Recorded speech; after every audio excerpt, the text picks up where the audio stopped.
And welcome back, everyone. Welcome back to our second broadcast of the afternoon, of the day. We're here, we're live with the Rise Cup, with the third edition of the Rise Cup, your bi-weekly bronze to diamond open tournament. When I say open, I mean regionally. It is open to all regions, to all players, as long as you are diamond or below. There is an MMR limit as well if you're interested, but here we go. We have our first series spawning in the bottom left-hand corner of Ancient Cistern. We have the map maker himself, the random player, rolling a Zerg, representing all inspiration. It is CharactR. And spawning in the top right-hand corner of Ancient Cistern, we have his opponent. We have the red Zerg player representing Team AXS. I'm gonna have to ask what this is, because I don't know. It is Karleb. And already we have some interesting openers. Okay, so we have a hatch pool gas opener here from Karleb. Meanwhile, CharactR has gone for a much faster gas geyser, actually. Much faster than is normal here. I believe it was a hatch gas pool. So interesting different variations here from our two lovely players. We'll see if this does really come to pass. We can see that CharactR is like slightly ahead in gas. He didn't prioritize gas. He was rallying into the gas geyser instead. So he's, yeah, not really too fussed about just mining as much gas as possible. We'll have just a slight advantage compared to Karleb. Outside of that, some relatively passive openers here, and this will give me a moment to talk about the tournament itself. Let's go. Again, I had very little time to prepare. Very little time to prepare, and I actually just I need to make a tweet. Hold on. I do need to still make a post on Twitter about us going live, so I'm going to need a moment here. There it is. So I do apologize, but yeah, it's great to have amateur tournaments once again. It's something that we have been lacking for quite some time. We used to host our own. Duckling Open used to be our regular tournament, and we ran it for many years. But alas, we were forced to put it on hiatus just because of funding issues that we were having on the CranKy Ducklings, and because of time as well. We just have it takes so much work to organize events and to vet players and to admin and all that stuff. So we just haven't had that too often. Boy, hold on. I'm just, oh god, a lot's happening. I apologize. I'm trying to tweet, Poppy. I'm trying to tweet. I delete this tweet, actually. I may have messed up a little bit. Hold on.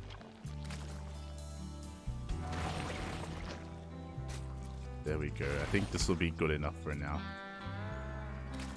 That'll be good enough. Alright, so we do have a fast lair on the way. So CharactR is going to be going for a 2-base all-in a way. He's rushing into lair attack as we speak. Back across the map, we have a much more standard opener here from Karleb. He's going for his 3rd base, but he is actually banking up lings as well. So things are getting chaotic very quickly here. Very quickly indeed, as Karleb is looking to go for a mass Ling Bane all-in. He is cutting workers very early on to amass this massive move out across the map, and this is going to be a risky move because his opponent is already walled off. We already have queens here for transfuse. No spine crawlers though. We'll see if CharactR can hold on. He doesn't have a Baneling Nest either, so he only has lings and queens to defend, and these are slow lings at that. Ooh, upon seeing the wall, Karleb is going to back off and go back to droning, and this hurts. Karleb is going to be behind economically, he's going to be behind in tech, he's going to be behind in upgrades. The only thing that Karleb will have going for him is his 3rd base, which he will have over his opponent. But CharactR has taken quite a bit of a lead here. Just, I don't know if he was anticipating the all-in from Karleb, like the Ling Bane all-in. I don't know if that was what he was anticipating, or that's just how the dice kind of fell. But CharactR's in a pretty good position. This 1-1 timing is going to hit like a truck. Meanwhile, I'm catching up with the chat. Hope we get a bronze winner this week. I believe everyone except for one player is diamond. I think we have one platinum player this week. I think mainly diamonds and one platinum. But again, you know, it doesn't matter if you're platinum, gold, silver, bronze. You can sign up for this event. It does not matter, as character is going to be moving out across the map. My god, he is doubling down as well. He's getting burrow. He can go into tunneling claw roaches. My god. As character is actually moving out prematurely. +1 carapace is still not done, and these roaches will get surrounded. Oh, but a little bit of miscontrol there from Karleb. He does end up losing a lot of lings in the process. The roach count is now being bolstered by the reinforcements. Character is sending everything across the map. Oh boy, here we go, and Karleb just doesn't have a lot to defend. We are using the terrain to our advantage. We're minimizing the surface area. The lings are going to be going down. The roaches soon after as well. The queens are being focused down. We are getting some roach reinforcements just in time for Karleb. And character is forced back for now. Now, the one thing that is missing from character as well is that typically when you go for this, you fully saturate the natural. We are lacking severely in drones here, so because of that, we can't really sustain as many roaches as this 2-base all-in should sustain. Meanwhile, we're getting into 2-2, we're getting into tunneling claws as well. We're still amassing nothing but roaches. But again, because of the weakened economy, this is still looking okay for Karleb. He has a similar worker count himself. He's amassing roaches. He's actually squeezing out a spire. He's crazy. Oh my god. He's lost his mind. We'll see if he can get away with it. Meanwhile, roaches are going for another counterattack. This third base is looking very exposed, and Karleb is just going to give it up. Also, I think the team from character isn't all inspiration. I think it's just an all-in clan. But here we go. The burrow is being revealed, but we have detection already. Character is throwing away roaches. Oh my god, what was that? 5 roaches going down for free. Another 4 roaches going to be going down as well. The mutas do come out. Karleb may have lost the base, but character is just throwing away money. Oh, the roaches are scrambling right now. We don't really know where we want to go. A couple of roaches have hidden in the main base, but we have a spine crawler to defend.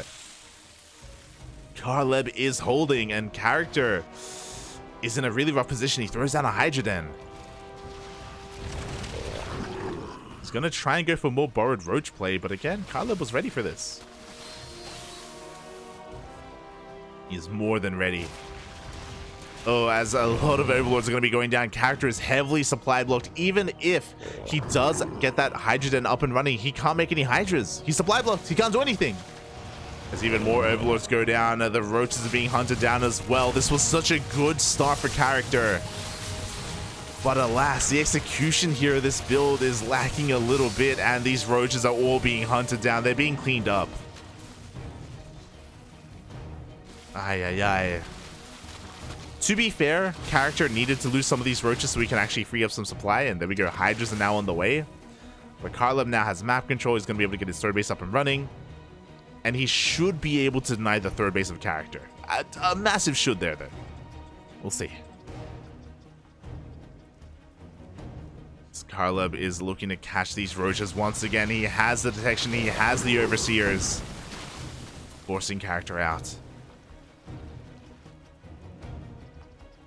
Character is even going up into an infestation pit. Which is the correct move, to be fair. It's the correct call. To go into Hydras and go into Vipers. Not wrong. But once again, we're throwing away all these roaches. They're going to be going down for free. Oh boy. And now Karleb is going for a massive counterattack. The 2-2 timing of character fell on its face. And now Karleb has so much momentum. Has a base up on his opponent. Has the tech. Has the up... Or not quite the upgrades, but has the mutas at least. Hydras are going to do what they can. The queens, they move off of creep. They can't transfuse. And the muta roach is just too much here. Character's army will crumble. And we try to borrow. But we have detection, and Karleb coming back from a really awkward position, sneaking out with that spire, getting away with the mutas. Really solid play. Karleb is going to be able to overpower and overwhelm, and Yeah, this was honestly pretty back and forth. This was pretty competitive. GG gets called, well played, and Karleb will take game number 1. GG. In the chat, StarCrafters having fun? Is that legal? It's beautiful, Poppy. It's beautiful.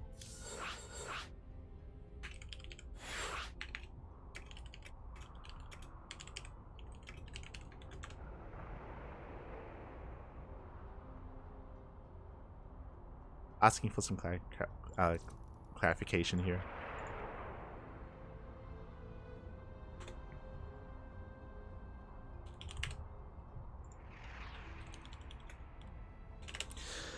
Oh boy, just making sure I'm aware of what's going on. And here we go. Now we're getting into game number 2. Axe is currently up 1-0. Bearing in mind, though, the character... I should fix this, actually. Character is not Protoss. He's not Zerg. He's random. He is rolling random. So that does complicate things. That does mix things up. That does mean that, hey, you know, even though Karleb was able to take the first game, that was in a ZVZ. What about his other matchups?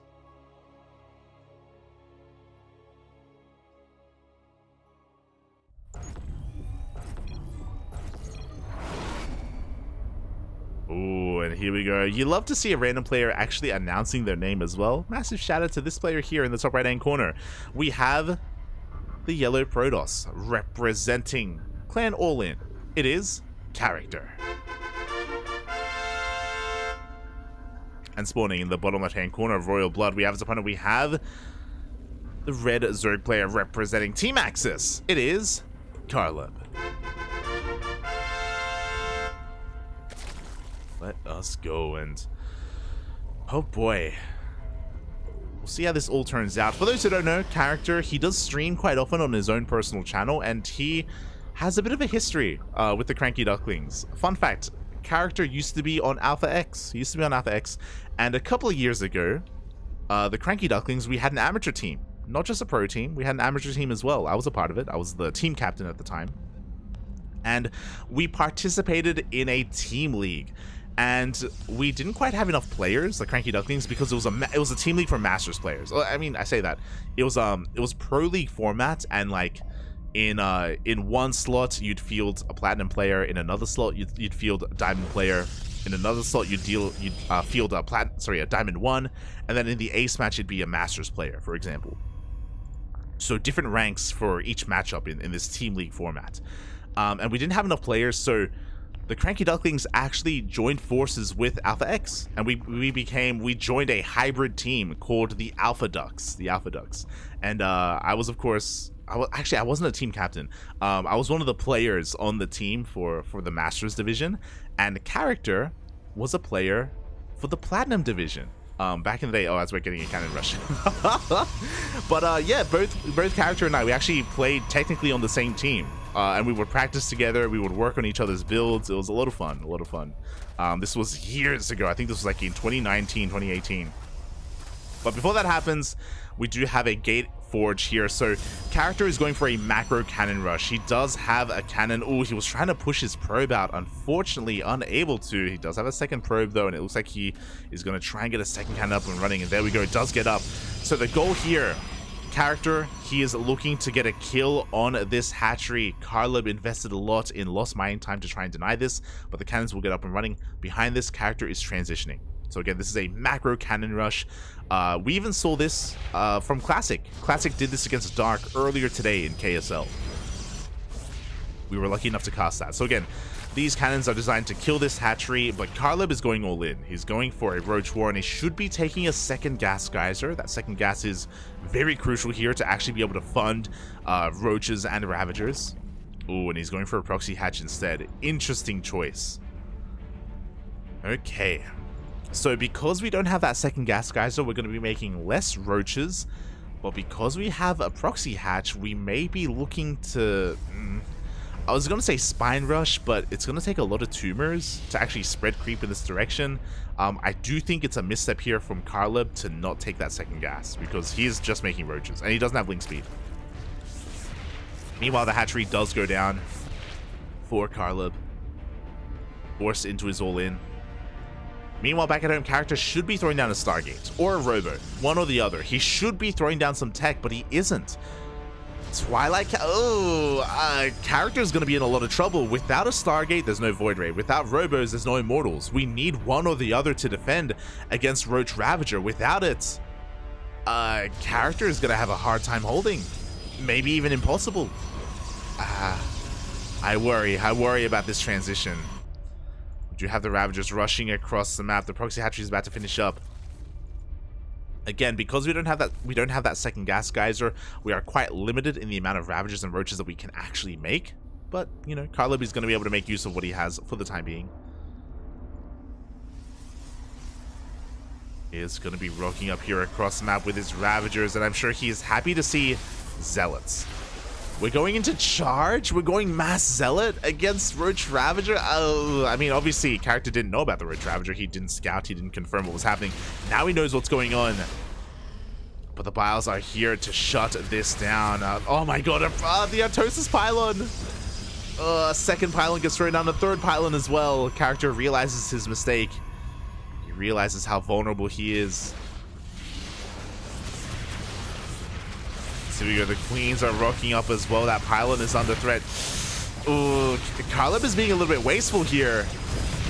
He does get the pylon, but he throws away a lot. His Roaches and Ravagers do go down. Again, what he could have done instead of going for the pylon, the Forge. Get the Forge, get the Gateway, slowly lay siege upon the buildings with your Roach Ravager, and slowly build up enough gas to make more Ravagers. And alas, it didn't work out. GG gets called, and character takes game number 2, tying up the series 1-1. Oh, GG. I love the idea of what Karleb was doing, going for a Roach all-in off of the back of a Cannon Rush. It can work out very well. Execution was lacking a little bit though in the end, not just when it came to the economy of Karleb, but also of the unit control as well. Again, he was just hyper focused on killing that pylon, and he lost a lot of Roaches and Ravagers trying to kill that pylon. Oof. GG. GG, well played. We're going to the ace match.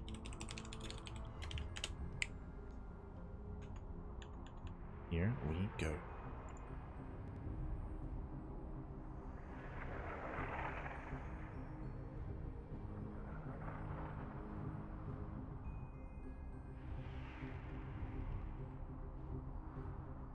So we are getting ready for this, and I'm actually trying to... Oh, is this correct? We'll see. I actually have to get the KSL replay packs ready as well, which I may have forgotten. Oh boy. We are loading into our next game. The third one. First one. Oh.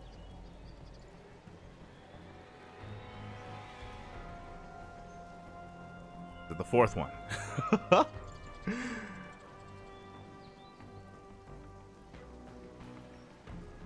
Not quite. As we are getting into the ace match here of this best of 3 series, and spawning in the bottom right hand corner of Babylon, we have the yellow Protoss player representing Clan All In. It is CharactR. And spawning in the top left hand corner of Babylon, we have his opponent. We have, oh my god. We have the red Zerg player representing Team Access. It is Karleb. And if I'm not mistaken, I believe this is a 13-12. I was a little bit distracted in the opener, so I wasn't able to quite spot this, but this was a very fast pull and a very fast gas as well. So very aggressive opener here from Karleb. I believe it was a 13-12, if I'm not mistaken. And his opponent is going for a Nexus first? Oh, no. Oh, boy. This is a very greedy opener from a CharactR. Okay, so Forge, Fast Expand, Nexus first into the Forge against a 13-12. I don't see this working out for CharactR, I'll be honest. Oh, we'll see. We'll see. We'll see if he's able to get a cannon up and running back at home in time. As the Lings are they're already rushing across the map. Did character spot them? Did he see the pylon? Sorry, the probe does confirm the lack of hatchery on the low ground. As well as the timing of the gas and that spawning pool. I believe that is a full wall off, and the first cannon is on the way, but the Lings are already here. Oh boy. Yeah, the wall is a wall. The Lings are going to be able to chip away at this. From here, we can go into a roach warren, to be honest. From here, we can go into a follow-up all-in. As we have not continued to mine gas, actually. So we're just going for a link flood. Oh, boy. All right, let's go. Here we go. Hatchery is thrown down behind this. That gateway is close to going down. Oh, my God. There's so much here.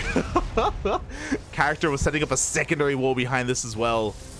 The character will be able to hold on. But that cyber core is very delayed. And thankfully, I don't know, I say that. I was gonna say thankfully Karleb didn't make too many Lings, but he did make 12 Lings in total, and his drone count isn't looking ideal. So we're in a really awkward place. So character has gotten away with his opener. He's gotten away with the Nexus first. Obviously his tech is very delayed. He doesn't really have much going for him other than his base. But at the same time, if we look at the worker count here, Karleb, he's double expanding because he needs to. He has 14 drones. Is he gonna link flood? He's not droning. He's looking for ninja bases. Okay, now we go. He's looking for ninja bases, and now he is droning. Okay, so it looks like he does want to transition out of this. We'll see if character goes for a charge all in, or if he has something else in store for us. I'm catching up with the chat. Nexus into Forge, what a key. Oh god, of course Jesse in the chat would be cheering for the Protoss. You're an animal. Oh boy. Here we go. We have the Stargate on the way. Character, it looks like he's setting up for Sky Toss. Does have +1 on the way as well though, so we're getting a little bit of everything. You love to see it. Behind this, Karleb just has to drone as hard as he can. It's all about droning. It's all about recovering from the early game. Oh, this is brutal though. Zealots are moving out across the map, and these Zealots on their own pose quite a threat, to be honest. What do we have to defend? We have 3 Queens. We have 11 Lings against 4 Zealots. We should have enough to defend, to be honest. Like, this should be enough to deal with these Zealots. But we're going to be trading out a lot of our Lings for this, and we may... Hopefully we don't lose the Queen. That's my biggest concern. As the Zealots are going to be threatening that natural base. Lings do dive on forward here. They do get a surround of these Zealots, and the Lings will all go down. Oh, but the Zealots can't quite threaten the Queens. And we do go for the recall as well. Oh, shout out to character. Look at that. He preserving every unit he can. He cares, Bobby. He cares. He cares so dearly. Let's go.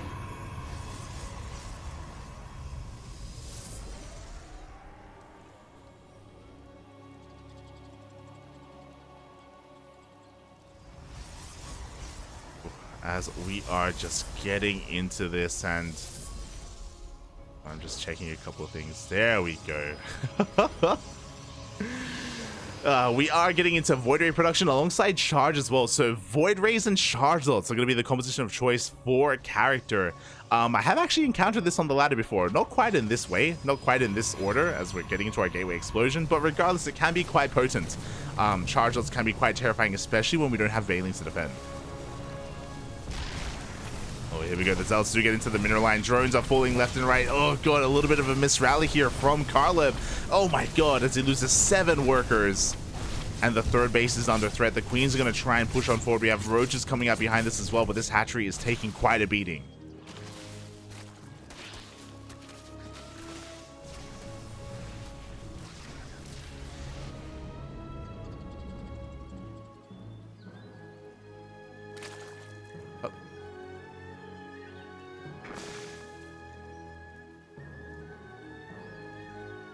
As I'm just trying to get this going.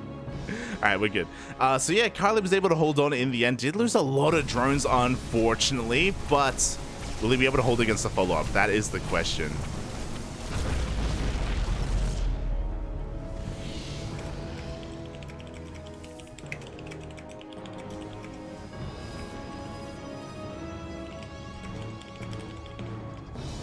Sorry, just messaging Chicken Man. Oh, good. But here we go. We have +1. We have charge. We have 2 void rays as well. Again, without banelings, it's going to be a tough hold. Roach Hydra is not really ideal, especially in low numbers, but we'll see how well the SimCity will work. We have 2 spine crawlers on the way. We do spot this ahead of time as well, and Karleb gives up on his third, which I think is the correct choice. Unfortunately, the spine crawlers, one of them gets cancelled at least. The hatchery does go down, and character is looking to overwhelm from here. If only he had a point of reinforcement, if only he had a pylon or sorry, I'm just a shield battery or a prism, he'd be able to just keep warping in and just snowball from here. As it stands, we do have 4 banelings on the way, and if they do finish up, we can defend.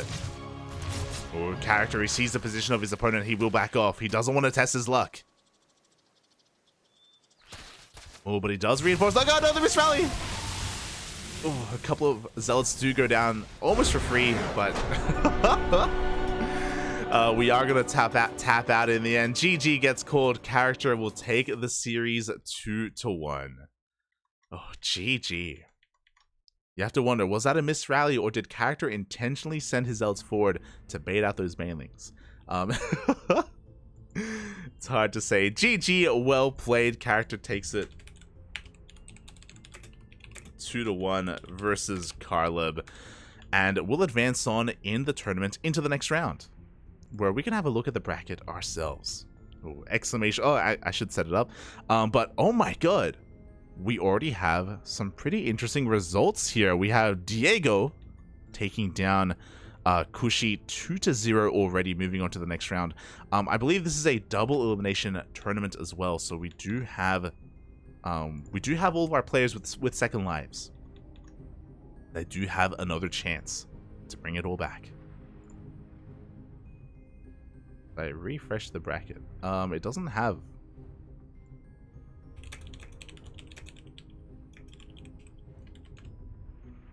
Asking. Yo, a character is explaining himself. I like doing the Nexus Forge build twice when I get PvZ because the Cannon Rush often baits people into 12 pooling, but Nexus Forge counters that. True. Oh my god.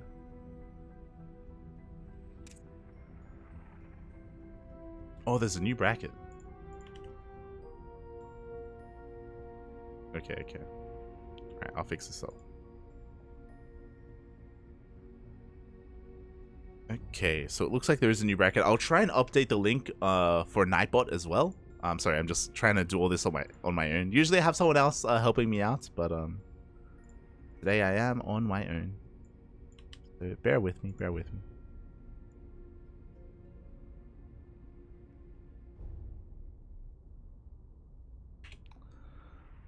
As the Nightbot is going to be updated, and we're going to be looking for our next series as well.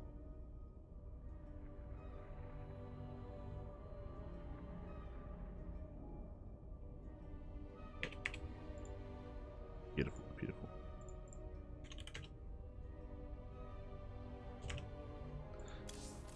And it looks like I have our next series. It looks like ILikeTrains, a player that we casted last time, is going to be going up against dEiGo himself. Let's go, Bobby. Let's go.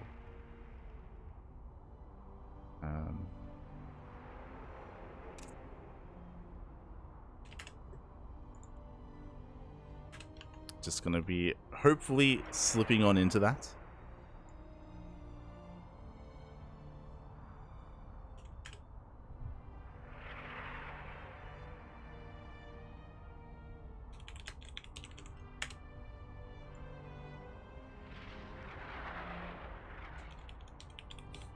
Don dEiGo. I'll just call him dEiGo.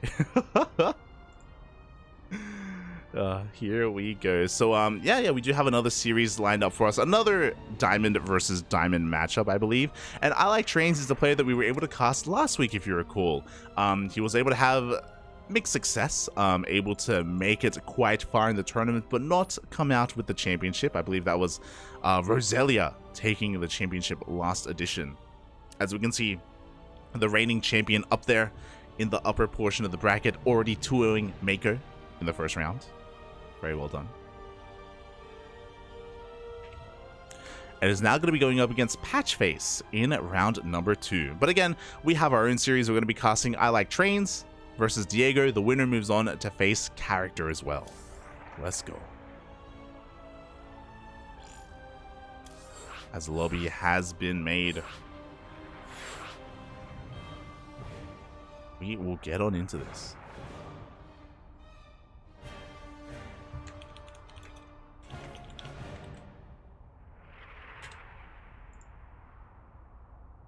Just trying to figure out where these people are from.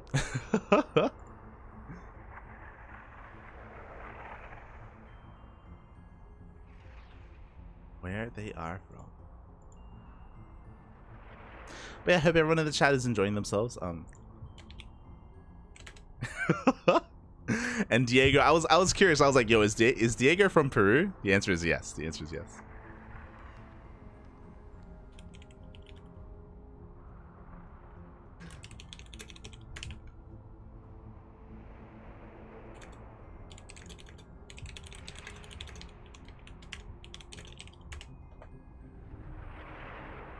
As we jump into the first game. Beautiful, Bobby, beautiful. And we're going to be getting into a ZVP.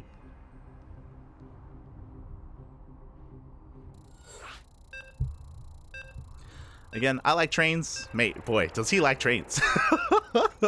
He loves them, Bobby. He loves them. Yeah, we were able to see him and showcase him last week. Had a bit of a harder time against, if you recall, HBT. HBT was quite cheesy, and it looks like HBT won't be here this week, unfortunately, so we won't be seeing the lovely 12 pool shenanigans that we were bearing witness to in the last edition of the Rice Cup. But here we go, spawning in the bottom right hand corner of Dragon Scales. We have the Peruvian Protoss player representing Team LCE. It is dEiGo. Don dEiGo even. And spawning in the top left hand corner of Dragon Scales, we have the Australian Zerg player. He is green, representing the Yikers clan. It is ILikeTrains. Oh, beautiful. Oh boy, so different regions are here to clash. We have the land of Australia going up against the land of Peru, the land of Latino America. LCE, quite a popular clan in Peru. So as soon as I saw the clan tag, I was like, yo, you Peruano? He's like, gah. We had a moment where we got at each other. It was beautiful. It was beautiful. But yeah, LCE is the Peruvian team. I'm very familiar with it. And there are a couple of LCE players in the bracket. There is dEiGo alongside Mako. Mako is another player from LCE. I don't know what it stands for. Not too sure about that. So if you do know, let me know in the chat. As we are getting into this. And so far, Hatchgas pool opener from ILikeTrains. Everything's looking standard from our Zerg player. Likewise, Don dEiGo. Unlike CharactR, is not going for a Nexus first. We have a Gate Expand instead from our Protoss. So everything is looking quite normal. Like, the builds are builds. Now, that's something to bear in mind, that once you do get to Diamond level, like, builds openers at the pro level, like you do see them mimicked here at lower levels at lower levels as well. Openers at least, and builds are formed at this kind of a stage of development in the diamond lifespan. Even in like Plat 1, I want to say you can get inklings of it as well. So things, of course, are going to be making sense for the most part. Because also at this level you can just go for like some wild twists and turns, and you can get away with it as well. As we are going into a Twilight Council opener, and if we were having a pro game, this would scream Glavedeps if we pulled out of gas. If we didn't pull out of gas, this would be, I imagine, for a DT opener. Or we could see a charge all in if we pulled out of gas completely. So yeah, we'll see how this all comes to pass here. As for the time being, this is going to be hidden. We do see an Adept being chronoed out as well. And this is where maybe I can say a little bit of advice. Typically, if we do go for a Twilight Council opener, we want to be going for a... there we go. We're going for the Stalker next. So we're going to be looking to deny any kind of scouting information, any kind of vision from ILikeTrains. The Overlord will have a hard time getting into the main base and actually scouting what's going on. Oh boy. So yeah, behind this, ILikeTrains just going to be saturating his bases. We have a couple of additional lings on the way, which is interesting. And here we go. Because we didn't pull out a gas, again, it makes sense. We have a Dark Shrine opener. But we're missing something. We're missing the Robo. Typically when you do this, you do have a Robo as well, so we can get a Prism out. We can warp in the DTs across the map, not just to be aggressive with the DTs, but if the DTs don't do any damage, and there we go, the Robo's on the way. If the DTs don't do any damage, we can save them, we can pick them up, and we can morph them into Archons as well. As the Robo is a little bit later, and I don't think this is lined up well as a result. Ideally, by the time the Prism gets across the map, the Dark Shrine finishes. Based on the timings here, I believe the Dark Shrine is going to finish first, well ahead of time. So again, it isn't quite lined up as efficiently as it could be, but regardless, you know, all the buildings are here anyway. Like, we're getting there regardless, eventually. Meanwhile, back at home, ILikeTrains has been saturating his bases for the most part. We're going to be going into a roach one. We're going into a fast lair as well. Much faster than is normal. So with this, we can get into faster roach speed. We can get into a Nidus if we really wanted to as well, but we have additional gases. I imagine this is just to get into just a more heavier roach commitment in the mid game, as the Prism is on the way. Again, the Dark Shrine is done, and we are going to be warping in that DT. There we go. We're going to be warping in the DTs back at home, and they're going to be waddling across the map. Unfortunately, they have to use their legs. They're not going to be able to make use of the Prism. Feels bad, man. But, you know, it's not bad to get some cardio going and to actually walk a little bit. Everyone, you know, 15 minutes a day. It's not bad. Not bad. As the DTs do get across the map, and there is no detection. Thankfully, there is a lair, so we can make some mobile detection in observers, overseers, but the DTs have shown up. There are no spores, and damage is going to be done. Drones are falling left and right. Overseer is being morphed in, but by the time the Overseer finishes, a lot of damage is going to be done. The Prism is going to try and dip in to try and save these units. Are we going to go for a warp in? That would be a bold move. But there we go, the first DT is saved, the second is saved as well.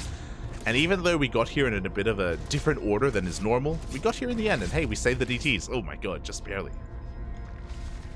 10 drones. 10 drones went down from here. The DTs can morph into Archons.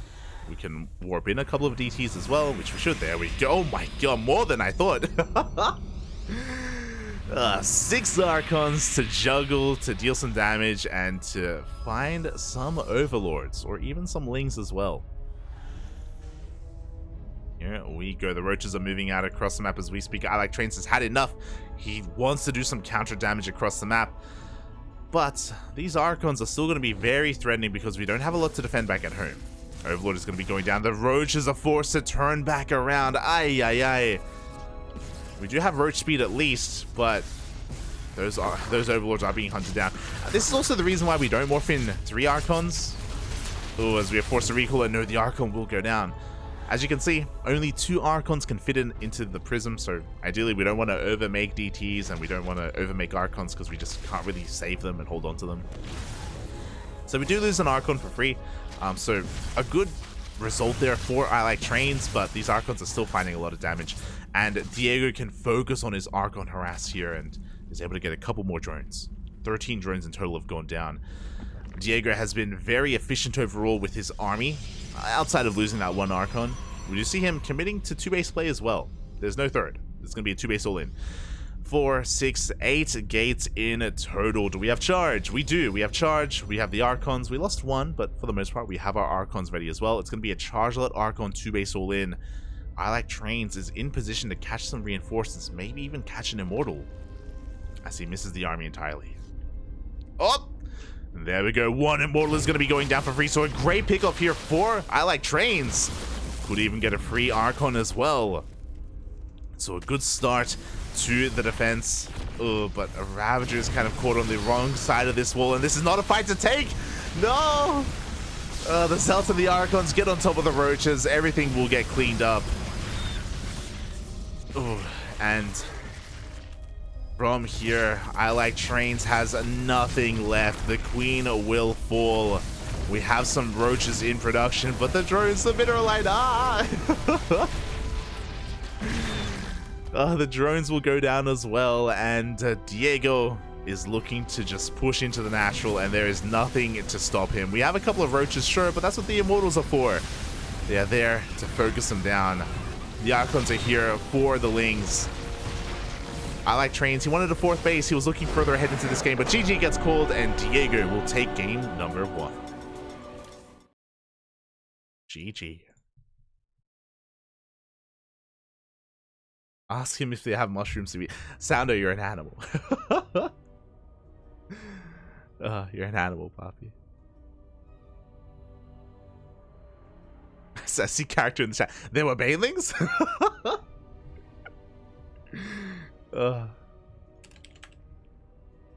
Beautiful, beautiful. It's like 4 of them, I think. There were 4 banelings, there were. But GG, well played. Diego will take the first game in a pretty solid fashion. Again, it all did kind of make sense, going for a Twilight Council opener into DTs, into Archons, into a charge lot all in. There were multiple kind of like layers or facets to that build, and ILikeTrains unfortunately was playing in the dark. He was woefully unaware of what his opponent was doing and was having a hard time reacting to Diego as well as a result. Just because of how much map vision was taken away from him, Overlords falling left and right. GG. As well as all the economic damage as well in the early game.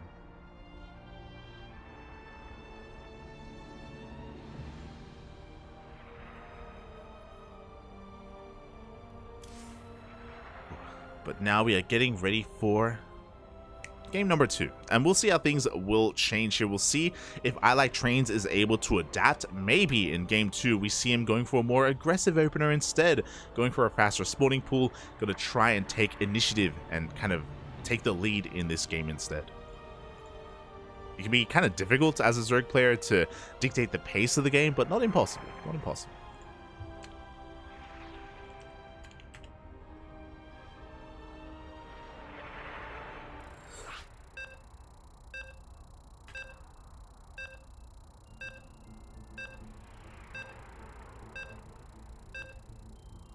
Oh, and yeah, I assumed that was the case. So, I'll let you know once we get in.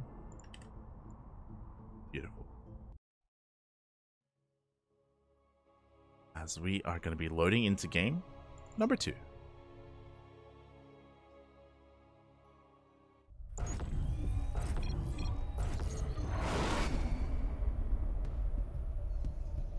And spawning in the top right-hand corner of Royal Blood, we have the Peruvian Protoss player, currently up 1-0 in this best of 3 series, representing Team Latin American Alliance. It is Diego. And spawning in the bottom left-hand corner of Royal Blood, we have the opponent. We have the Australian Zerg player representing the Yikers clan. It is ILikeTrains. And boy, does he like trains. He hates buses, though.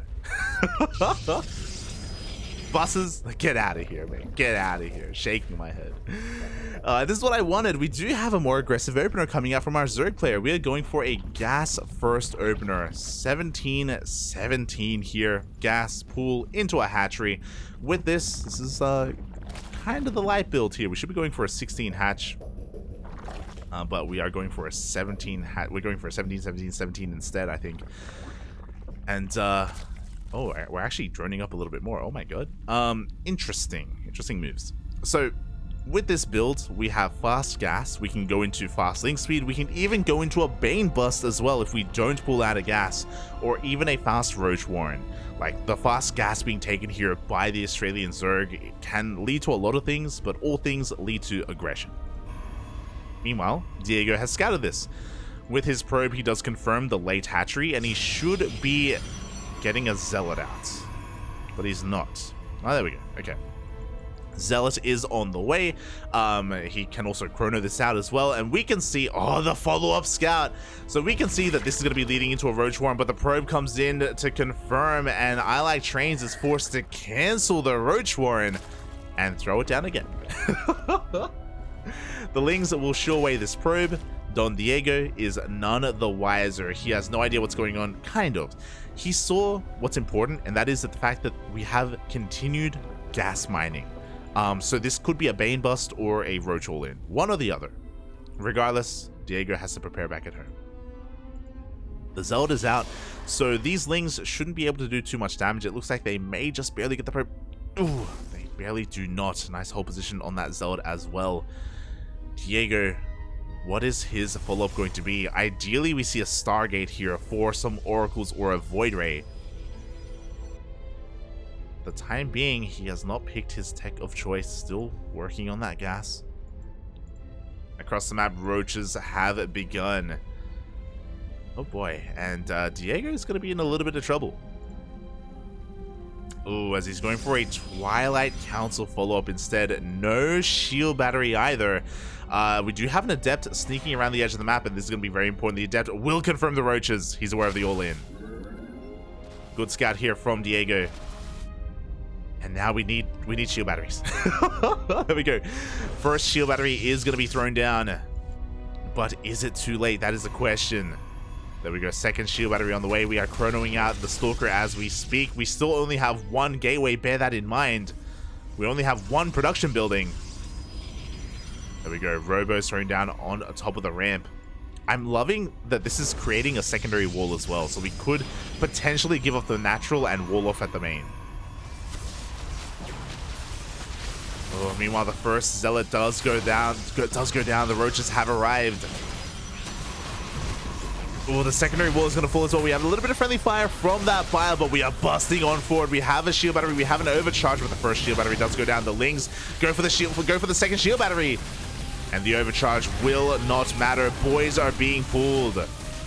We have 3 Stalkers going up against the Roach Raveling. Oh god, the SimCity working a little bit against ILikeTrains there.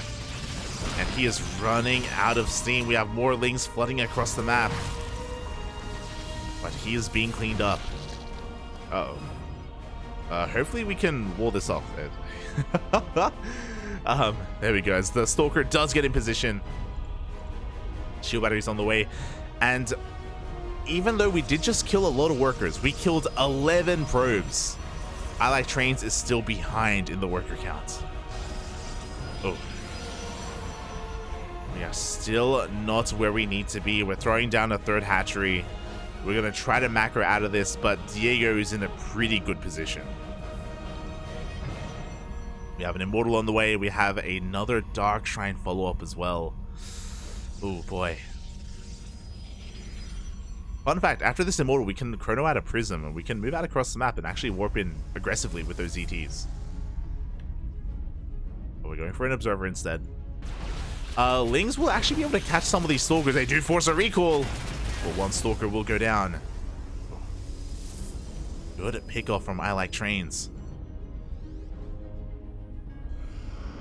But alas, he is not ready for DTs. There's no Spore. There's no lair this time. There's no form of detection. I'm really concerned that the DTs will appear and the game will end. And that can happen, especially after we open up so aggressively the way that we did. And unfortunately, all that gas was spending it on double Evo chambers and double upgrades. The gas being spent here on these upgrades could have been a lair. This could have been a faster lair instead. I mean, technically, we do have the resources for a lair as well. Spores are on the way, thankfully. So the natural and the main are going to be safe. The third, not so much. No Spore at the third base.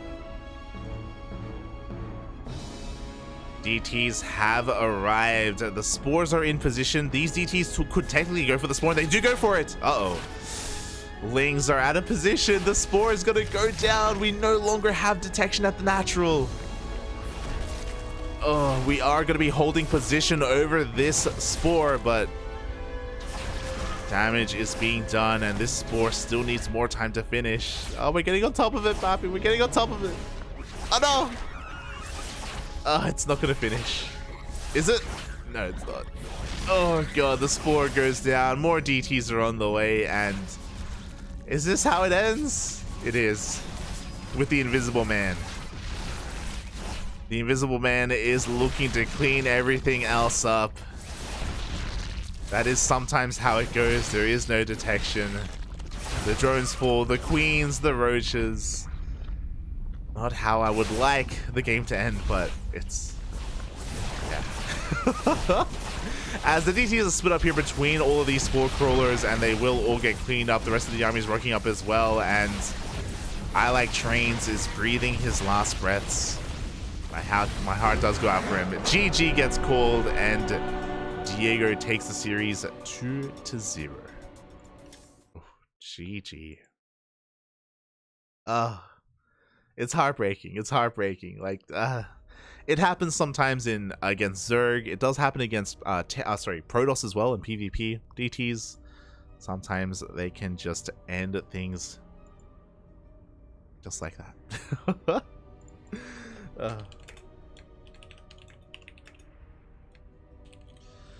GG, well played. Congratulations to dEiGo as he does take down his opponent 2-0.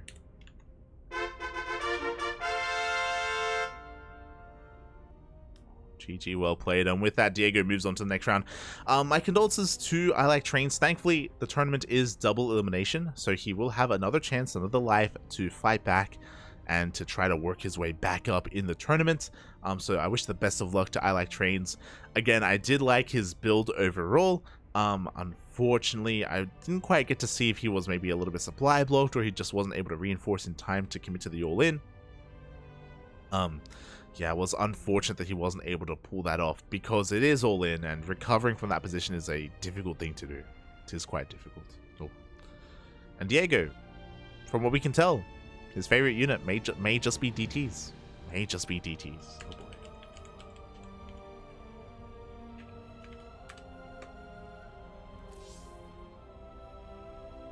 Here we go.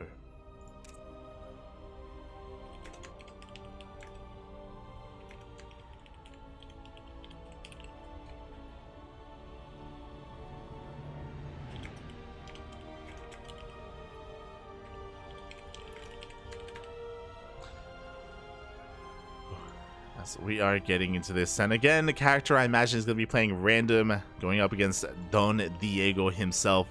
Oh boy, I'm excited. I'm excited. We saw both players kind of excel in their own series, and now they're going to be facing off here in round 3. Let's go. Vámonos, papi, vámonos. I'm just catching up in the chat.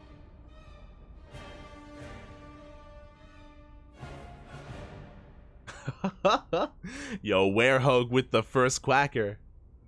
Are you really a quacker if you oink? True, true. I mean, Werehog is a hug. Werehog is a pig. Is a chanchito. Ay, ay, ay.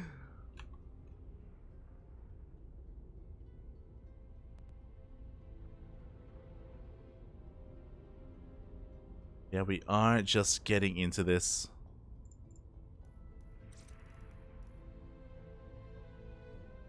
Oh, and I have confirmation that it is all inspiration.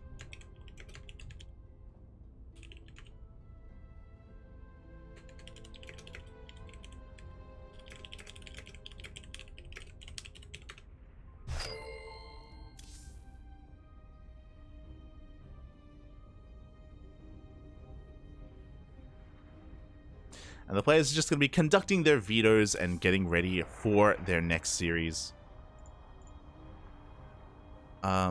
Beautiful, beautiful.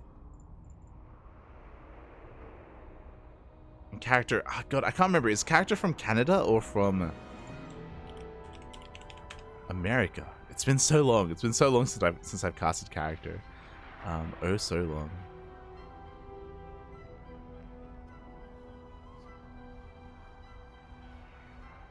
As he is a map maker, and I imagine character has submitted a map for the TLMC as well. So definitely look forward to that.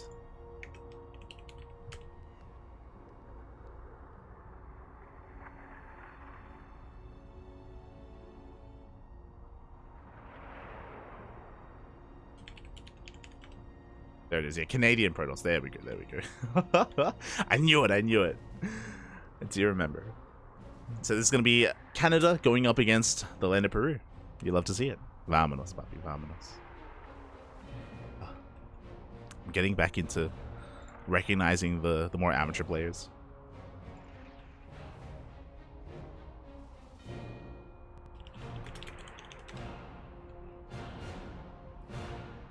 Alright, the vetoes are coming in. It looks like CharactR is going to be vetoing altitude. dEiGo gets rid of neo-humanity. Makes sense. More of the unorthodox maps in the map pool. CharactR has gotten rid of Dragon Scales, which is the second smallest map in the map pool.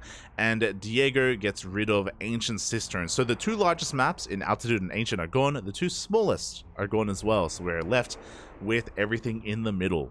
Royal Blood, Gresvan, and Babylon. There you go. So pretty standard vetoes. Logically does make sense. The largest and the smallest maps are gone, and now we're just left with everything else. Yeah. Solid vetoes overall. Isn't really too telling about their playstyles either, unfortunately. We can't really read too much into it, other than the fact that I guess they don't want to play late game. I guess that's what we can get here. They both want to be aggressive. Or relatively aggressive. Let's go. Meanwhile, do we have any other updates in the tournament? It looks like, oh my god, all of the round 2 matches have finished. It looks like Deja Vu unfortunately wasn't able to show up, so Tainted gets the walkover over Deja Vu. Meanwhile, Roselia hasn't dropped a map. Roselia 2-0s Mako, 2-0s Patchface, and is facing Tainted in round number 3. Boy.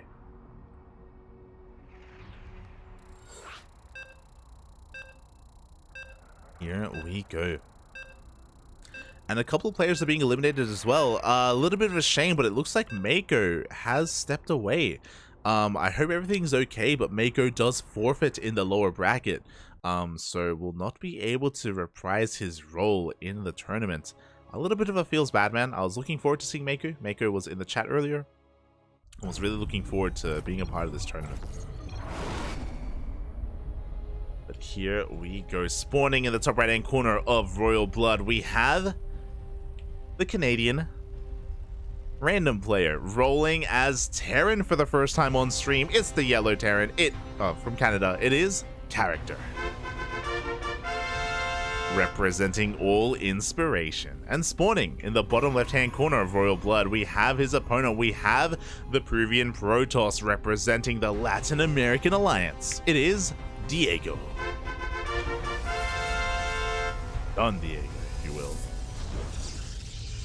Here we go. So, CharactR is playing random, but so far every single game has told his opponent the races he's playing and hasn't lied or anything like that. So you love to see it. Love to see honesty here coming out from CharactR, not really using random to his advantage like other players would. This brings me back to last week.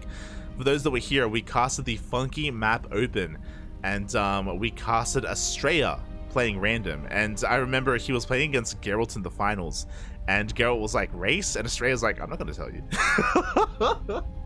And Geralt's like, really? And Estrella's like, yeah, find out yourself. Estrella had no chill.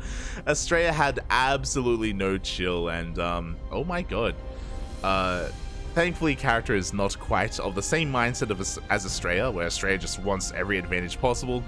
CharactR, you know, just wants to pick his race. Or not even pick his race, but have the game pick his race for him.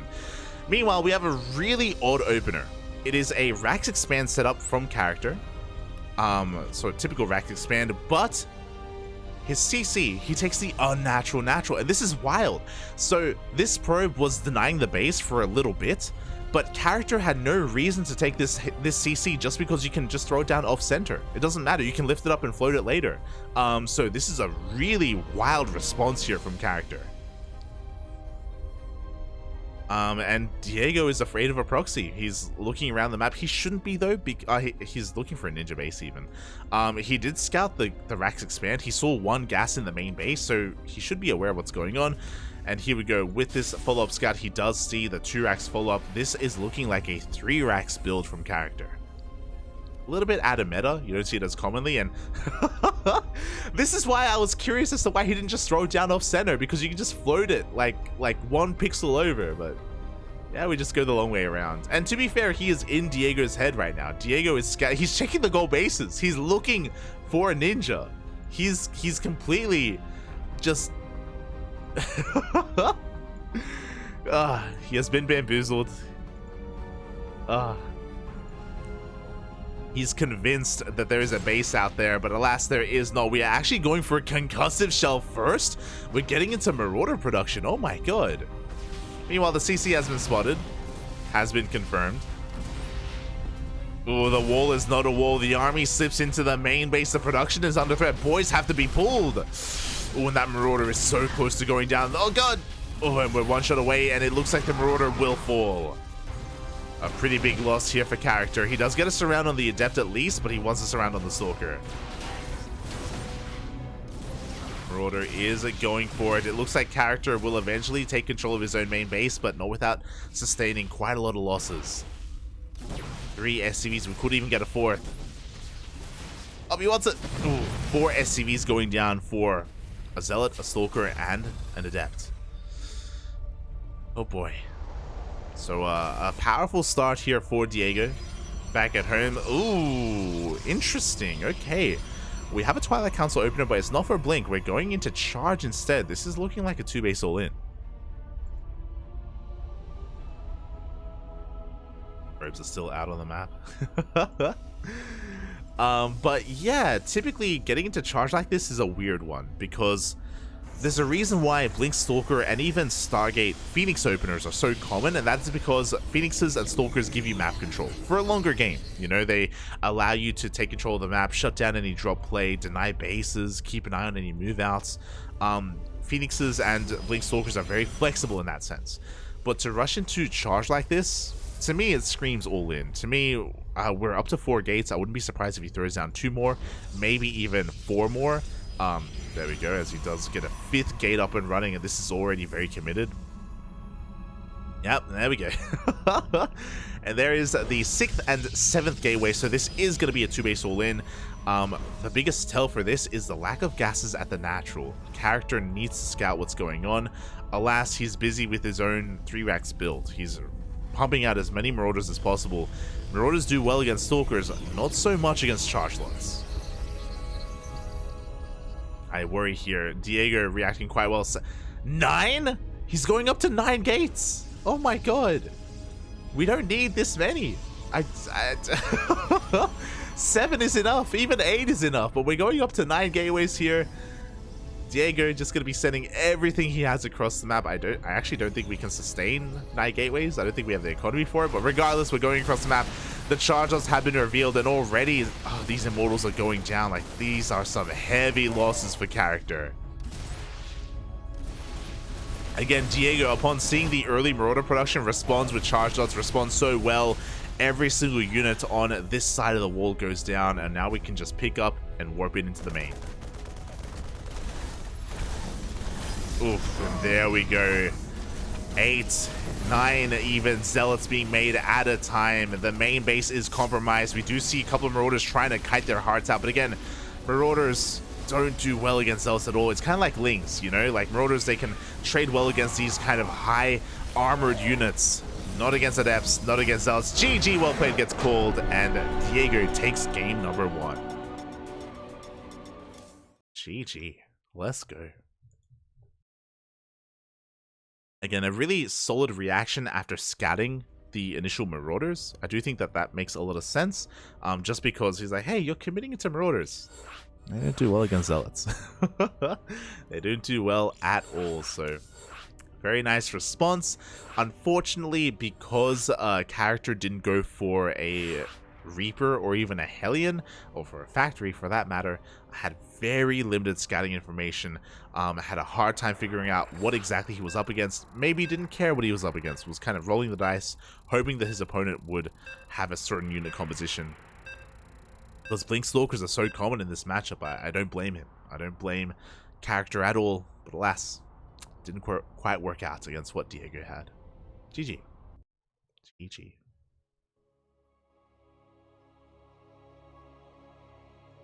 And from here, we are getting into game number 2.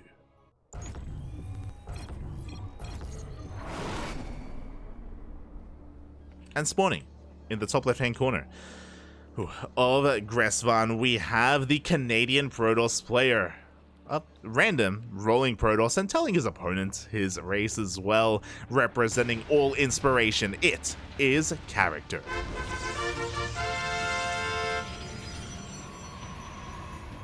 And spawning in the bottom right hand corner of Gressvan, we have his opponent. We have the Peruvian Protoss representing the Latin American Alliance. It is dEiGo.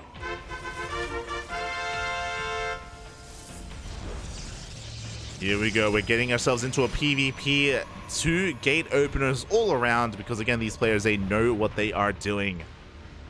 The question is, what will our initial units be? Double Stalker, Double Adept, Stalker Sentry? That is the question. Yo, I haven't casted, like, Diamond PvP in a long time. It's actually been a very long time, so, I'm getting some nostalgia, I'll be honest, like, again, for some of the newer viewers of the CranKy Ducklings, we used to cast amateur tournaments, diamond tournaments every Friday. Every single Friday without fail for 4 years. We casted diamond tournaments, and we ended up stopping a couple of years ago. I say that. We ended up stopping last year specifically, just because we didn't really have the funds to support it, and we didn't really have the means to do it anymore. It was a lot of work. For those who don't know, amateur tournaments take a lot more work to admin and organize compared to regular tournaments, and the reason for that, as you can imagine, as we are getting into a proxy, the reason for that is quite often you get a lot of players that have never made custom games before, like they've only laddered, and this is like their first time playing in a tournament, so maybe they need a little bit of help actually setting up custom games and doing vetoes. Like the veto process is something that's new to a lot of players as well, because hey, you've never played in a tournament before, so how do vetoes work? What do you veto, for example? And even things like vetting players. We would have to collect and aggregate everyone's battle tags and check their games played and make sure that there were no smurfs, and make sure that there were no one like trying to pretend to be, you know, diamond when really they're a pro player, or they're masters, which would happen from time to time, and thankfully we would catch them. You know, some people just, you know, they want to beat up on some diamonds even though they're a higher ranked player. They're few and far between, but those people do exist. So there was a lot of administrative work in running these amateur events. So a massive shout out to Jesse, to Rise, for actually hosting this for us, as both players are proxying each other. CharactR is going for a 1 base 4 gate all in. dEiGo is going for a 1 base 4 gate all in. How do they how is this happening? Both players are doing the exact same thing. dEiGo has 3 gates in his main, CharactR has 2 gates in his main, and 2 gates proxied. But they're both doing the same thing. This is crazy. How did this happen? They have the same brain. Protoss players, mate. Oh, but dEiGo is coming out a little bit worse for wear here across the map. CharactR does take advantage of that. At the same time, CharactR losing a Stalker, or almost losing a Stalker here forward as well. Overall, though, CharactR has the map control. His Stalkers are already here across the map as well. He has the high ground. Oh! He can take advantage of that. Here we go. We do have an aggressive warp-in as well, and dEiGo slips up a little bit in the macro. Where's the warp-in? We need them back at home. Ay. Alas, CharactR is pushing on forward. He has the Stalker advantage. He takes down the pylon, but he will lose the Stalker in the process. No blink for anyone. Stalkers are being traded out left and right. We do see 6 Stalkers for both players. We're even in the army count. But just like that, dEiGo with the defender's advantage, he is going to be able to take a better fight. Does force CharactR back. Meanwhile, character transitioning, we have a Twilight Council and a Robo on the way as well. Bold move. So because of this, character is going to have less Stalkers. He's going to have less units to warp in. Meanwhile, dEiGo, mate, he is not stopping. A little bit of a misstep as well. Character, he warps in some Adepts. And Adepts can do well to shade across the map, but the wall's a wall. Like, we have a full wall off here. The Adepts, they can't do anything. Character is going to lose his entire army, and again, the Adepts, there's just no way into the main. There is a full wall, the Adepts go down, and now dEiGo has a lot of momentum. Character, because of his investment into the Robo and the Twilight Council, he just lacks warp-ins. He just lacks units. Sometimes in PvP, you transition, you die. Proxy Gateway gets depowered. dEiGo is rushing across the map. We need an Immortal back at home, but we just don't really have the money for it. Ugh.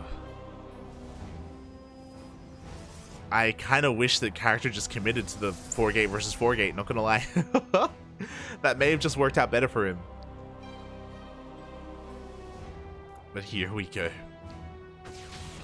dEiGo forcing himself up the ramp into a shield battery, into Stalkers, into an overcharge. Boys are being pulled. The shield battery goes down immediately, and it looks like dEiGo just has too much. Has additional gateways to warp in. We do see across the map characters trying to sneak in with some Adepts, but it will not work out. Yeah, dEiGo just has too much. The probes are falling left and right. The Robo, we were never able to make use of it. We were never able to make use of that Twilight Council either. Oof. And with the final probes falling, question mark? Character throws down the spray. And yeah, from here, GG is going to be called. Like, we're trying to micro our heart out with what little we have. We have 1 sentry. That's all we have. We throw down the force field.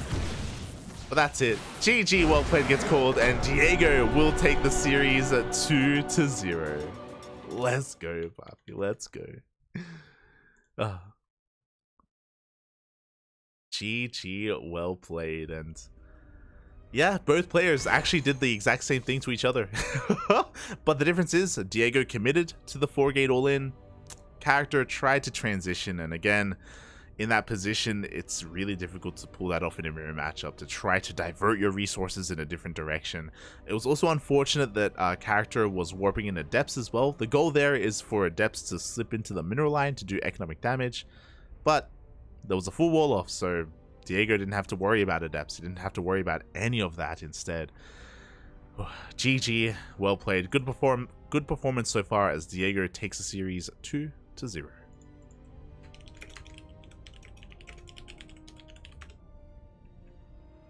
GG, well played. And with that, we are moving on into the next round, into the upper bracket finals, where we are waiting for the winner of Roselia and Tainted.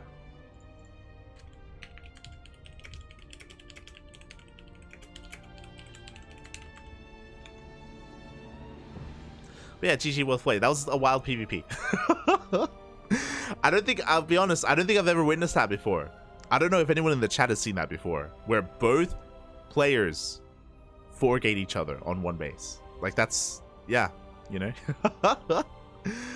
Never before seen here, and that's why I love casting these events as well. Even though we're not at the highest level of play, we can always see some very unique stuff and very fun builds as well. Very fun outcomes, I should say.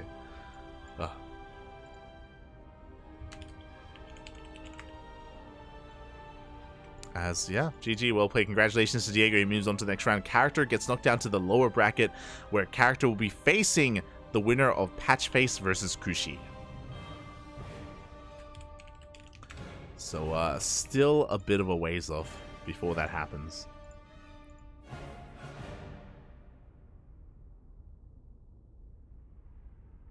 And that means we have a little bit of time to ourselves. It looks like we have some other matches going on. I believe I believe Karleb is facing Trains in the next round, or currently even. They are facing off against each other. They are playing out their games. And we will let them. I don't think we're going to go to the lower bracket yet. We'll just stay here in the upper bracket for the time being. And going to be going on a short break. I haven't eaten all day. It's 4 p.m. I'm going to use this break to get a snack. And I advise you to do the same. You know, get some food, get some water, go to the bathroom, stretch, posture check as well as we get ready for the upper bracket finals. See you then.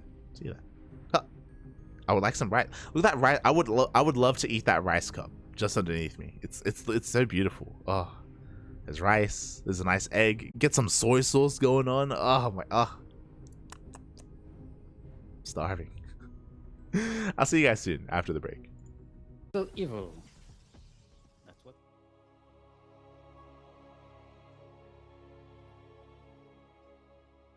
And welcome back, everyone. Welcome back. Hope you enjoyed that lovely duct tape. I apologize for cutting it short, but we have a series. We have some StarCraft for you here and now. Is spawning in the bottom left-hand corner. We have the reigning Rice Cup champion from Rice Cup number 2. The South Korean Terran player currently down in this series 0-1. We have South Korean Terran, Roselia. Representing all the weebs out there. And spawning in the top right-hand corner of Royal Blood, we have his opponents. We have the purple Terran player representing clan NSH. It is Tainted. I believe the American Terran, if I'm not mistaken. Here we go. Got Korea versus North America. And, I believe the American, I could be mistaken. But, yeah, really interesting trend of events here. Tainted is up 1-0, which is very impressive. Again, Roselia was looking dominant in the last edition of the Rice Cup. Was looking on fire, as I quickly just double check. Roselia, if I'm not mistaken, didn't drop a single map. Yeah. Roselia did not drop a single map last edition, and Tainted got knocked out by Roselia 2-0 last week, or 2 weeks ago, and also got 2-0'd by ILikeTrains as well. So Tainted didn't have the best run, made it to the top 4, but only the top 4. But for Tainted to be now 1 game away from advancing onto the upper bracket finals is pretty insane. Very impressive stuff. We'll see if he can pull it off, as we do have a Rax expand. Oh no, never mind. A 2 Rax opener with Marines. Interesting. So we are going for, I assumed it was going to be a Rax expand because we only have 1 gas, guys, but no, we're going for a 2 Rax opener, but no Reapers. We're going Marines instead, which is very odd, because what are these Reapers going to really be doing? They're going to be chilling at home. We can't really be active like how Reapers would be.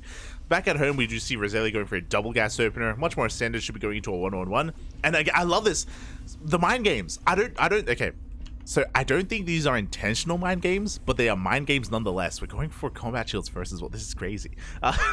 So Roselia saw the 2 Racks, and in meta, in like pro play, 2 Racks means Reapers. It means mass Reapers initially, and it hard counters proxy Raxes, and it also, you can be quite aggressive with Reapers across the map as well. So Roselia is responding with a bunker back at home, afraid, because obviously Roselia has less Reaper production and would be overwhelmed. But we're not making Reapers, we're making Marines, which means we're staying at home, which means that this bunker is doing nothing, which also means that these Reapers could be across the map doing some damage, but no, they're staying at home instead. Roselia is mind gaming themselves. The other wild thing is that typically, because Reapers would be coming in, we would have a Hellion first and even a Cyclone before the tank, but Roselia is going for a tank first opener instead, which is very greedy. It can be quite difficult to defend your main base, but we are going to be sieging up here, and yeah, Roselia is just going to be hyper defensive, is expanding behind this. Meanwhile, across the map, Tainted is going into a pseudo 2-on-1. Very odd to see combat shields first, but we should be seeing stim after this. By the time the medevac, by the time the starport finishes, we should be seeing, oh, never mind. I don't know what's happening. So typically in a normal 2-on-1, we have a reactor. We have a reactor on the factory, and the reason for that is that by the time the starport finishes, we add on swap. We swap the factory, we swap it with the starport, and we can make 2 medevacs at a time. And then by the time we have 2 medevacs, we can move out across the map with these marines. We have stim instead of combat shields, and we can be active, and we can drop, and we can stim, and we can kill stuff, and we can go crazy. As we have a scan, and we confirm the 2-1-1. But we're getting combat shields first. We're keeping the marines at home. We're going for a Viking instead of a medevac, and we're getting into faster tank production. So I love that Roselia scanned, but I don't think Roselia knows what's happening, and because I don't know what's happening. Because Roselia is going to be expecting a drop now. Roselia sees the 2-1-1. It makes sense for a medevac to be coming out and for stim to be done and for a drop to be moving out. And I imagine Roselia is a little bit paranoid of that fact. We have marines getting set up in the main base. We have there a medevac looking for any kind of drop into the main. Roselia is being hyper defensive, is terrified of what Tainted is doing, but Tainted is doing something else entirely. Tainted doesn't care. Tainted's like, wait, what is pro play? What is the meta? I don't watch. Who's Maru? Who knows? I don't care. I'm doing my own thing. The first Viking is sent across the map, and ooh, will go down for free. A bit of a blunder from Tainted. Honestly, that Viking was pretty important, especially because Roselia is going into tank production and Raven production. We need Vikings to zone away these Ravens to make sure they're not as impactful as they otherwise would be. As Tainted is going to be moving out across the map. Oh boy, we've got stim, we've got combat shields, we have a lot of marines. Our goal here, I imagine, is to just rush into the natural, get on top of the tank and kill it, and then take control of the natural base. There is a tank on the high ground though, and soon we're about to have a 3rd tank as well, so the window is closing. Tainted has to pull this off sooner rather than later, and Tainted gets spotted by the Reapers. Reapers go down, but they do scout the army, and now Roselia knows that he's coming. I kind of want the tank to stay on the high ground, not gonna lie. There we go, just reposition, does stay on the high ground, is getting ready for that marine push. Marine stims on forward, but seeing this defensive position, I don't know if we should really stick around. Does siege up, you're within range of the CC, Poppy, let's go. Is gonna be able to shell away at it. Has to be careful though, because of these Ravens, we can disable the tanks. And Tainted is gonna back off. He's gonna stay unsieged. I kind of like this. Oh, we move on a little bit too far forward. We'll lose the tank for free. Never mind. I didn't like that. I assumed he was gonna stay unsieged, let the one tank do work, and it would be unsieged like in preparation for the anti-armor missile, so he'd be able to like back off and disengage. But alas, does lose the tank for free. Tainted will have to back off, and we're gonna be continuing into this game. Yeah, crazy. Really crazy stuff. Tainted has a pretty solid economy behind this, throwing down 2 more Raxes, so going up to 4 Raxes on 2 bases, which is a little bit high, but we're working on a 3rd CC on location anyway, and this is the drop play that we were expecting earlier. And I love this. I love this because Roselia saw that a main push was coming, is no longer prepared for a drop into the main. We have a double drop going into the main base. We have another double drop here on the right hand side as well. This would be ideal if Roselia was moving out. Roselia is ready here at the natural though, so it's going to be really crucial to see how Tainted brings this together. I would love to drop into the main first to pull the army away into the main to distract it, and then we come into the natural. I feel like coming into the natural first would really just throw away units. So we gotta be careful. And there we go. Drop does slip into the main base. Workers are being killed. The entire army does react, but the tanks are kept at the natural. Meanwhile, oh, we just dive on top of the tanks. Let's go. The first tank does go down. Boys are being pulled. The friendly fire is insane, and every single SCV goes down. Can we get the tank? No.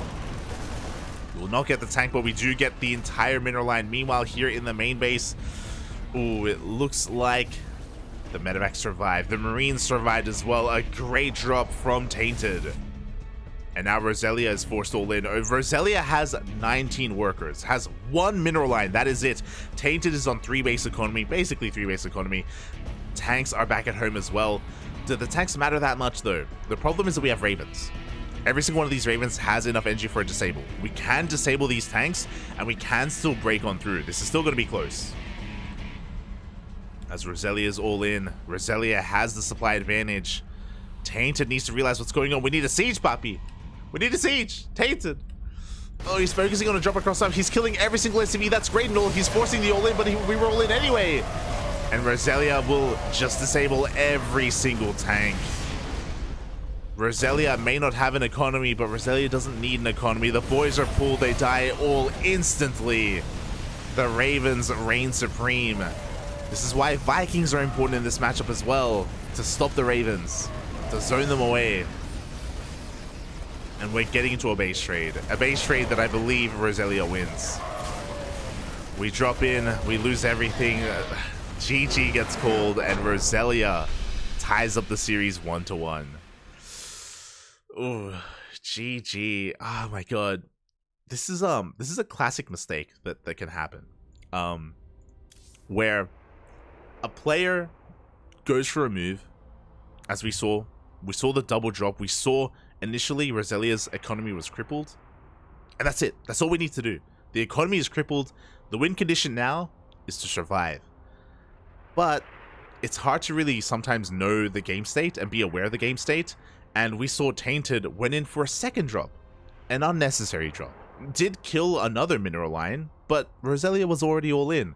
Those Marines were necessary back at home to defend. Again, it's one of those things that kind of comes from experience and comes from, you know, just taking part in more of these games and being in these situations more often.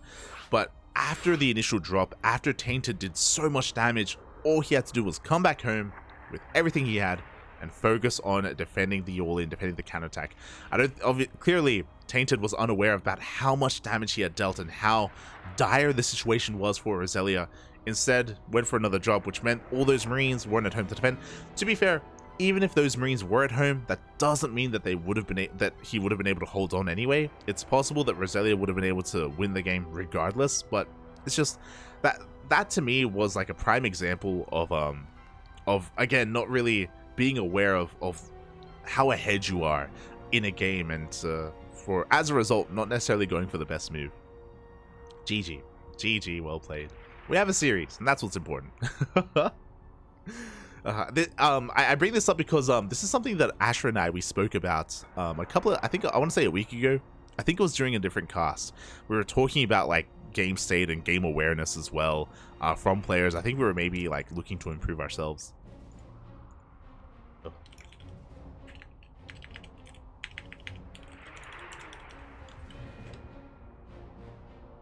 And yeah, I know, like just seeing that game just like sparked that memory and just made me remember like that conversation that we had.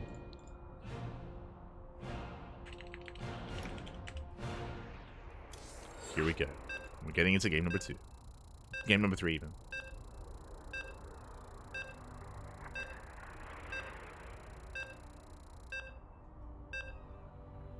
Catching up with the chat. I think Diego's beaten me before. My impression is that he's too solid to die to my BS. XD, Papi, XD. Should have gone home, saved the Stalkers, made Immortals with that Robo instead of warping an extra Stalker. Yeah, 100%. I do think that the Twilight Council was overkill as well, character. Where you threw down a Twilight Council and a Robo. I feel like one is all that you would need. Whether it's going into Blink or getting to Immortals.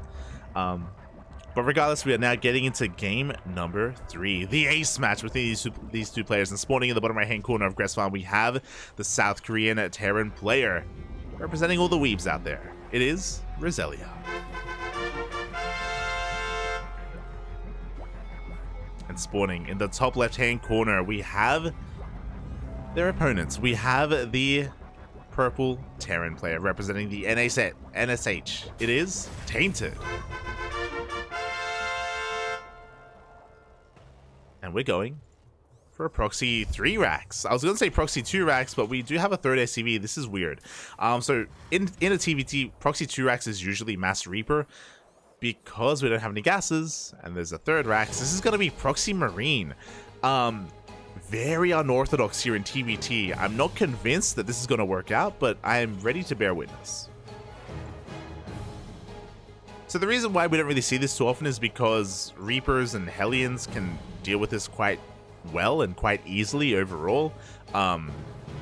This is designed to like break a natural, but we don't even necessarily have a natural 2 break because we can lift up the CC or we can just throw it down in the main. Or double gas openers are very common as well in this matchup. So I don't think this is very good for TVT. I think it's better against Zerg, but we'll see. We'll see how this all comes together. I'm very curious to see what the dynamic looks like in TVT, as Tainted is going to scout, confirm the lack of CC on the low ground, and there is a wall on the high ground.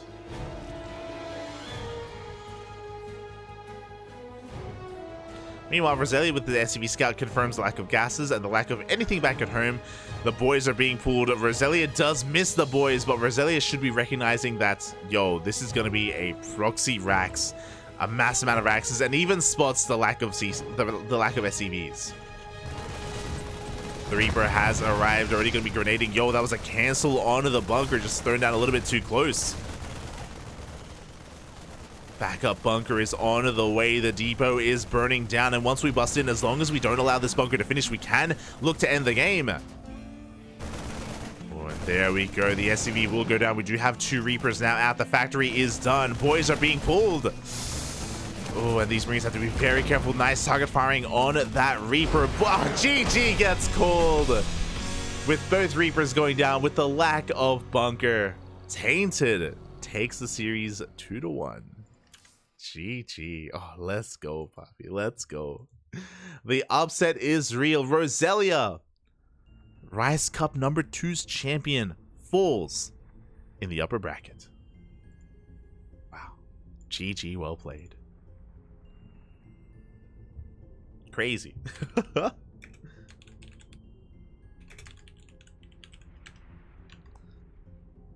With a proxy 3-axe, something you don't see too often at all in this matchup, but I am glad to have seen it myself. GG, well played. Congratulations to Tainted as he moves on to the upper bracket finals to face off against dEiGo. Let's go.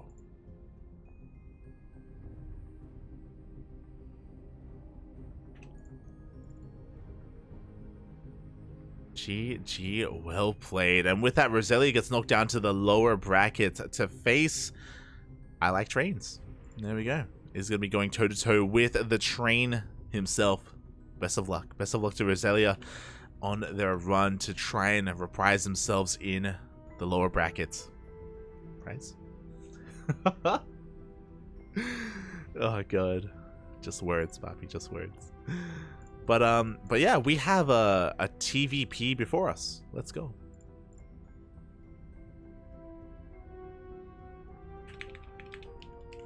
Roselia just messaged me.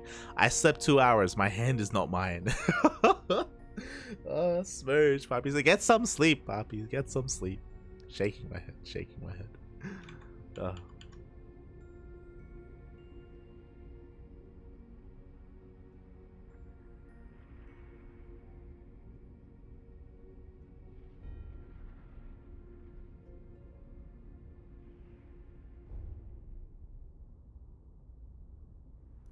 We go.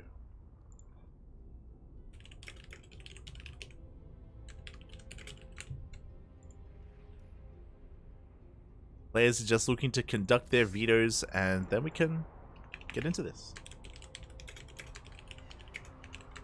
Beautiful, beautiful.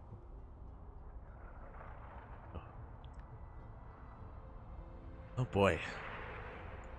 And have we any other updates? Looks like we don't really have too many. It looks like we still have plenty of matches going on as well. Plenty of other matches in the lower bracket, so we still have plenty to go. Plenty to come.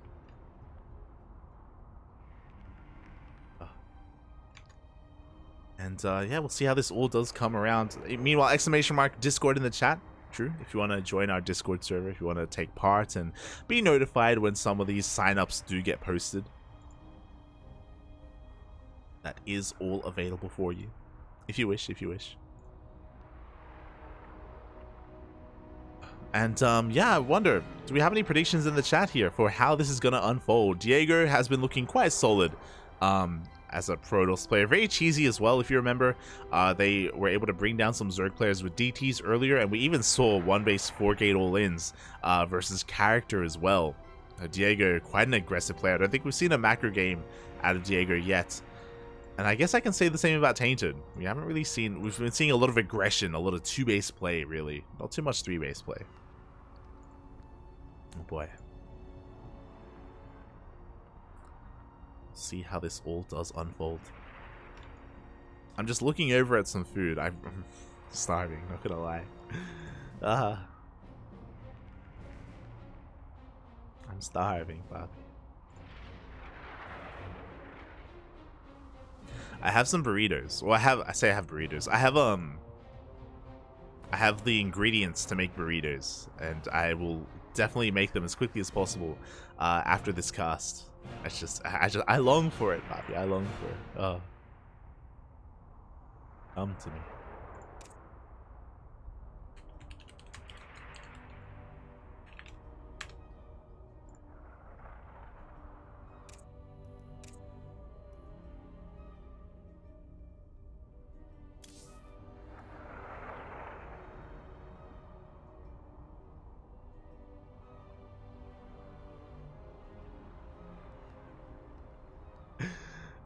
Yeah, it looks like the players are still just working on their own setups here.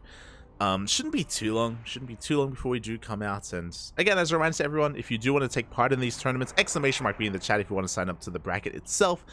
Every 2 weeks, every fortnight, every 2 weeks, we are hosting this event. I say we, Rise is hosting this event.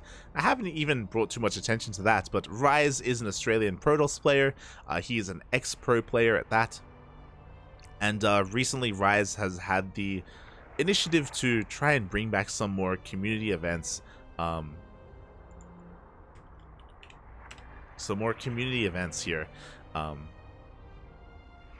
for this, for the people, for Diamond players. Sorry, I was a little bit distracted. I was responding to someone in the chat. In the lobby chat, sorry, in the in-game chat.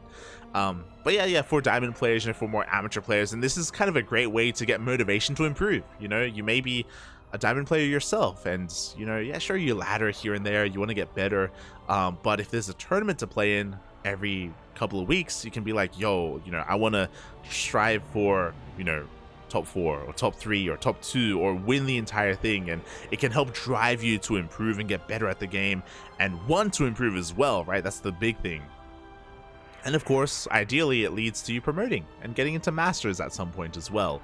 It was our initiative back in the day. You know, we used to run our own amateur tournaments, Sea Duckling Open and Master Swan Open. That's kind of like the second stage, where Sea Duckling Open was for Diamond players and Master Swan Open was when players promoted into Masters. And then we had our GM tournaments as well. So we kind of had kind of a ladder that you could climb in tournaments to be able to continue to improve and to continue to participate in all these events. That was kind of our goal initially for the CranKy Ducklings.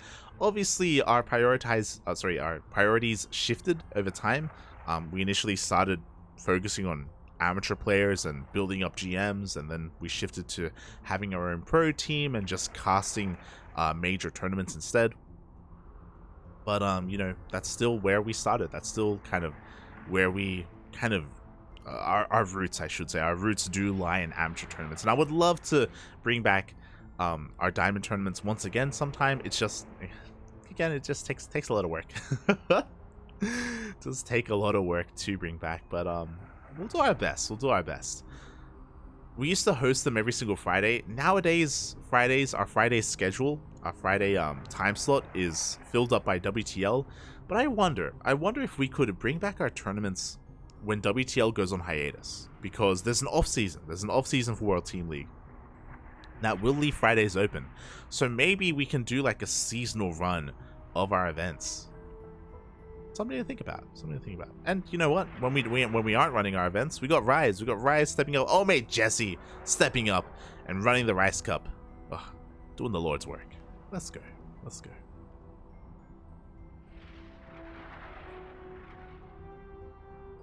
Vamos.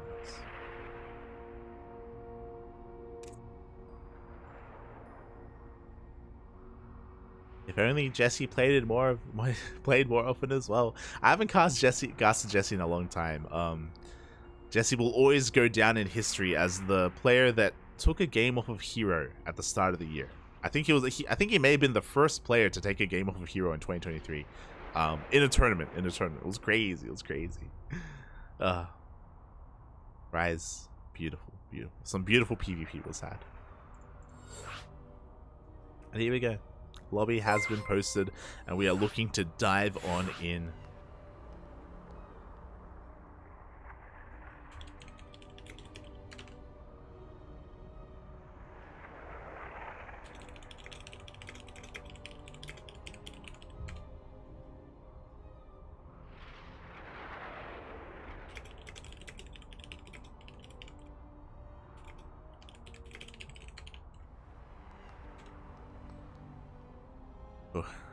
Just letting the players know what is going on. And also, massive shout out to Istan in the chat, Istan83, for resubscribing for 5 months. Thank you so much, Papi. Thank you so much for the support. We appreciate it. We appreciate it. It's in chat. You can see a lot of prawns in the Discord. True, true. PBT unwinnable. Unwinnable. Let's go.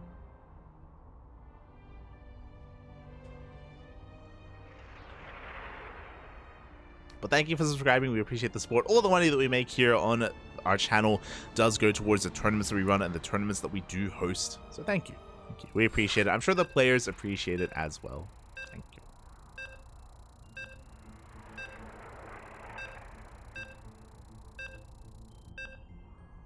The hell did you just send me? Oh, Sando just DM'd me some prawns. Oh, it's beautiful. Thank you. And cheese, I think?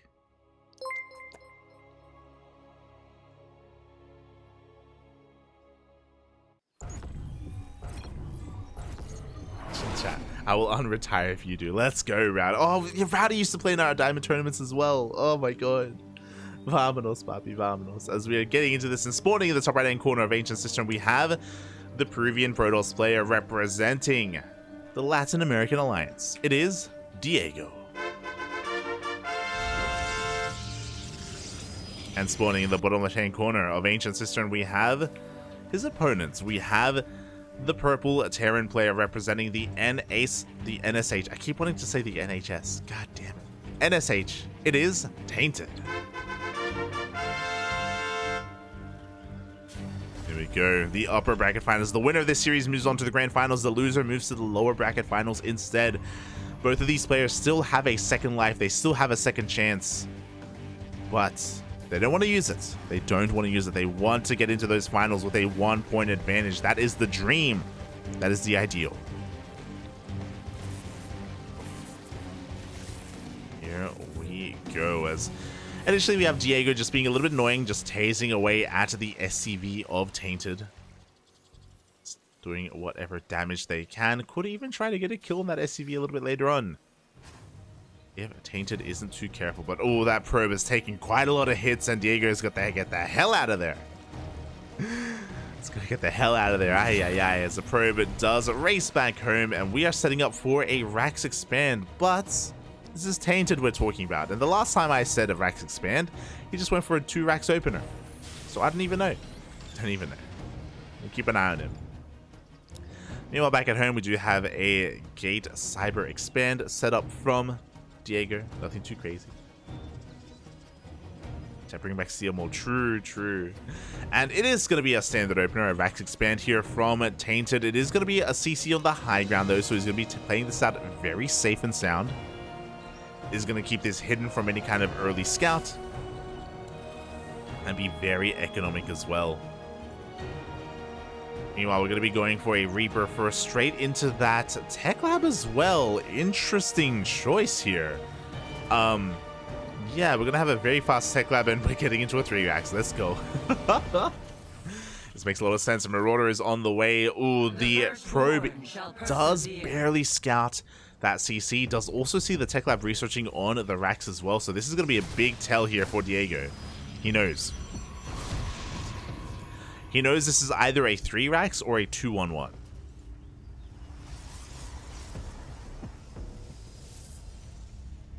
As Marauders are in production. Oh, the first Marauder reveals itself, and I'm getting some deja vu. We've seen this before in the previous series between dEiGo and CharactR, where against fast Marauders, dEiGo, his response is the Twilight Council into charge. We'll see if we get that very same response. Meanwhile, dEiGo just going to be saturating his natural base as we speak. Popping out as many probes as possible. TC is being taken, and yeah, I do worry here for Tainted if he doesn't scout. Tainted does have the Reaper across the map and was not able to see the tech, unfortunately. Hasn't spotted if this is a Stargate or a Twilight Council.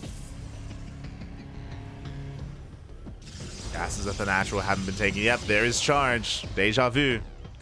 We saw dEiGoSS shut this very same build down versus CharactR, because it works so well. Like, we are just prioritizing Marauder production so heavily. Look at this! Is this CharactR in Tainted's body? I don't know. But we are making so many Marauders, and Marauders, they can do so well against Immortals, they can do well against Colossi, they can do well against buildings, Stalkers as well, Blink Stalkers even. This is like a hard counter to like 4-gate Blink Stalker, or even 3-gate Blink Stalker. But against Charge Lots? Tainted is going to have a hard time dealing with that. Very hard time. Step Shades into the main base, confirms multiple tech labs on these Raxes, confirms all the Marauder production as well. And Tainted still hasn't seen anything. We have a massive gateway explosion. This is going to be a 2-base all-in. This is going to be a 2-base all-in setup from dEiGoSS. 8 gates, 2 bases, charge, very minimal gas. This is going to hit like a truck. And because Tainted doesn't know this, oh, this is worst case scenario. No, this is actually the worst case scenario. I was going to say that because he doesn't know it's coming, he can maybe set up defensively back at home. But we're moving out across the map. We're going to get caught out in the middle of the map. There's going to be no bunkers to make use of, no defensive position, no terrain, no high ground. Oh, boy. Terran players, look away, Poppy, look away. It's not going to end well. As the Marauders do rock up and they meet a wave of Zealots. We're actually not fighting with the entire army though, so these Marauders aren't trading too badly. But they will now. Now dEiGoSS is paying attention. Now he's sending his Zealots across the map. Prism coming up behind this as well, and we are going to be bleeding out Marauders left and right. Oof. Back at home, we have a bunker on the way, but we need tanks, we need Widow Mines, we need more than just Marauder. Oh, the boys are being pulled. I think Tainted is aware about how dire the situation is. But we do have a full wall. These are good things. And he did preserve the majority of his army as well, but the Zealots are getting into the main. Oh boy. We're getting on top of the production. We have mines being produced 2 at a time, which is definitely a good thing. But the Zealots are in the main. The Zealots are looking to knock down the natural wall as well. I don't think we can fight this. We're going to have to, though. We got another massive warping of Zealots as well. A little bit of an F2 as the lower army does run into this. But we can see that the Marauders are going down one after the other. We are making use of the choke point. But the Marauders, they tickle Zealots. Ay, ay, ay. Oh, as Widow Mines go off, a little bit of friendly fire as well. The mass repair is keeping the bunker alive. Again, Tainted is holding as best as they can. This is probably like what he can really hope for. Mine Shot's going to be going off. Oh, no, never mind. Mine Shot is not going to be going off, and every single Marine and every single Marauder has gone down. We are now camping the production, and that is all we really need to do. Zealots, they even bust down into the natural. Both Widow Mines go down. No drilling claws. GG gets called, and dEiGoSS takes game number 1. GG. Again, a nice reaction from what dEiGoSS was able to scout. dEiGoSS confirmed Marauders and went into charge lots. Tainted, unfortunately, was lacking any scouting information at all. Didn't really know what he was up against until he moved out across the map. Ran into Zealots, realized his mistake, went for the full wall off, was starting Widow Mine production, but by that point it was a little bit too late. GG. GG, well played.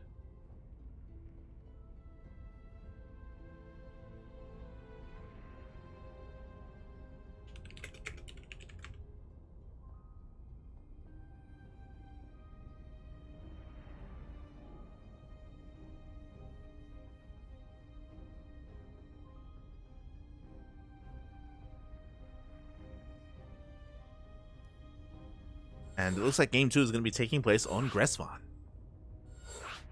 I'm just looking longingly at food. Longingly.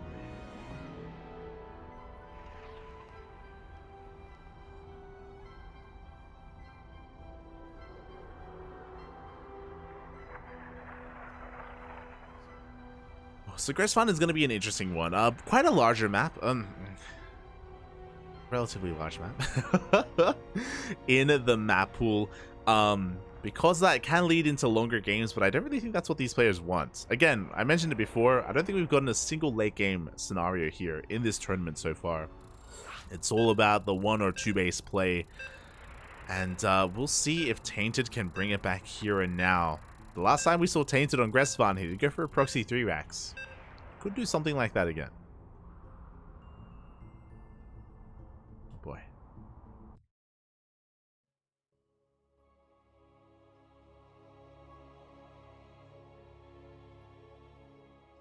Go.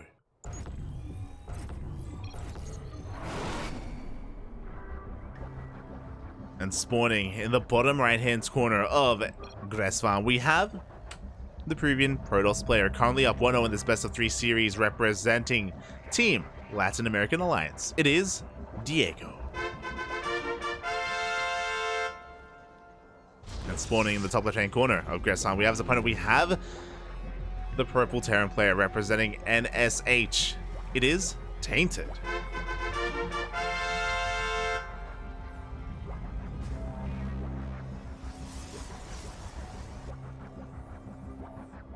Here we go.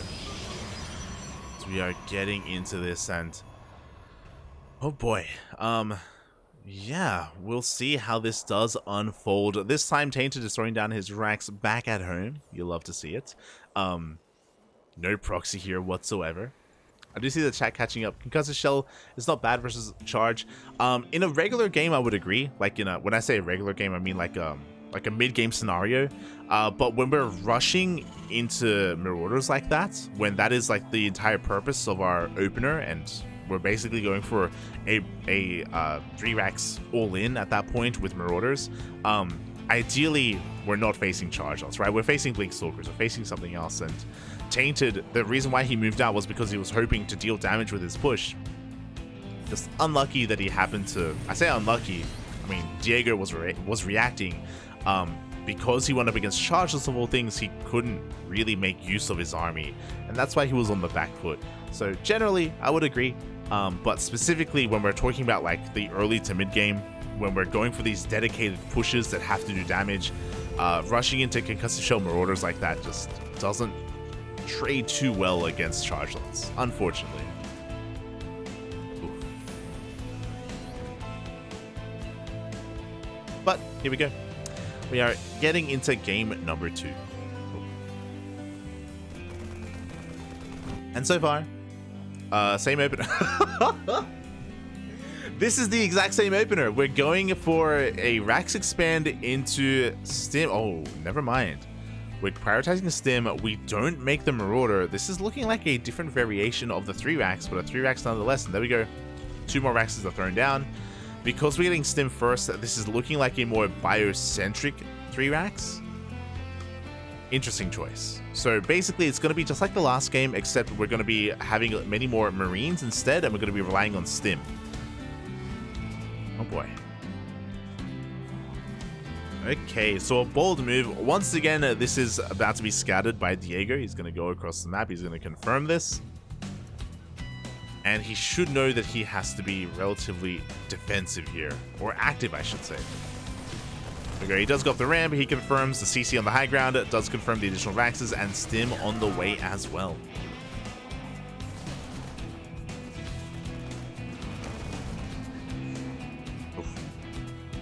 Already the Stalker doing a lot of damage, and we can react to this in different ways. So against a more Marine heavy variation of this, I actually favor Blink Stalkers more than Charge Lots, to be honest. I do think that Marines will have a bit of a better time against those Charge Lots, but Blink Stalkers will do even better, but we're going for Charge anyway.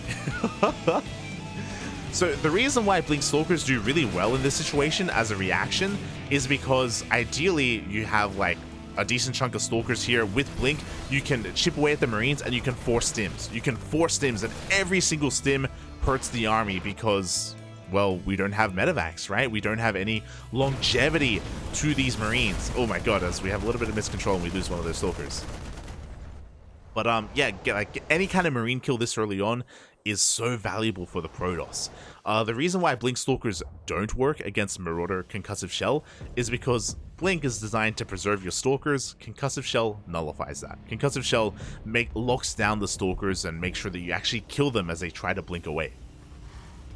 So against this, I wouldn't be opposed to Blink Stalkers, but we can see that once again we're going to be going for charge. Not a bad reaction to the 3-gate. Sorry, to the 3-axe. Not bad. Not ideal, but not bad.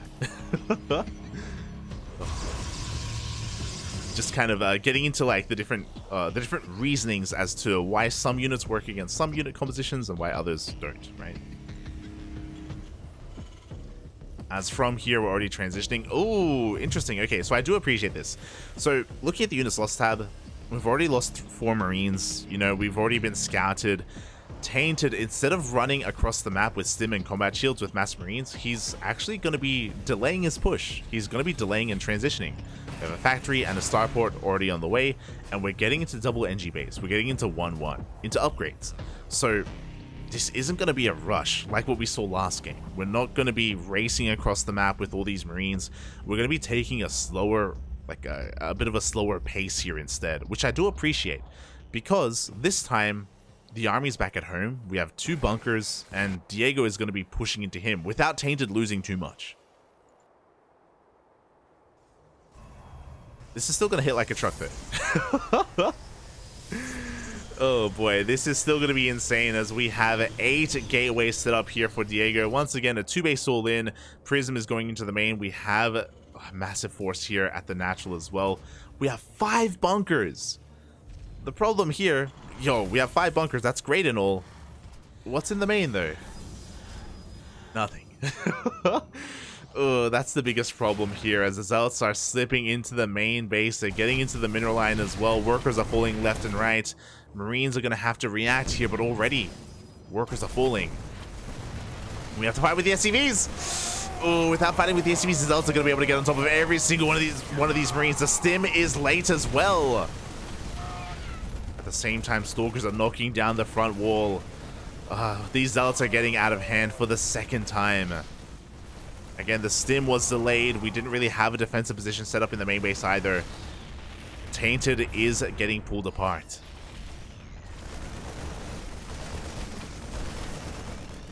Also, Hellions aren't really ideal either. Ideally, we would have had Widowmines. Hellions don't really have a place here in this at this stage of the game, as the Zealots are going to be able to get on top of everything. We get another warp in of Zealots as well. And everything is being cleaned up. 1-1 is going to kick in. By the time it does, we will have no army remaining. Oof.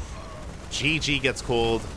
And dEiGo, with this win, takes the series 2-0 and moves on to the grand finals.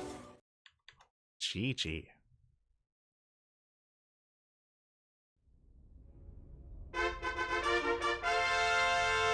GG, well played. I appreciate that Tainted was doing something different. It was, going for a different build overall in game number 2.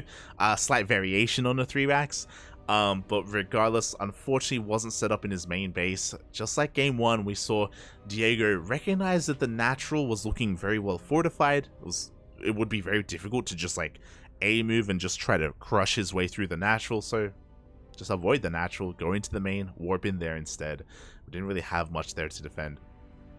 I would have appreciated, just like game 1, to go into Widowmine production as well. Widowmines do so well against charge lots, but alas, we were making Hellions, and Hellions don't really, they don't, they're not really good in TVP unless we're specifically talking about killing probes. Like roasting up mineral lines, sure.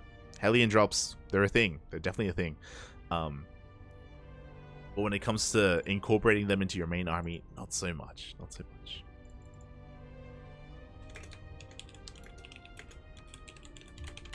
And with that, GG, well played. dEiGo takes the series 2-0, and now we move on to our next matchup.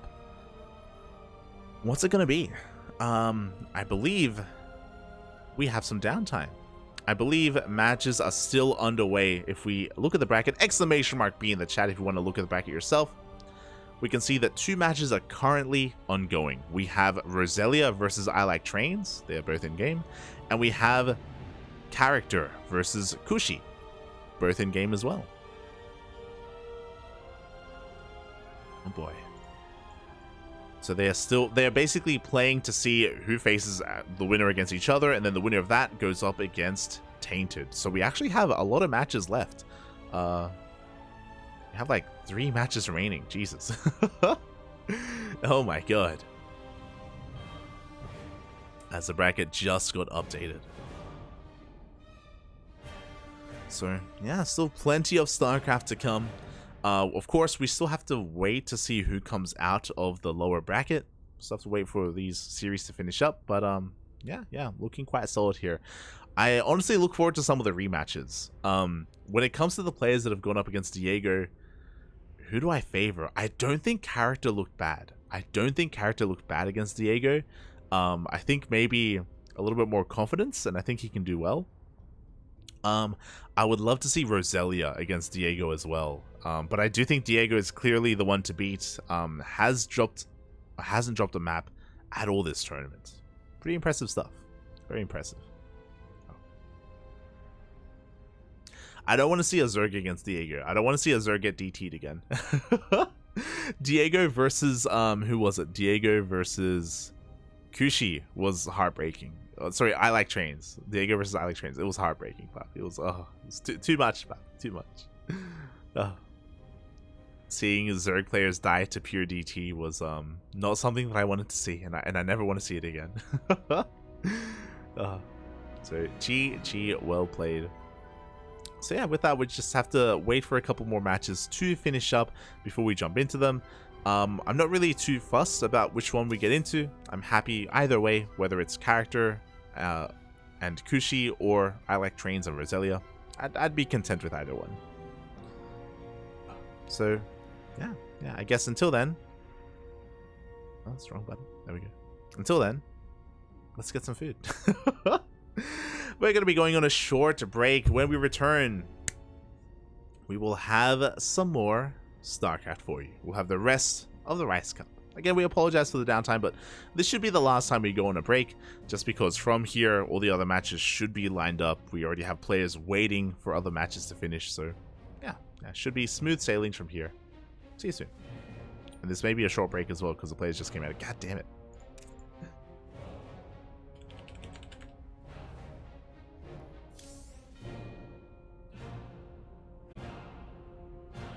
We'll cut to a break. See you soon, Poppy. See you soon.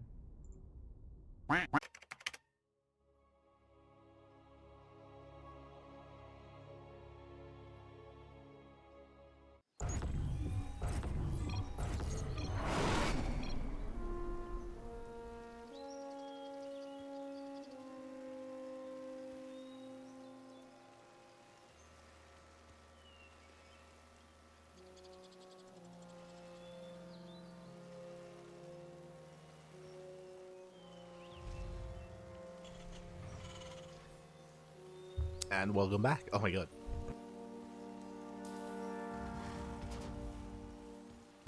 And welcome back. I do apologize for that, but we are back. We have returned with a lower bracket match, and we are jumping in mid-series into apparently this TVT as spawning in the top right hand corner of Ancient System. We have the Canadian Terran player representing All Inspiration, the random player rolling Terran.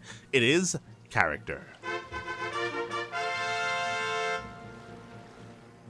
And spawning in the bottom left hand corner of Ancient System, we have his opponent. We have the red Terran player representing clan OJKO question mark. It is Kushie. Of course, Kushie is currently leading the series 1-0 against CharactR. 1 game away from advancing on in the lower bracket, and is opening up with a 2 racks. Oh my god. Okay. So we got some things to talk about. So, CharactR is going for a double gas opener. with this double gas opener, it should be delaying that CC and should be going into a 1-1-1 from here. So a little bit more of an aggressive opener from character. Meanwhile, Kushie across the map is going for a 2-Rax, and 2-Raxes are designed to hard counter proxy builds, as we're going to be able to pump out 2 Reapers at a time. If character was proxy Reapering Kushie, whether it was with 2 or even 3, typically 2 Raxes, then Kushie would have the advantage, as he would be able to keep up with the production of character and have the defender's advantage as well. So yeah, very kind of safe play coming out from Kushie to go into this. And now with the abundance of Reapers, as there is no proxy Rax, we can even be active on the map as well. So I don't really know what happened in game 1, but we have seen character be cheesy. Character has been very cheesy this tournament, so Kushie is maybe aware of that, or maybe was cheesed in game 1 and is just playing things out very safely here in game number 2. Meanwhile, with this double gas opener, with this 1-1-1 setup, it is a 1-1-1, but one of those ones is across the map. It is a proxy starport opener here from character.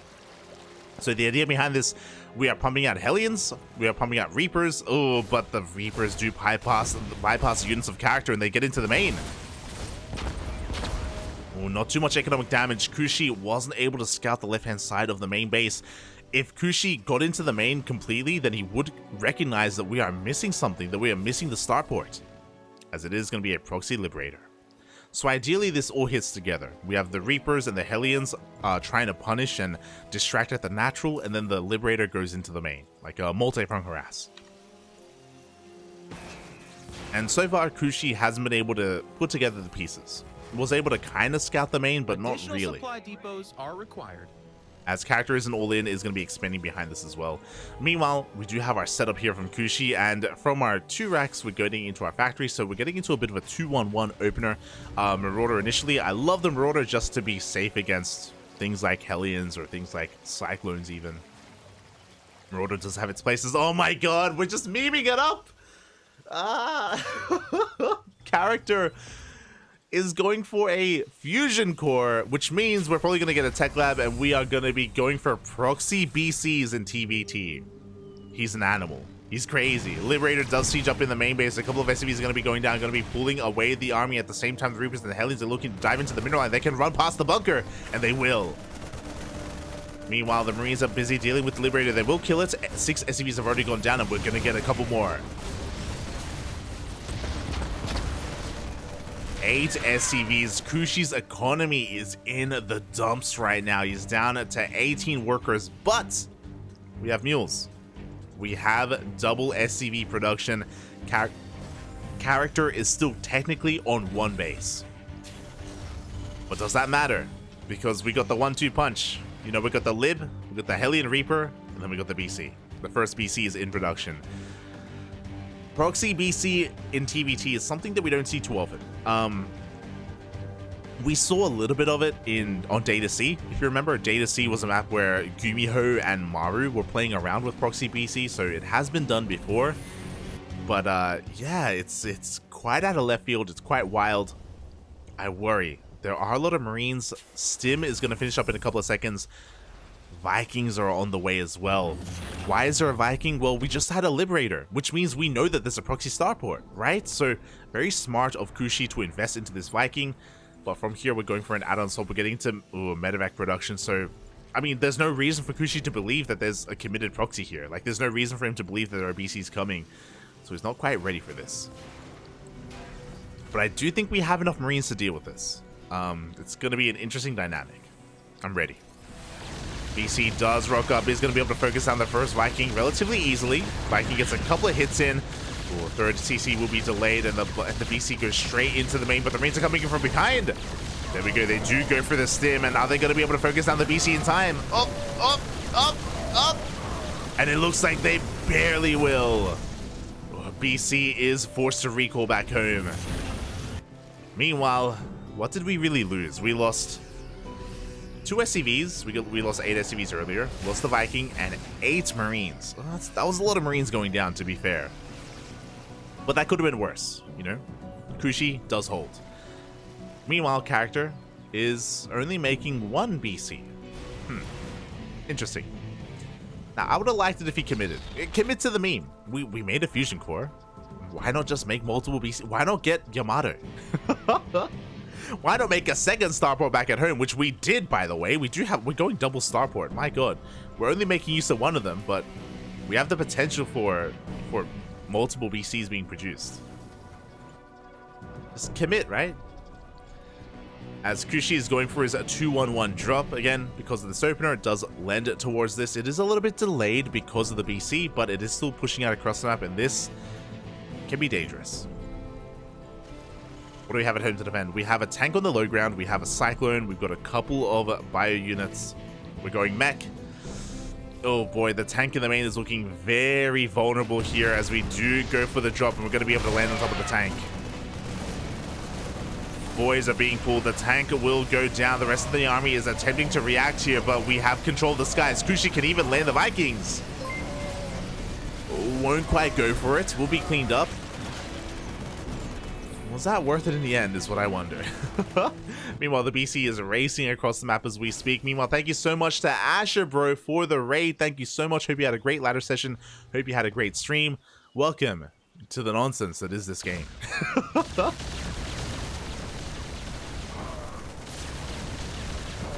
As the BC dives on in, we do have Cyclone coming out just in time. The Vikings as well. Do we teleport out in time? We do. BC does survive. Able to get a little bit of damage.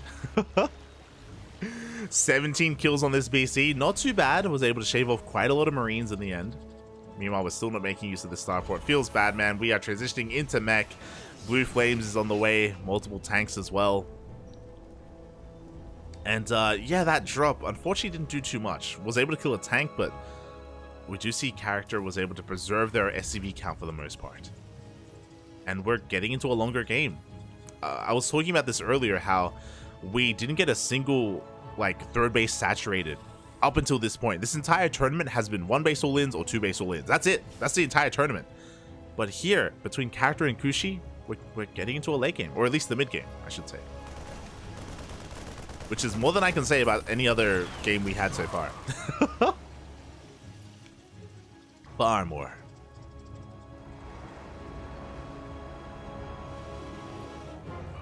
As, of course, we have our 4th CC on the way for CharactR. We're getting into our tank production.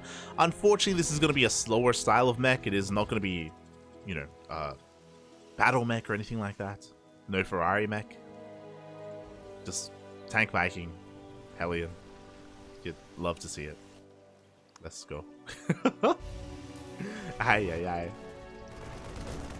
Likewise, it's going to be on Kushie to try and vie for map control and go for draw player. Unfortunately, because we've been losing and we've been just losing so many Marines to all these BCs, we don't have the best economy to really sustain this, and we don't really have the highest Marine count either.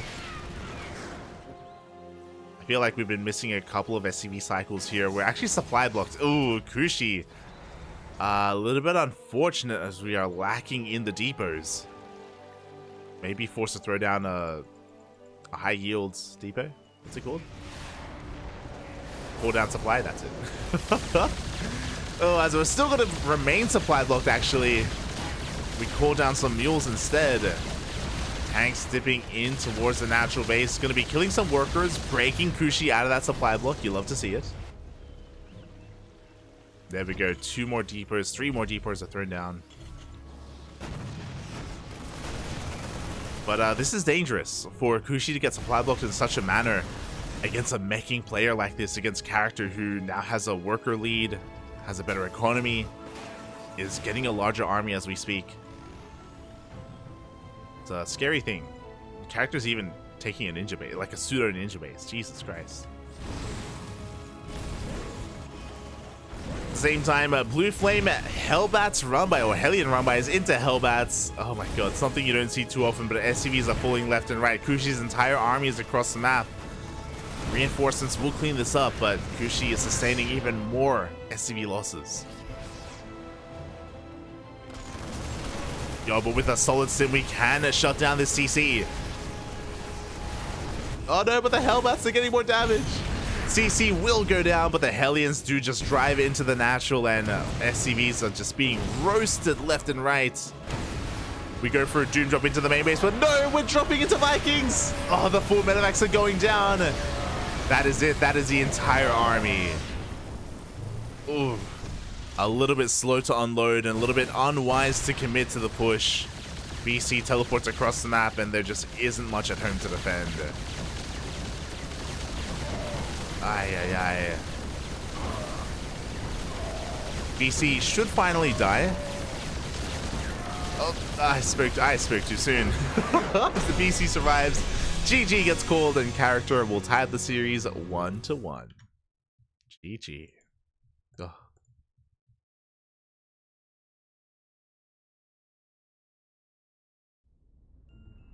Catching up in the chat. We need more duct tapes. True. Shout out to Vortex. Vortex is the video editor that does make duct tapes for us. It's been a while since we've had one, but always appreciated. And yeah, what a wild game. What a wild game here. Proxy Liberator into BC from CharactR. What a character.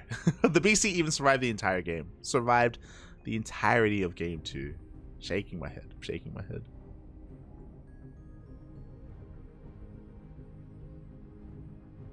I love the one with the player who has to check the store of his parents besides gaming. Yeah, that's Shelby.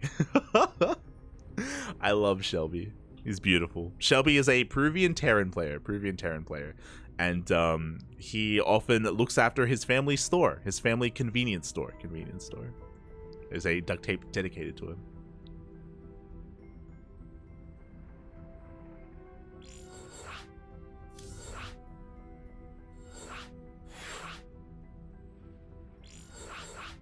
Here we go, as we're getting into game 3, the ace match, and it's going to be taking place on Gressvan. Here we go. For those of you that are joining from Asher's stream, hope you enjoyed your time there, and I hope you enjoy your time here, as this is an amateur tournament for diamond players, or bronze to diamond to be specific. So really, platinum players and gold players can also sign up as well, just to experience and be a part of the event. And yeah, as a result, we've been having a lot of fun. We've been having a lot of wild builds and wild games already, as we just saw Proxy BC. How often do you see that in a TVT of all things? A TVT champ. Shaking my head. Oh. But here we go. We are diving into the ace match, game number 3, and spawning in the top left-hand corner of Gressvan, we have the Canadian Protoss player representing all inspiration. It is CharactR.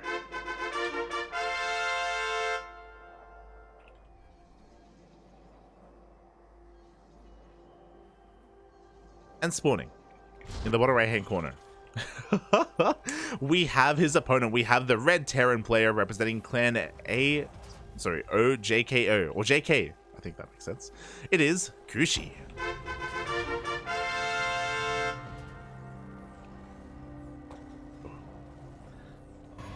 Oh, here we go. And as people are saying, I'm sure he was felt pressure to attack. 100%. Like, because of the Blue Flame Hellion run-bys, and because Kushie was across the map, turning back around would have been a really hard pill to swallow, because you turn back around, sure, you kill the Hellions that are harassing you, but now you're down 20 plus SCVs in a mirror matchup, right? You're down in SCVs, you're down in bases.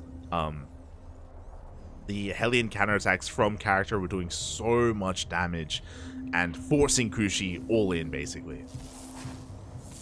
As CharactR has now rolled Protoss. For those wondering, CharactR is a random player, has Diamond with all 3 races, and is quite a cheesy player as well, as we've seen. You know, we saw Proxy BC, here we're seeing a Proxy Gateway as well. I'm curious as to how this will be, because we actually don't even have our first Gateway at home. Oh my god. We're going for a gate expand? What is happening? Okay, I'm curious. Take me along for the ride, Papi. So, I think this is designed to punish a Rax expand, and Kushie is going for a Rax. To be fair, this is actually going to work out. Oh my god. Okay, so Kushie set up with only a single gas is going for a Rax into a CC. Character with his first proxy gateway is going to be able to chrono out this Zealot and maybe even force a cancel. The first Reaper is zooming across the map. I would like to wait a little bit longer, but as the Reaper moves out, the Zealot moves in, but the Reaper can turn back around. It can't, it won't, but it could. As the Zealot is going to force a delay on the CC, does kill an SCV as well, and could chip away at the CC, and could even force a cancel, but we're going to see the cancel anyway. Oh boy. That is a massive blow to the economy of Kushie. I did not like this. As the CC was almost halfway done, has to rebuild here in the main. Across the map, no! Across the map, the Reaper got surrounded as well. Oh my god.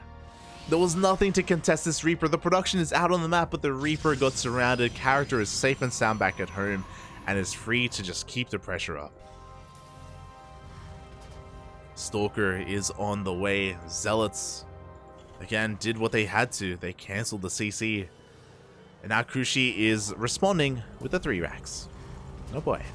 We've been seeing so much 3 racks today. We've been seeing 3 separate Diamond Terrans from 3 separate teams and regions. There's nothing connecting them other than the fact that they're Diamond.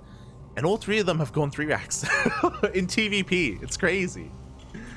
Oh my god. We've seen Character do it. We saw Kushie do it.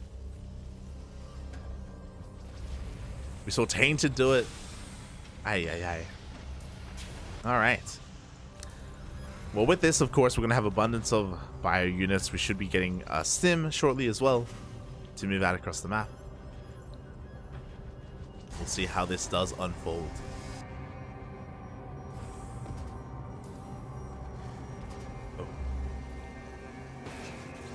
As, yeah, from here we should be able to get into our upgrades, and because of this delay as well, this is a bit of a delayed 3 racks, I imagine we're going to be pushing out with medevacs. We just finished up our factory, there's no reason not to start up the starport as well.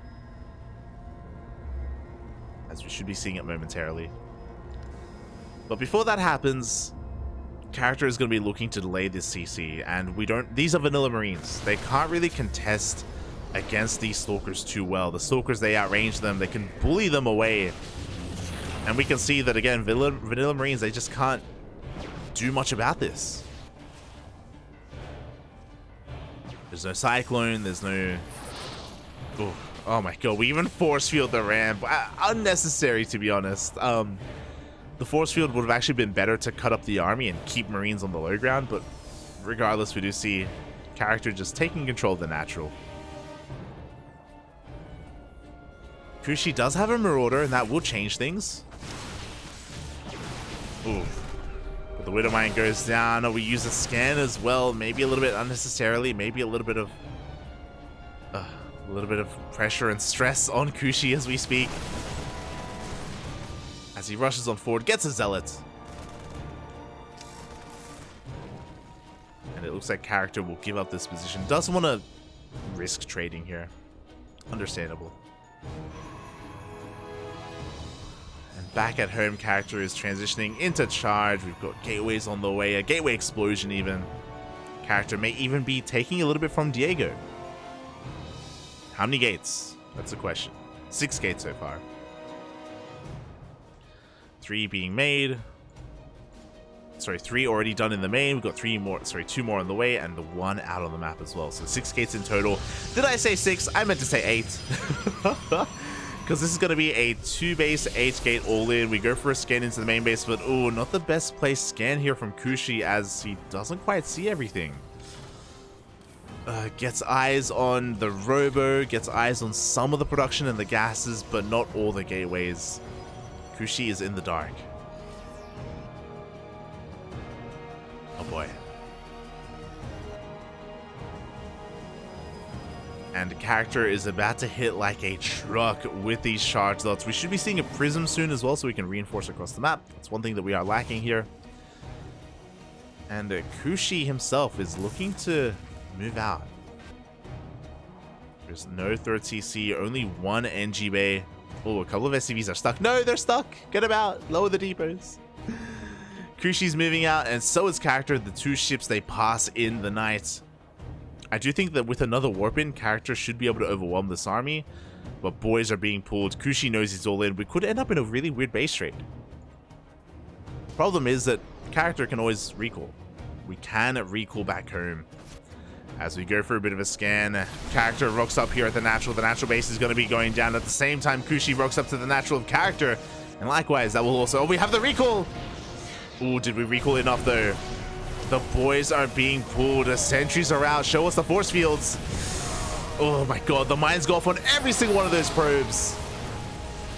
And we need more zealots, Papi. The zealots, they were left at home. They were the most important part of the army. 22 probes go down in the blink of an eye. Meanwhile, the production is under threat, but we have an overcharge. We have an immortal holding strong. And the zealots have arrived. And now with the power of the zealots, we can clean up.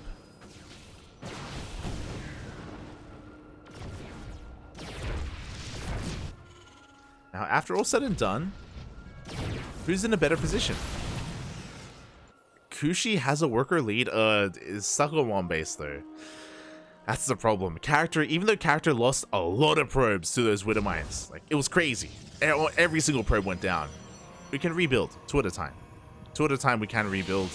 And Kushie was pretty all in. Character still has a standing army. The only thing keeping character back home, I think, is the recall. The fact that he just used a recall, which means he can't turn back around. But I think if it wasn't for that, character has no reason not to move out across the map and end the game. Boy. Character just looking to try and get some scouting information with his army. Moving out with his zealots, moving out with his observer. Kushie trying to rebuild, trying to recover.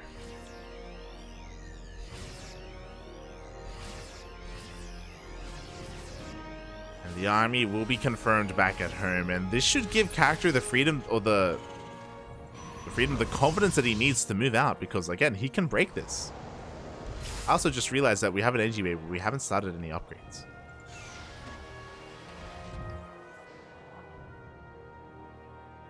If character really wanted to, we could move out. We're going for another warp in. We've got Archons on the way. Zealots as well. 3rd CC in production. Character is looking for a ninja base. I don't blame him. Just making sure that he's aware of the position he's in, that Kushie doesn't have anything crazy going on.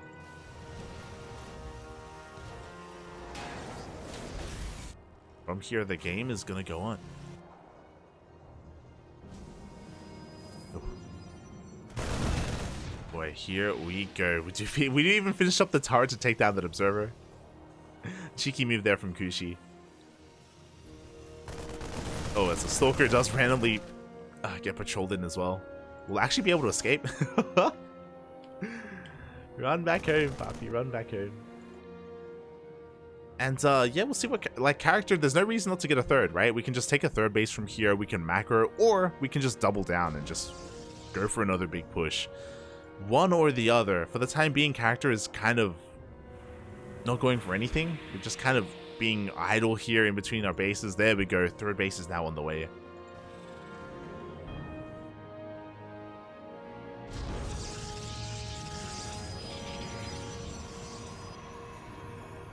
And we're gonna go into a longer game, I guess. As I say that, character is moving out. It looks like he at least wants to try to delay and deny the 3rd CC of Kushie. But like, our army is still terrifying. Without more Widow Mines, without Ghost for EMP, without more tanks, I don't really know how Kushie really can contend against this, unless the army just trickle in. There we go, a tank is thrown down. No blink. Chargers are racing on forward. The Archons are left behind. Here we go, they are now moving on forward. With the Zealot army gone, character, he does pull back.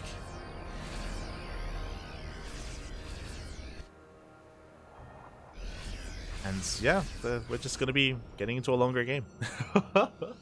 I do think that he could have been a little bit more assertive here and gotten on top of the tank itself. I do think that character could have achieved a little bit more with that.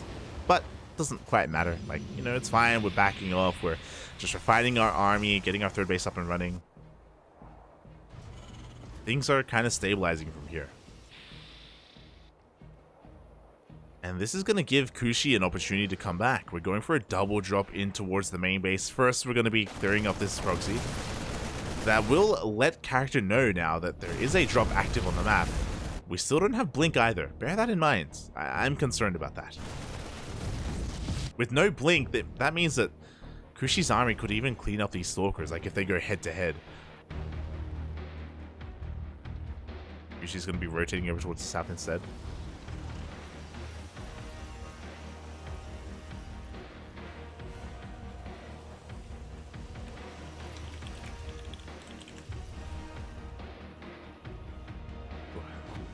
Here we go, as we have the double drop moving across the map as we speak.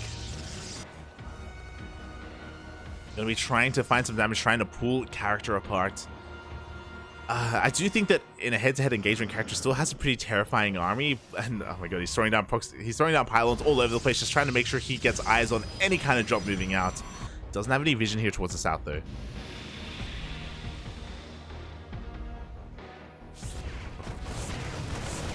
Here we go, we get the double drop. Character's army is not too far behind though, and we're not really going to be able to do too much damage. We get a cannon and get the hell out of there. Unfortunately, because we don't really have any blink or phoenixes or anything like that, we can't really shut down these medevacs. So I would want to see more of this from Kushie.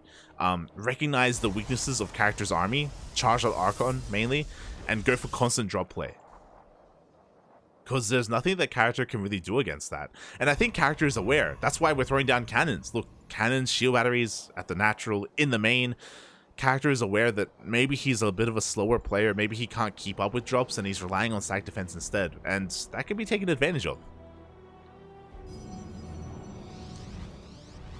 Kushie can try and go for that multi-prone harassment. Does have plenty of medevacs and bio to make use of that as well, as this army is getting quite terrifying. Now that the game has settled down, Kushie is getting a little bit out of control. We have 2-2 on the way. We have a Ghost Academy done for Ghost for EMPs. Drop coming back into the natural. Oh, and the Nexus could even go down. We don't have an overcharge in range. Oh! And we do get a snipe on the Nexus. Let's go, Puppy. Let's go. Nexus does go down. Character down to only 2 bases. And unfortunately, even though character was looking terrifying earlier, we've kind of stagnated. What do I mean by that? Well, we have no other splash damage. There's no storm. There's no colossi. There's no blink. There's no further tech. We're just kind of stuck here with this kind of mid-game composition. And sure, we have +3 attack, which is nice, I guess. But EMPs, ghosts are gonna completely shut this down. Like we're so heavily reliant on Archons right now, and only a handful of EMPs, and suddenly this army is just it's gonna melt. Now I bring up ghosts because we do have a Ghost Academy, but I should also bring up the fact that we actually don't have any ghosts. We have the Academy, but we don't have any ghosts yet, and I am concerned about that. We need to get into Ghost Academy, Ghost production sooner rather than later. I am worried here for Kushie.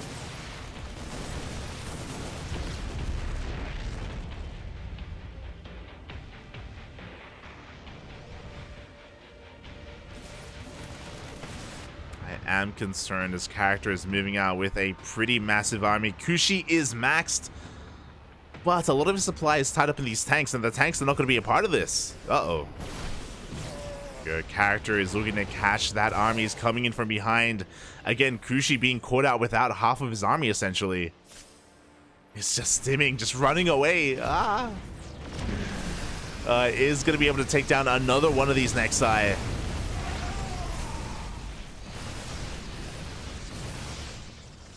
And we're just gonna, we just literally went for a run by. We stimmed, we ran on forward, we sniped the base, and we just stimmed the hell out of there. Nice, let's go. And hey, we got away. We actually did get away. Oh, but I spoke too soon. Up, up. Oh, and here we go. We are committing to the fight. We stim once again, trying to power through all of these Archons, and we'll get through some of them. But there's just too much Protoss here again. No EMPs, no tanks to support. Kushie loses a big chunk of his army. So does character, to be fair. Ugh. But we're losing a lot of Marines.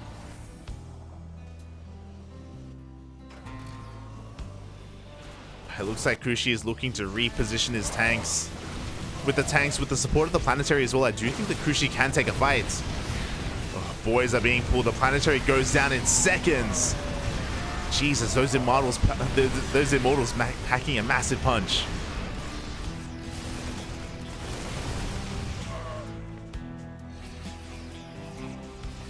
Ay, ay, ay. And from here, we're still committed to Archons. We're still not making any Storm, no other splash damage. Likewise, though, Kushie isn't making Ghosts, so doesn't have the best army either. As both players kind of bounce off each other.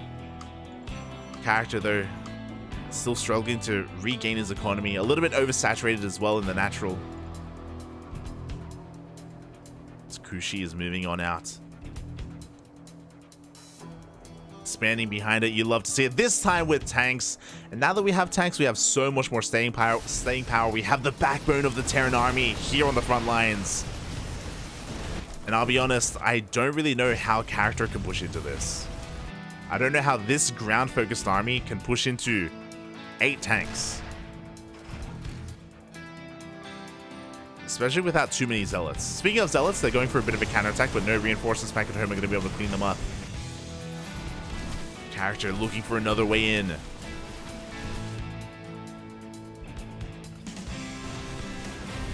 It's actually expanding here towards the south instead. You love to see it. It's going to be able to delay the 5th CC of Kushie as well. But my god, this army is still terrifying. Like, as long as we're able to siege up in time, we can do well. But, oh god! He does run into the army, and one of these tanks is going to go down for free. The siege is late! Oh, but it's good enough anyway. The tanks, they go ham. They obliterate the army of Character. And just like that, Character's army supply plummets. Kushie was up against the wall. Kushie was almost dead this game. Was basically dead. But he brought it all back with the power of Marine, Marauder, the man with gun, and the tanks as well. They played their parts. Were able to stim on forward and take everything down. Character has nothing left. Tanks are rolling on forward. We have broken the natural. We're breaking into the main. Kushie. Comeback was real. The comeback was very, very real. He believed in his ability to do so. Didn't give up. Not for a single moment. The tanks siege up as well. And with that, there is nothing left. Only workers. And the workers are going to do well for themselves. They're going to be able to take down a couple of tanks. But the main base is compromised. Kushie has done it. Is not going to be eliminated. Not here, at least, in Rice Cup number 3. Is going to be able to take out the main. What song is playing, Papi? What song? Tell us, Papi, tell us. What is it? Is it Stupefy? I don't know.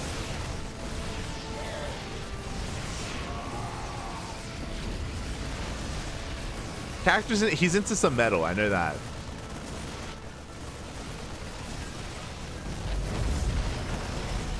Wait, I'm on the edge of my seat. What's playing, Papi? What's playing? It's called Good Luck You're Fucked by Seldweller. There you go. Aye, aye, aye. GG, well played. Good effort here by Character.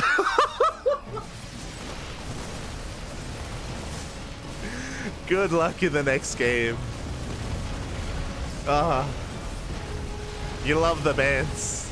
The Character is staying in this for a while. Are we really going to have elimination? Are we really going to kill all the buildings? Is that really what's happening? Is that really what we're doing? GG. And Kushie will take the series at 2-1. Let's go, Papi. Let's go. GG, well played. Ah.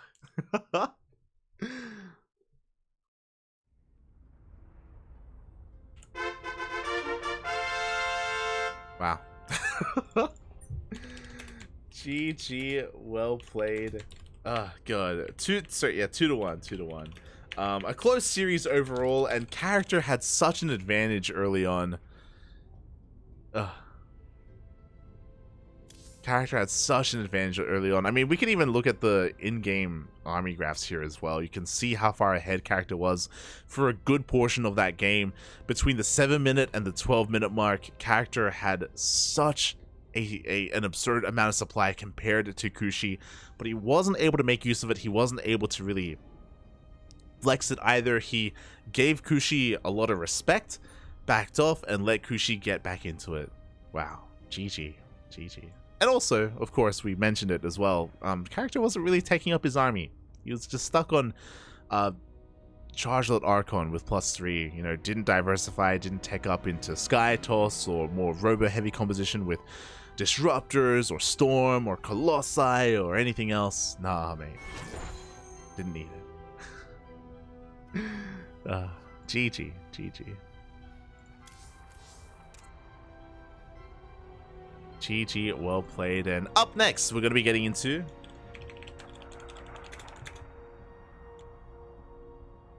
another TVT. It's going to be Roselia versus Kushie. Let us go.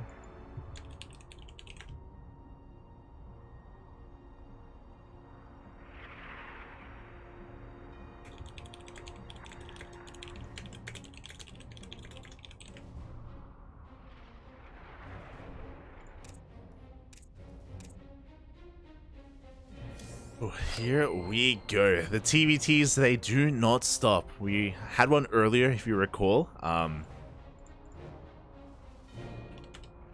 Oh, okay. I did not know this. Apparently, Kushie is from Australia. The more you know. The more you know. So we're going to be getting into an Australia versus South Korea matchup. Vámonos, papi, vámonos.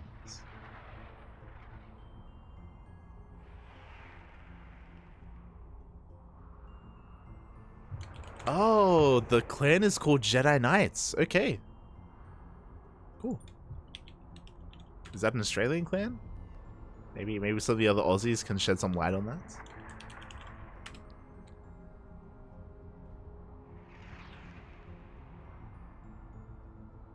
Yeah, Jedi Knights. There you go.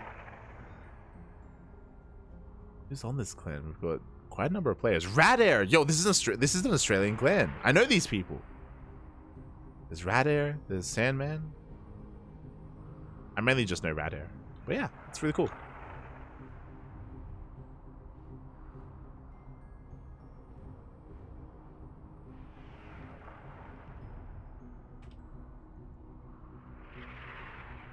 It's really cool to see.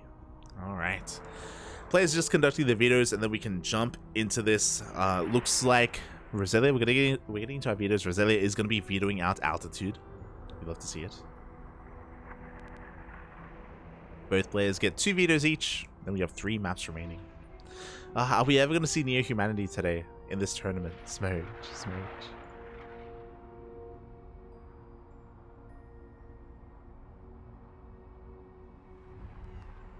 I'm catching up with the chat. Marines are shredding through my base and all I hear in the chorus. Good luck, you're fucked. We'd hate to see you go, man, but everyone knows you're screwed. Beautiful.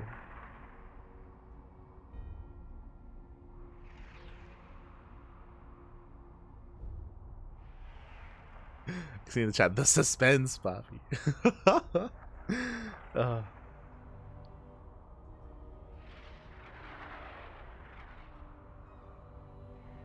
But yeah, it looks like Kuro has been updating the Wikipedia page. Thank you so much, Kuro. Reading some thanks, Kuro, in the chat. Beautiful.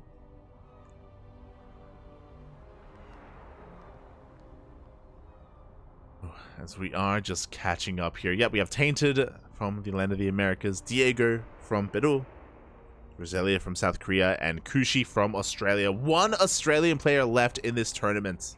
Let's go. Let's go. 1 does remain. Can they go all the way? That is the question.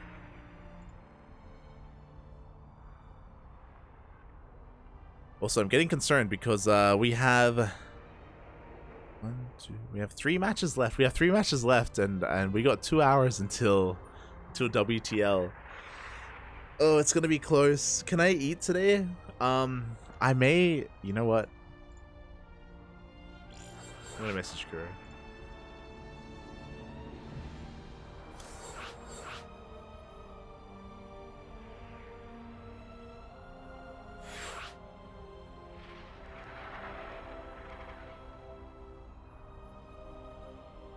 have a co-caster. I have a co-caster, Papi.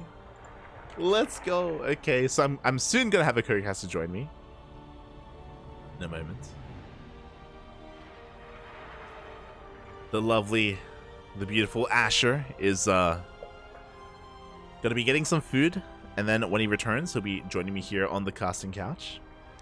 You love to see it.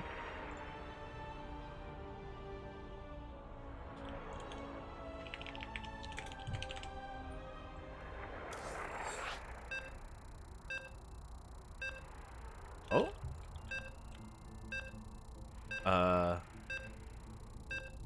we race changing? Is that what's happening? Is this intentional? Okay, it looks like Kushie, because okay, so coming into this, I assumed Kushie was a Zerg player, but they were playing Terran last, in the last game. But, Kushie is actually switching to Zerg. Okay. Fair enough. I guess so. I don't think people want to watch TV. True! The Kappa, Papi Kappa. No, we loved the previous TVT, okay? We loved it. It's okay, it's okay. But here we go, spawning in the bottom right-hand corner of Gressfarm, we have the South Korean Terran player representing Clan Louder and the weebs out there in the world. It is Roselia. And spawning in the top left-hand corner of Gressfarm, we have the Australian Zerg player representing the Jedi Knights. It is Kushie.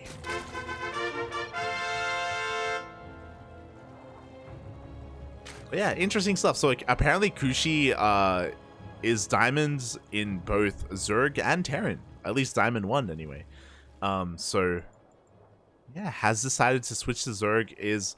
I mean, Kushie says we want to avoid the TVT, like the audience, but I imagine Kushie doesn't want to experience a TVT. Like, I do know that a lot of players are not very fond of mirror matchups. So yeah, it's very possible that Kushie against Terrans just prefers Zerg. There you go. There you go. As we are getting into this game, and yeah, I mean, I appreciate it. You know, up until this point, there were no Zerg players left in the tournament, so I was worried. I was worried that I would only have to cast Terrans and Protoss, but there is a Zerg. We do have a hatch gas pool opener here from Kushie. Nothing too crazy. Everything's looking standard from our Zerg player. Meanwhile, Roselia likewise is going for a Rax expand. Standard openers all around. You love to see it.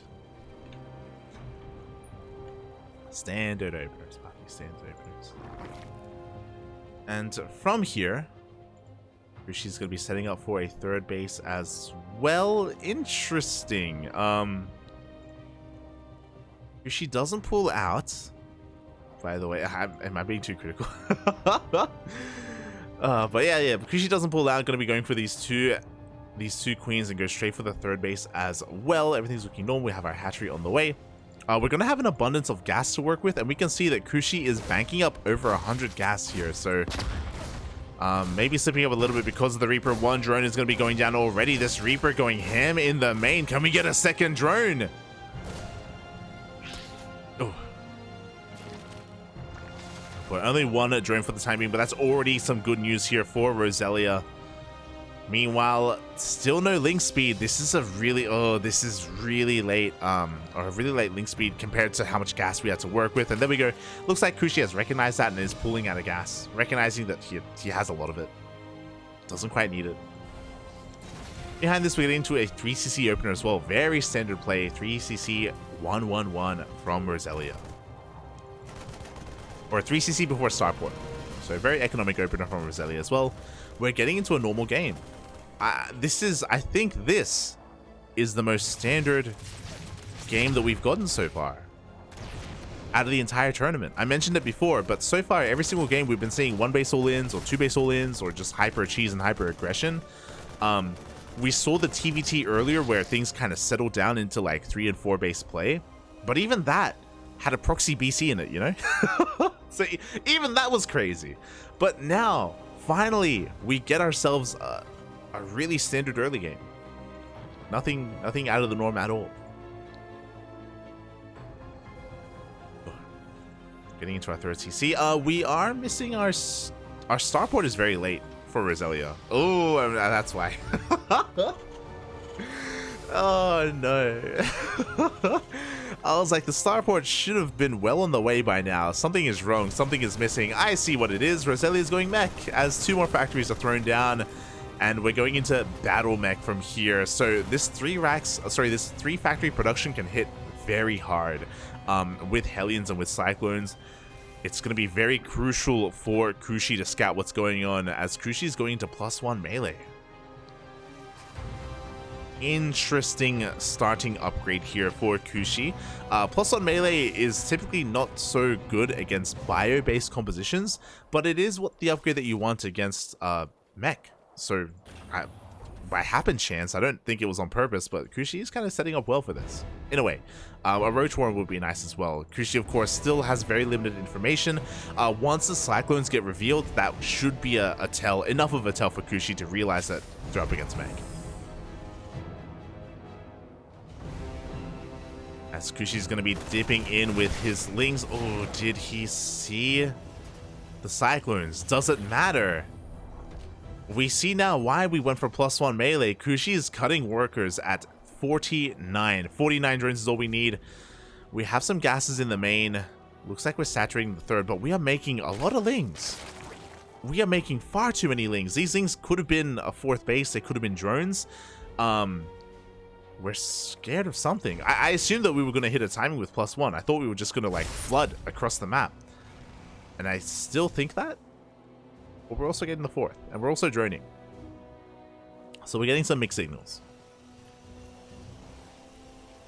Kushie just maybe a little bit paranoid. Wanted some units. Unfortunately, this does eat into his overall economy.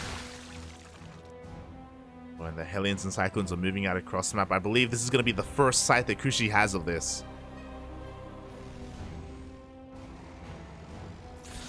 Oh, and here we go. The Hellions and Cyclones have arrived. The first Overlord is going to be going down. Lings can set up a surround if Roselia overextends and pushes too far into creep. But we can see Roselia just flirting with the creep, just poking, prodding, looking to rotate around. She hasn't gone for it yet. This position can be abused though. You can come in from behind and you can surround these Hellions and Cyclones. She is aware of that. Is going to be coming in from behind, and this is going to be a one-way trip for Roselia. Oh, we do pull back. Don't quite commit. And Roselia does escape. And now, of course, we do have that Roach Warren on the way. Like, we are getting ready to get into Lingbane Roach Ravager. Roselia hasn't done too much with these Hellions and Cyclones. There was an opportunity here to take advantage of Roselia, but alas, wasn't able to do so in the end. Ooh, and without bailing speed. Oh boy. Yeah, Roselia can kind of have free reign of this area of the map. Yeah, Lings are being roasted one after another. Do you have a bit of a Ling counterattack being set up, and this could do a lot of damage. Yeah, there's not much here back at home to defend. Roselia forced to react with Cyclones, but a lot of SCVs are going to be going down. I also feel like Roselia could have been a little bit more active with these Hellions as well. Like, could have been threatening these mineral lines. Opted not to go for it. Roselia will lose 11 workers. Bailing speed is now done.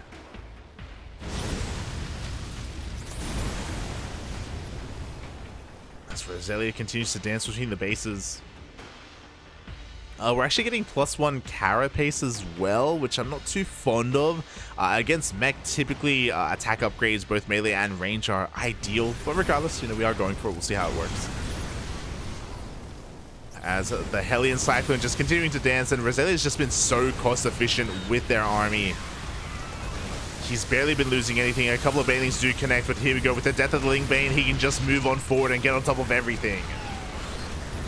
Lings are looking to dive on top of these Cyclones, and they will be able to do so. Oh my god, actually mowing through a lot of those Hellions. But the Cyclones survive. The Cyclones get lock-ons as well, and it looks like Roselia is snowballing from here.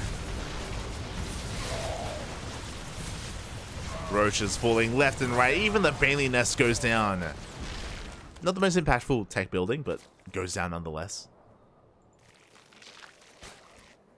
That was a pretty successful attack, all things considered. From here, Roselia is double expanding. We have a CC ready to take a 4th base. We have another 5th CC on the way as well. Roselia has been able to preserve their Cyclone count. Looking at the units lost tab, only 3 Cyclones went down. We are lacking in Hellions, but there we go. More Hellions are now on the way. Oh no. Oh, and he targets the hatchery. No, the hatchery goes down in the blink of an eye. Ay, ay, ay. That was brutal. That was dirty. Oh my god, intentionally targeting down the hatchery. Gets locked on, it goes down, and now Kushie is stuck on 3 bases. Barely saturated this 3rd base as well. Oh god. Mate, you thought Cyclones could snipe buildings before, mate, after the patch. Oh my god, let me tell you. Oh boy. That was yeah, it was a sight to behold.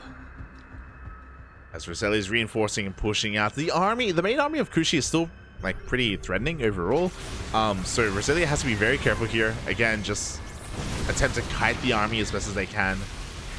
Lock on here and there.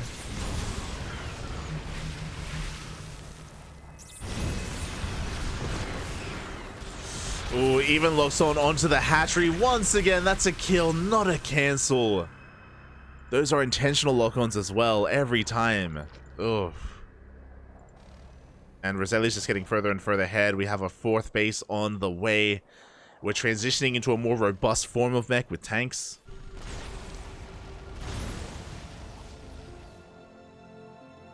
And Kushie is just bleeding out.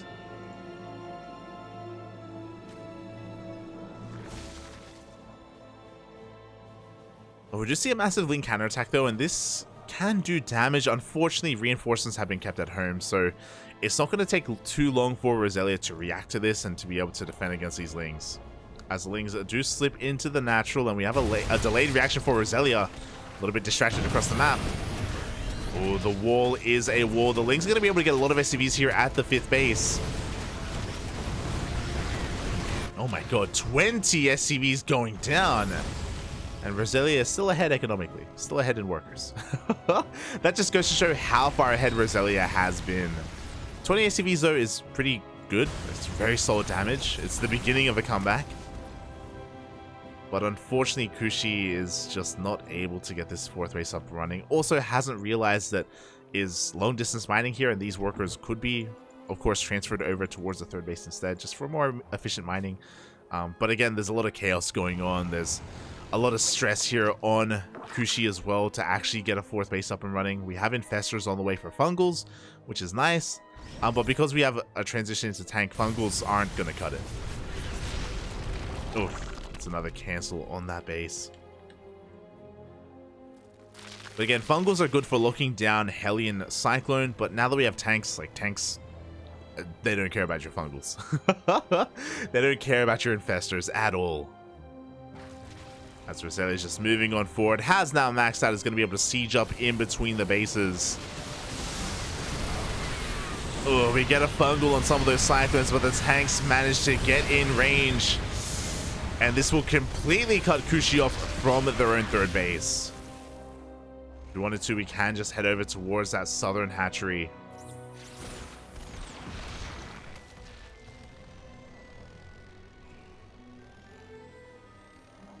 With thinking about it. There we go. The Hellions are headed towards the mineral line, and the Cyclones are kept back to help keep these tanks safe and sound. And what little is left of the economy of Kushie is now up in flames.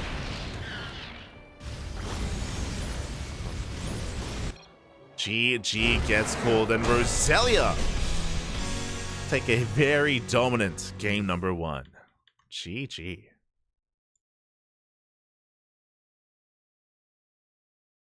GG, well played.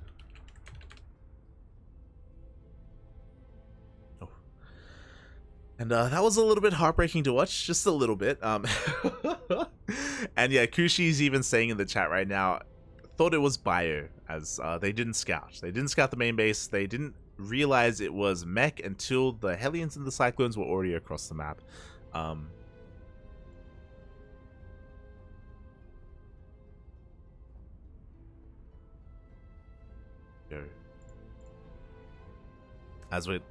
We still have a series, you know, this is still a best of 3, still plenty of games are ahead of us.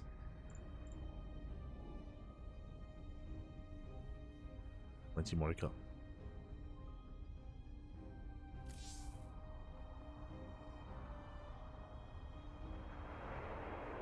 As I will no longer be alone.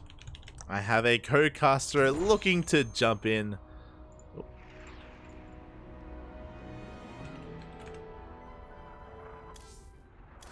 Just making sure we know where we're headed. What's map 2 going to be? Babylon. Okay.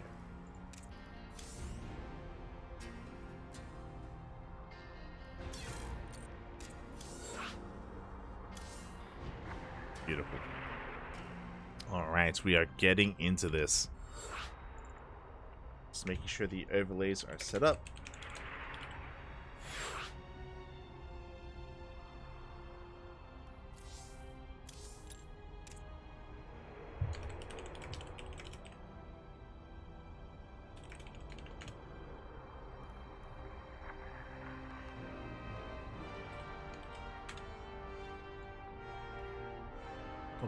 And it looks like Kushie has the option to go into a TVT, but is deciding not to, is sticking with the Zerg. And I wish them the best as we load into game number 2. And speaking of, Papi. Welcome home, Papi. Welcome home. I'm not alone. I'm joined by the one, the only, the AsherBro. Hello. Ah. I like how you gesture to the side. Oh, I am to the side of you. You're so smart. I didn't understand. Wait. What? I was like, I'm below you. What are you doing? I'm below You're you? full. Oh. Are you saying you want to be under me? No. You can be on top. It's fine. Oh, I can put it on your observing. It's been so long. It has. It's been years, Poppy. It's been Actually years. Yeah. Might have been months, like unironically. As spotting in the top left-hand corner, he has a weed portrait, so you know he's good at the game. Yeah. It is Roselia. For louder.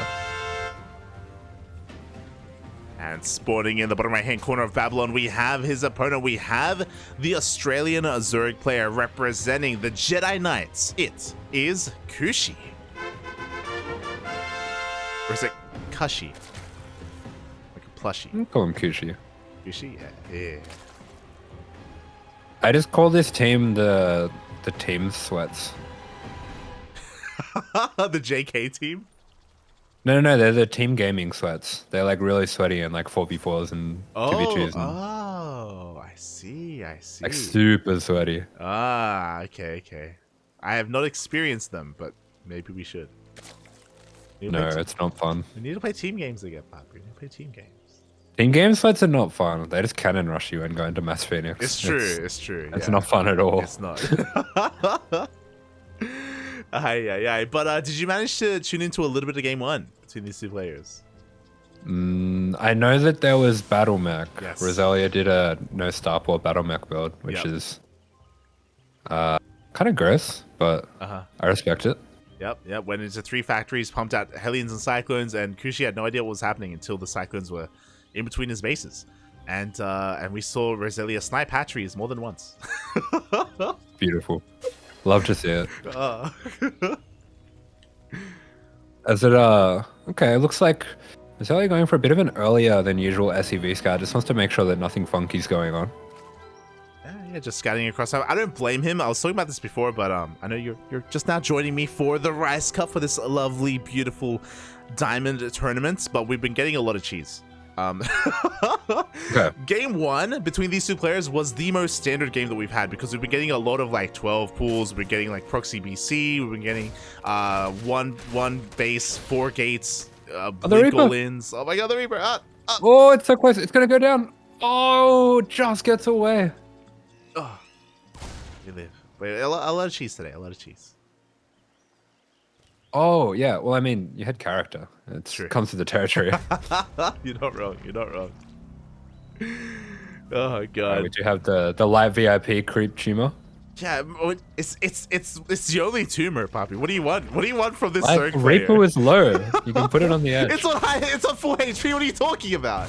Look Yeah, at it it. healed. Yeah, exactly. Broken. Actually, Ember. It's almost as strong as every Zerg unit. It's stronger, Poppy. What do you mean? I don't know why more people don't make it. This is why Björn has been going for these 2 racks openers. He knows, Poppy. He knows. But okay, we do have a bit of a divergence.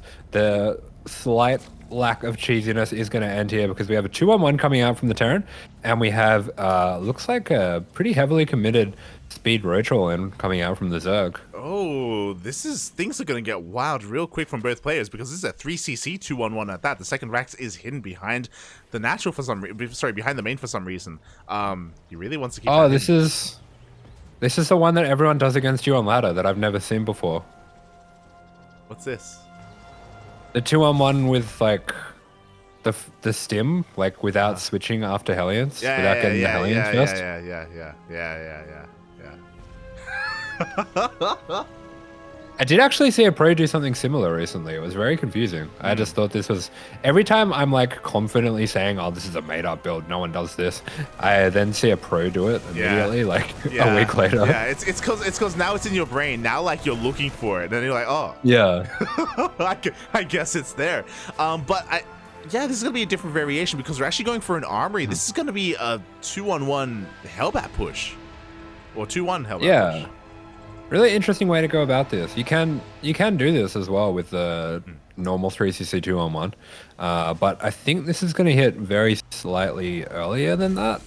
So a bit more of a committed version. It is going to delay the upgrades quite a bit, but he's gotten a bit unlucky here because we have roaches on the way. We have we've got everything on the way. We have a roach nest, a bane nest, and a spire, and upgrades, and we don't have 6 gases. I was gonna say we have a lot on the way, and I think we may also die because because I agree. Like if we just had the roach warren and if we were just playing roaches, then honestly Kushie would be fine. Kushie would be looking so amazing right now.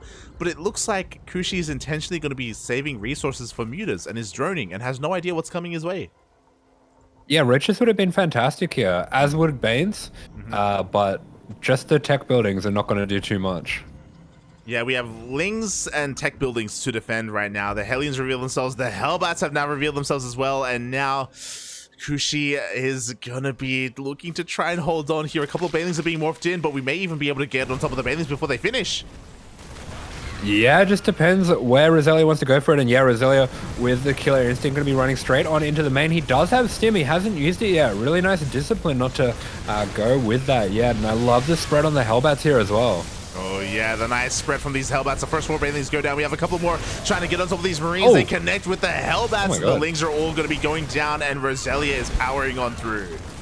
Yeah, the snipes are insane, and now Roselia sitting in between the bases is going to be able to take down both the Evo and the Bane Nest.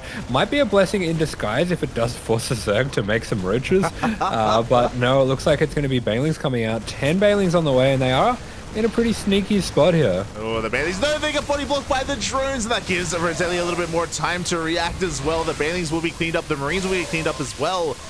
And what kind of position are we in? Because we didn't lose that many workers. Yeah, in the end, despite all the chaos and a few queens going down, a lot of Banelings going down, a bit of tech as well, it looks like the Zerg isn't hugely far behind. I mean, don't get me wrong, they definitely are behind. We're up against a 3cc build, but it's not over by any means. It's not unplayable from here, you know? Like, Kushie has that Spire that's unscouted. Mutas are on the way, and Roselia is none the wiser. You know, these Mutas, they have a lot of potential to do some counter damage and to help kind of reciprocate the losses that Kushie did sustain. Yeah, and as you're saying, now with those Mutas on the way, oh, what a scam. Alright, never mind. Never mind. The Mutas have been spotted, and turrets are immediately thrown down. Okay, we are going heavy on the turrets. That's kind of nice with the Zerg player. He's basically done the damage that he needs to get with this 5 meters. As long as he doesn't make any more after this, I think this actually isn't that bad. Yeah, you know, we are forcing resources spent elsewhere. The Mutas, they get 1 SCV. We have a bit of a supply block for Roselia as well, so not too many reinforcements are coming out. But as you were saying, thankfully, we only invested into these 5 meters. We're not making any more. Yeah, we are microing them very heavily, though, so do need to pay attention back at home as well. But we've got that 4th coming down, so the Zerg's looking pretty nice here. Actually stabilizing really well. Great job. Yeah, exactly. You know, was able to keep a cool, calm head on their shoulders as we're getting to our upgrades. Plus, one carapace is on the way. Baneling Nest as well. Baneling Speed as well. And yeah, hopefully this is able to finish up in time for the push because 1-1 is about to kick in. I'm sure Roselia is going to want to make use of that. Yeah, 100%. I mean, Roselia now getting those first few medevacs coming out will have some push potential here. I like the way that he's got the tank set up as well, nice and defensive. And, oh, okay, looks like it's going to be 8 racks follow-up. So going all in after seeing the meters, I think that's a great decision. Yeah, exactly. There's going to be a lot of pushing power here for Roselia, especially after the opener, as well as Kushie is still attempting to recover economically. We can see that the worker count is still not really where it needs to be for Kushie. 4 CCs thrown down on location as well for Roselia. Under the Overlord, too. You love to see it. What a Chad. Doesn't give a damn. What are you talking? What's the Overlord going to do, mate? What's it going to do? Yeah, it's not a Serral Overlord. It doesn't have Banelings inside it. That's true. Oh god, as Roselia is looking to push out with an insanely large army. The creep isn't looking too bad here towards the northern portion of the map, but we are lacking creep here towards the south, though, and that may just be where Roselia decides to push. Oh, we're making more orders. Okay, so it's not going to be the most committed version of this ARAX. We haven't started 2-2 just yet, so hopefully he doesn't notice that soon. He is a little bit distracted by the meters here. Yeah, these meters, they dive back into, they do a lot of damage for us. If he's go down, the 4 CC is going to be delayed, and this even forces Roselia to respond and to stay back at home.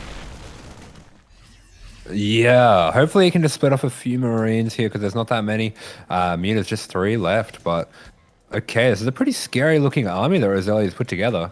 Yeah, it really is. We have 5 tanks, we got 69 Marines, nice.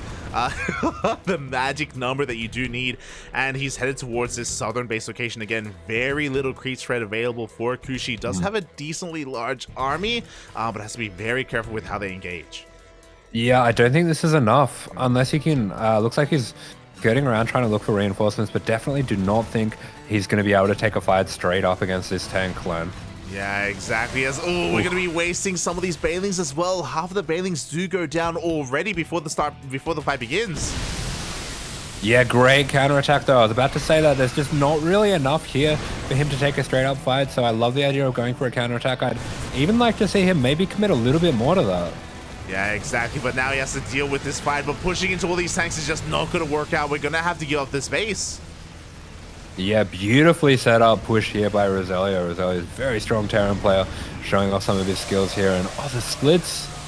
Yo, the pre-split, the pickup as well on those last Marines in the medevacs, keeping them alive. The hatchery is going to be going down, and Kushie is fighting tooth and nail to hold on to this base, but the base has already fallen.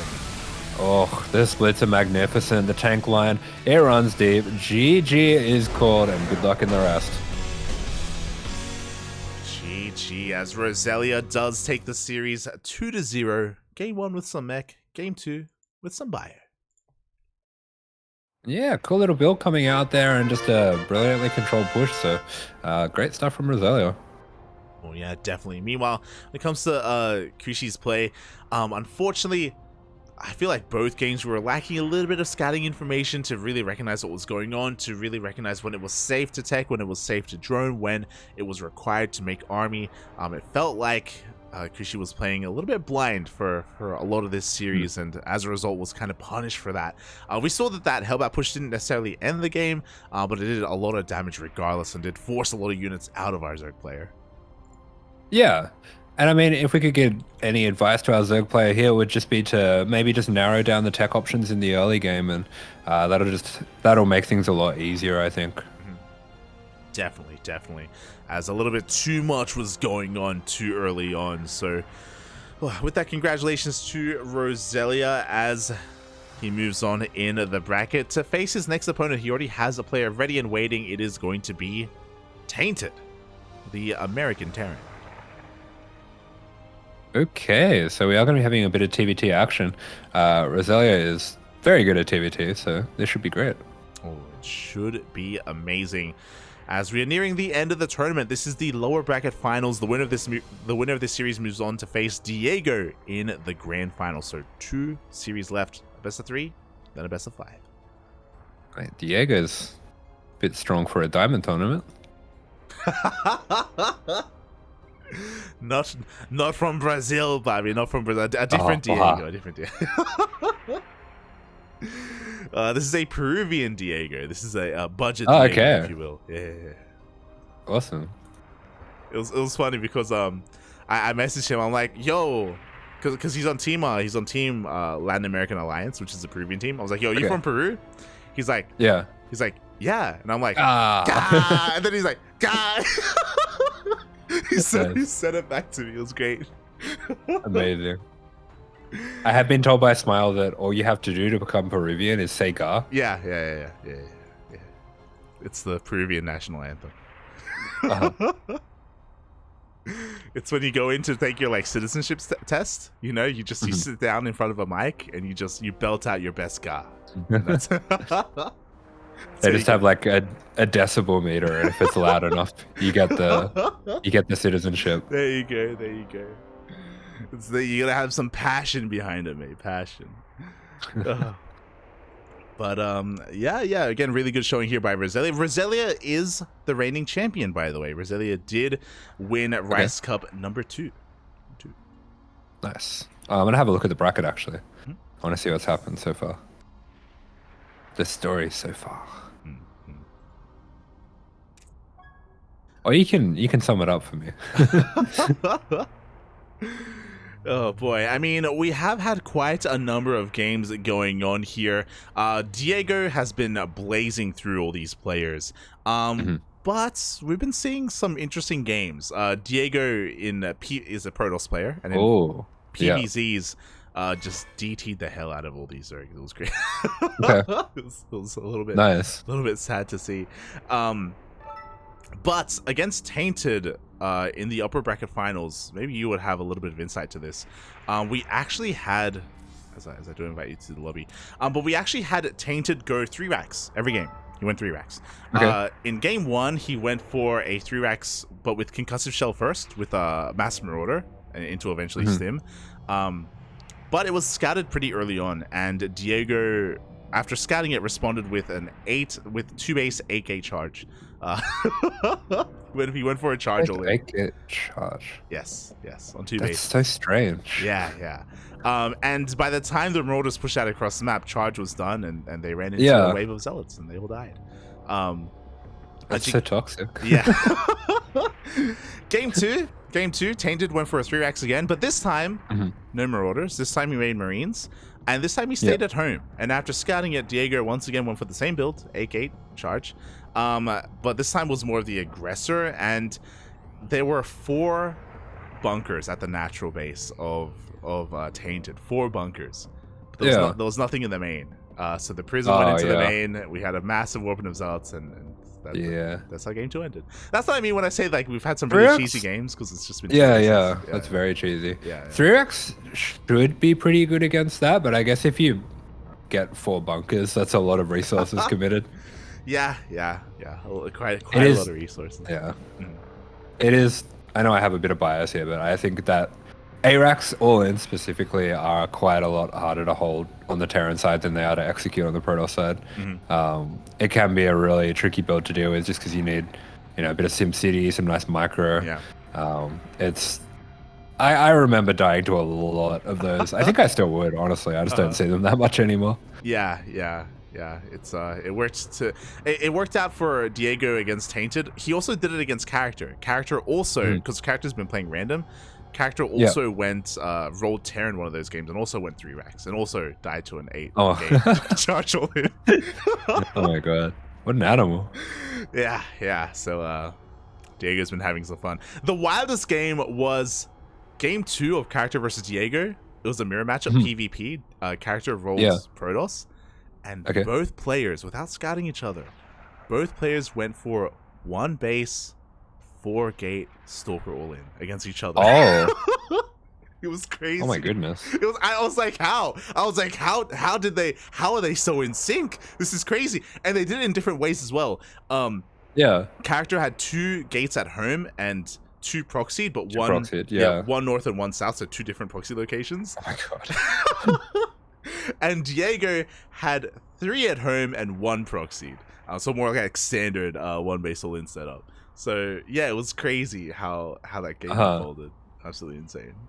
That is wild, because that's something I pretty much only see that build reactively against a gate expand. Yeah. There was no reaction. Doing that without knowing that they're Protoss is so wild, though. It's crazy. That's actually insane. To be fair, he knew because character he announces his race at the start of each Oh, okay. That makes a little bit more sense. game. Yeah. Still wild. Oh, good. So, yeah, we've been getting some pretty intense games overall. Returning to normalcy in Roselia versus Kushie. But we'll see how this game turns out, because I haven't been able to see too much of Tainted's TVT. I say that we were able to cast Tainted did knock Roselia down, so this is actually a rematch. Oh my god! I'm seeing that they had a 2-1 best of 3 earlier in the bracket. Yeah, exactly. And I'm trying to remember what happened in that TVT. It was crazy as well. I want to say that there was proxy Raxes involved. Yes, Tainted proxy 3 Rax Roselia. Marine. Oh. Yeah. That's dirty. That's such a...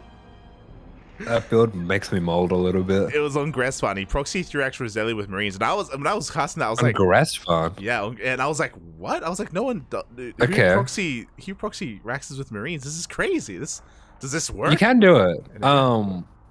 You can do it on.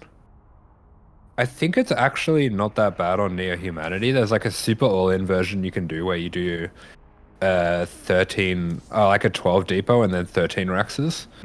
And make it in their natural. But you're basically relying on them playing 2 gas and not scouting. Yeah. And I mean, Roselia did scout the lack of gases, did scout the lack of racks. The boys were pulled as well with it. It was the 3 racks, and then the SCVs were pulled across the map as well. It was crazy. Yeah, it sounds kind of insane. Yeah, and Tainted did win the series, but now we have a rematch. Now Roselia has their chance at revenge.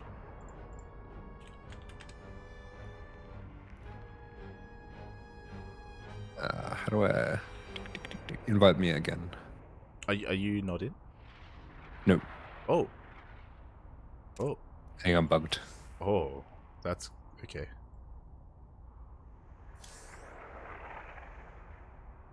Oh no, we're good. Okay. You scared me, puppy. You scared me. All right, TVT time. I have to go. Good luck. This is why you're here, Poppy. What are you talking about? All right, fine. You're an animal. Oh god. As we are. I do think if we do see crazy cheeses like this, I'm just gonna let you cast because I want to see what you think of them. Oh. The apes are out, Poppy. They're all animals. I think I mentioned it earlier. I don't know if I told you. Character, he had a TVT as well, and he proxy BC'd. It was crazy. Oh, I saw that. Yeah.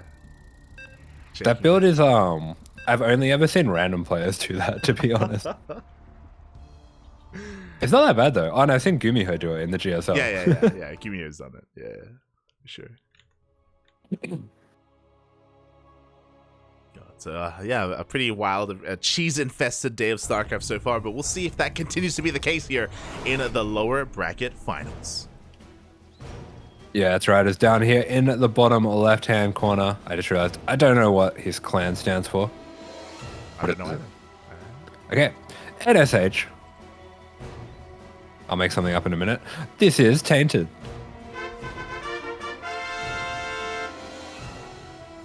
And spawning in the top right-hand corner of Ancient Sister, we have the opponent. We have the South Korean Terran player representing all the weebs out there in the world. Get louder for Roselia.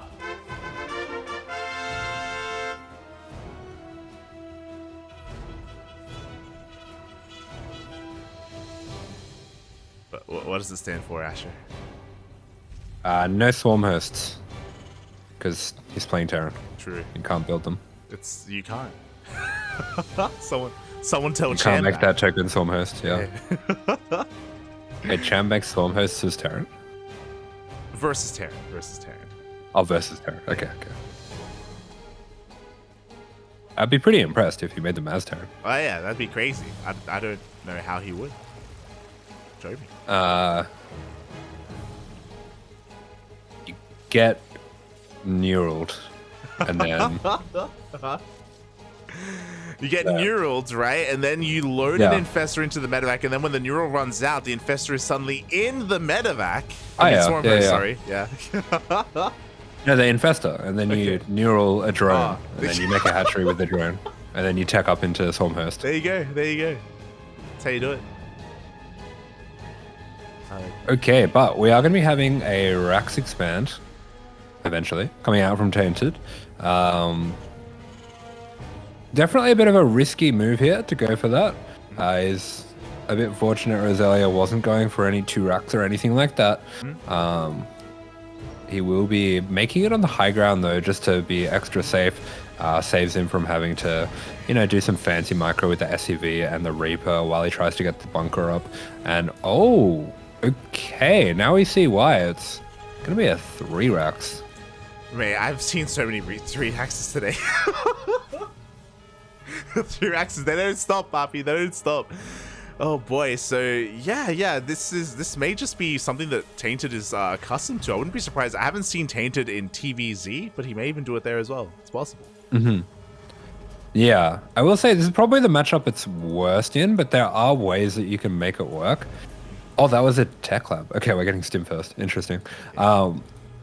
I think the best way usually is to go pretty Marauder heavy, and the Marauder's actually surprisingly tanky when there's low tank numbers. Yeah, especially against, Reapers, against Cyclones, against Hellions. I can definitely see how Marauders can work quite well here, especially in TVT. But we'll see what variation Tainted goes for. As for the time being, is commencing Marauder production. Yeah, no add-ons on the extra Raxes yet. Very interesting. So normally this would be similar to how you see in TVP with stim and combat shields, and you're aiming to you're actually kind of aiming to catch them out on the map. So you want to catch their first move out with a couple tanks out on the map with a huge amount of bio and just overwhelm it. Yeah, exactly. And we'll see if that does come to pass. Roselia back at home did go for that 1-on-1, is going for that later CC, soon to be landed on the low ground. Everything's looking a lot more standard here as we're getting into Cyclone production, and yeah, we're going to get into some drop play. Yeah, very standard build for the most part coming out from Roselia, but he has actually put a reactor on his starport, so I wonder if he's thinking about going for a tank Viking push. Yeah, so there we go. The Vikings have commenced. We do see a scan in towards that natural base. 3rd CC is thrown down here for Roselia. Okay, interesting. I do like this as a reaction to a Rax expand. He's going to be looking to outgreed his opponent just a little bit here. And yeah, as long as he does get these tanks going, I do like this for him. He does just need to be very careful that he gets a scout before he moves across the map, because tank Viking specifically, a 1-1-1 committed push like this, if he does get caught out on the map, he's going to get absolutely shredded. 100%. Does have to be careful. Again, still completely unawares as to what Tainted is up to. It was just a 5 block for a moment there, and we are just getting back into our Marine production. It looks like we're working towards +1. We're working towards a bit of an add-on top as well to get into those medevacs. So yeah, we're going to be waiting a little bit longer here until we do have that medevac support for Tainted. Yeah, he's going very Marine heavy here. We also have a couple turrets over at the natural, which is maybe a little bit unnecessary considering he's got so many Marines, but I guess he has died to something over there before. Yeah, we weren't able to cast the full series of Tainted versus Roselia the first time, so it's possible that maybe Roselia went for like a Banshee opener or something at one point, and maybe that's why Liberators maybe. Yeah, or Lib, so he's maybe a little bit paranoid about that. Meanwhile, I don't know if you saw, but we actually didn't have an add-on swap. We actually pumped out Widowmines first instead. Again, a little bit paranoid about potentially a unit coming in towards his mineral line. Okay.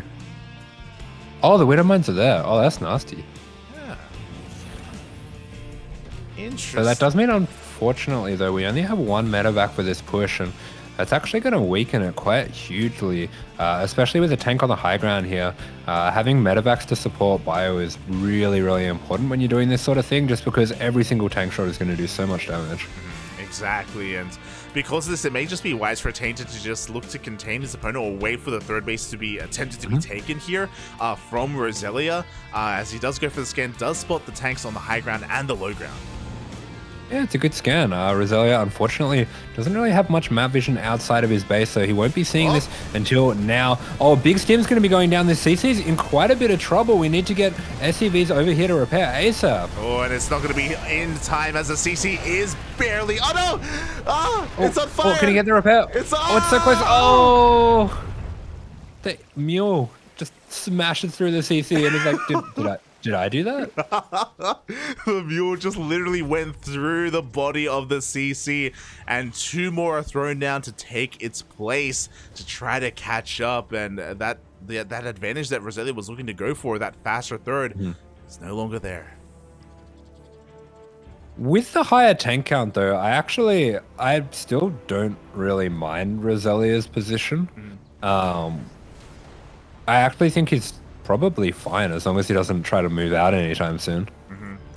That's the question though. Like, is he going to? I mean, for the time being, he's taking a really defensive position here. He's waiting for the CCs to finish up. Tainted taking a bit of a later third behind this, but soon we'll catch up as it is on location. And I guess the big thing is that hopefully Tainted doesn't try to force the issue. As you were saying, like, this siege line is looking pretty impressive. Yeah, really great setup, and I love the confidence as well from Roselia to sit back and trust himself to be the stronger player in a later game. Dropping down the 2 CCs as well was really nice. We have a lot of Vikings here, probably not super necessary considering that your opponent's not making Vikings, but maybe he can get something done with those later. He could start making Liberators as well. Yeah, exactly. With the abundance of Vikings, we already have map control, we have air superiority, and Liberators can just flex that and just make that even greater. Oh, no, not again. Oh, Not again? is it gonna happen again? It's gonna happen again. Oh, all right, let's go. It's actually gonna happen again. Oh, we need the map vision. This time Okay, looks like we are gonna move out in time. We should be okay, but it's really scary. Yeah, as the Marines are going to stim on forward. We do have an army in position for Roselia, though, as it looks to try to contest against it. The tanks will support. Yeah, nice stuff. Does drag back into the tanks. We do have the Vikings as well. 6 Vikings going to be one-shotting those medevacs, so he will be able to take those out of the sky, and that just removes any potential to get out of here. What a massacre. This is what Roselia needed to get back in the game. Yeah, we were talking about it, how Tainted needed to respect those tank counts, needed to respect that position and back off, and Tainted was flirting with the idea, but committed and threw away his army. Yeah, okay, we see the double scan going down from Roselia.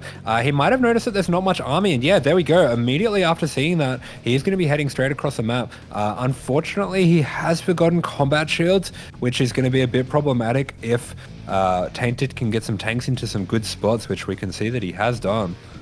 Yeah, we have 3 tanks here to defend back at home. The Marine army, though, is moving out of position. It's not here to help protect these tanks. They're so isolated.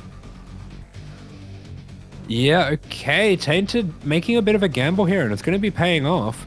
but Roselia thinks wiser of going across the map. He's going to be dropping back, and that is going to save his bacon. It's going to save this CC as well, hopefully. I mean, that CC is getting pretty low. I don't know. It is. We shall see as, we do see a pickup here in towards that natural base instead. Nothing here in position. So a couple of SCs are going to be going down. We're going to be pulling the army out of position. We also drop into the main. Yeah, I mean, the reinforcements should be able to deal with this. We have a big reaction coming out from Roselia, though.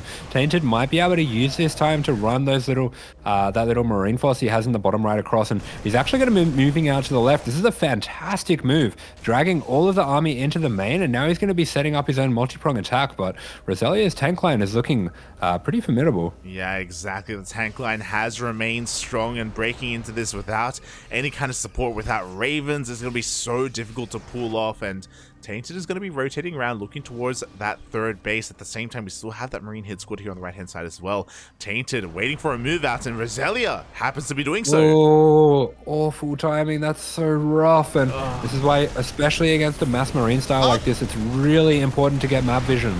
It really is. The CC is going to be going down for the second time. We do see Roselia turning back around, but is a little bit too late.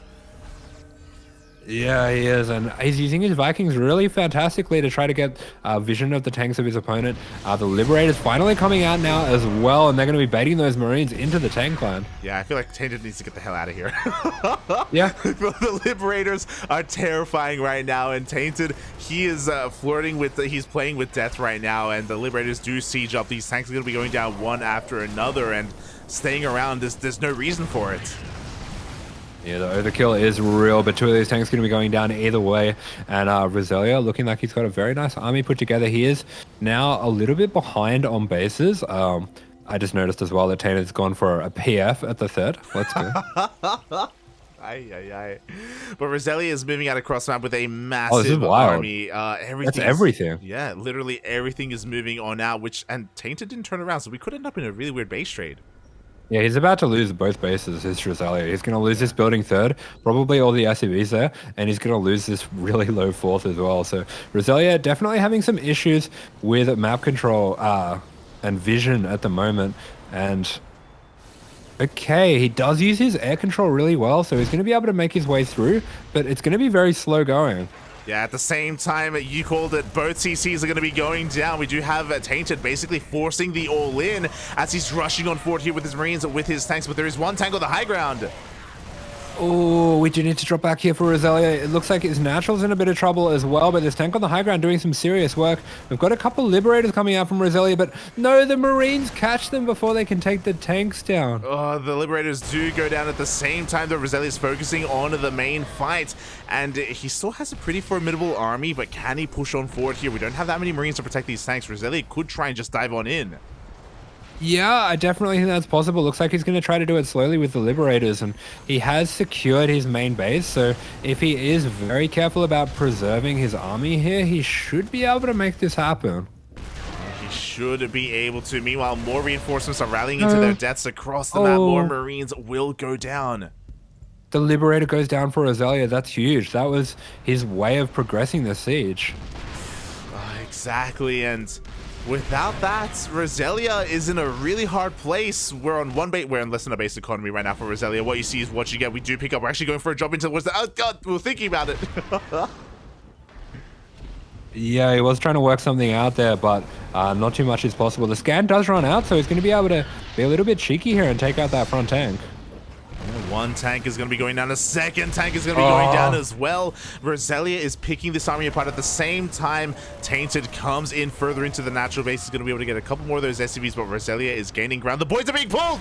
The tanks are okay, Roselia is going to be going for it, and the timing could not have been more perfect from our purple Terran. Wow, he's taking out all of the tanks immediately. What an amazing turn of events there for Tainted. The timing just insane. GG, well played. I can get behind that. You know, Tainted, he's not saying Spappy. I don't know if he saw it. I think he just got really lucky. Yeah, I didn't see it at all. He was already pulling the boys before the unsiege even happened. Oh my God. But GG, well played. Tainted will take game number 1.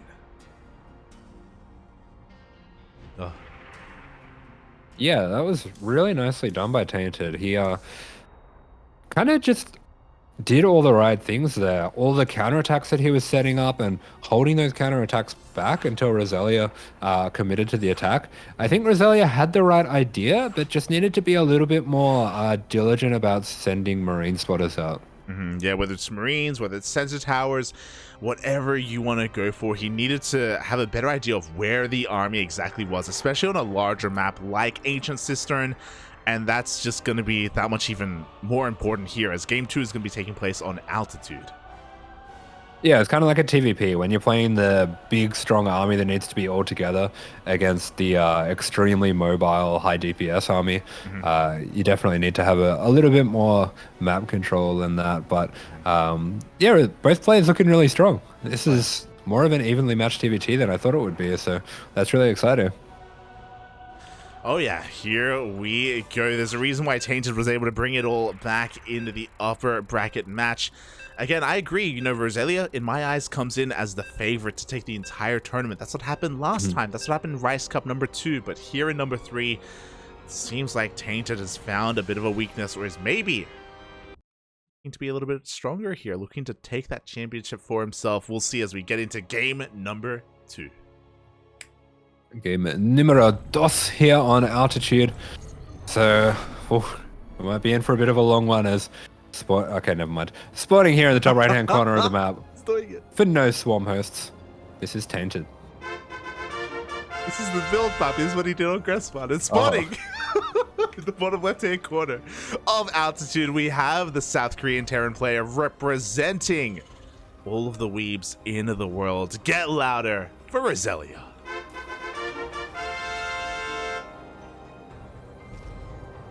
As we have 3 SCVs rushing across the map, we don't have any gases taken whatsoever. It's gonna be a proxy 3-racks. Yeah, this isn't exactly. I don't think you need to send all 3 straight away. They're going to be sitting around with nothing to do. Yeah. It's going to be the Australian council workers here, just all watching each other work. Well, it's going to be the apprentice working, and everyone else is just you know, looking on. Oh my god, he didn't even make 1 SCV. This is actually an insane way to do this. It's crazy, Bobby. It's crazy, and I worry a little bit here for Roselia. I wonder if we're going to be seeing an SCV scout at some point here on a map like altitude, as the 3 axes are on the way. Yo, do we move it up, and do we lift it to the main? Oh, yeah, I think that's what he's doing. I was going to say, sometimes I would put a depot over in this base here. It's been the meta lately in TVT that you put the depots just in your dead space, but okay, Roselia goes for the wall instead, which would have been great if this was 3 racks coming from the front, but instead it's gonna be this. He's in the house, Poppy. He's calling from inside the house. Someone save Roselia. They're gonna get killed. I think the Reaper's going to see it. If the Reaper goes down the jump, it's going to see it. CC's upgraded. Oh, I mean, the Reaper's rallied back into the main, actually. Wait, no, this Rax can't land there. No, you can't land there. I'm pretty sure it just gets seen. It's going to get revealed, but will it matter if it gets revealed? That's the question. There we go. Yeah, that's just in vision. Yeah. The Rax is in vision. It should have been over towards the left. The Reaper does spot this. The jig is up. The boys are being pulled. And I think we just shut this down, right? Yeah. No, we don't need to pull back with the SCVs. Just fight it now before it gets worse. Oh, God, you do have to fight it now before it gets worse. The SCVs are pulled. Marines are falling left and right, and again, Tainted just misplaced the racks. Otherwise, this would have worked perfectly. Yeah, I mean, this should just be a pretty comfortable hold. He's got more Reapers than... Yeah. Okay, do you think we need to pull the SCVs back, though? They're really low. They are quite low, but there we go. The racks are being lifted up, and GG gets called. Roselia takes game number 2. But that was almost a 2-0. If only that Rax hadn't revealed itself. Just need to put the Rax to the left. Yeah, there. It just had to be on the left, mate. It just had to be on the left. Oh my god. That's pretty funny.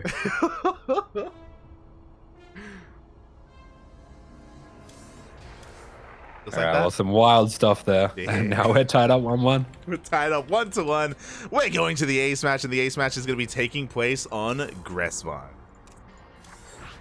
Okay, the move here. Do it again, but in the natural. You're an animal. You're an animal. Oh.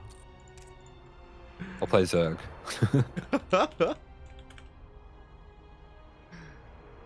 All right. Well, here we go. We're trying to figure out how this all ends. Again, we are aware of our map. Unfortunately, I don't think we're gonna be seeing another proxy 3x here by Tainted. I feel like the jig is up. I feel like we have to get into something else instead. But what exactly? Or is it Roselia's turn to proxy? Yeah, I would actually love to see proxy Reaper from Roselia. I think it would be pretty good against pretty much everything Tainted's done so far. It would have been really bad against that. Mm-hmm. But usually I think you're not going to be too unhappy against the proxy Marin. Yeah. I'm curious. Very curious indeed how this all plays out. The chat's catching up, by the way. They're all watching the proxy 3x kind of fall on its face. Yeah. It's amazing. And props for going for it though. Yeah, I mean, especially after you win game one, like you don't yeah. need to do something like that. I'm telling you, it was gonna work. If it had stayed hidden, it I think so. Worked. Yeah. I think it definitely would have worked. Yeah. Because I mean, if you just build that up until you have 8 Marines, even just going with 6 or 7, it's gonna hit really hard. There's not really much you can do about it with just 2 Reapers and a Hellion. Yeah, exactly. So. Just unfortunate placement there by Tainted. Maybe he didn't even know what he was doing. Maybe he was just just whipping out a build just to see what would happen, and is unawares about the placement of the buildings. But regardless, we're getting into the ace match, game number 3, and spawning in the bottom right-hand corner of Gress Farm, we have the American Terran player representing no Swarm hosts. It is Tainted.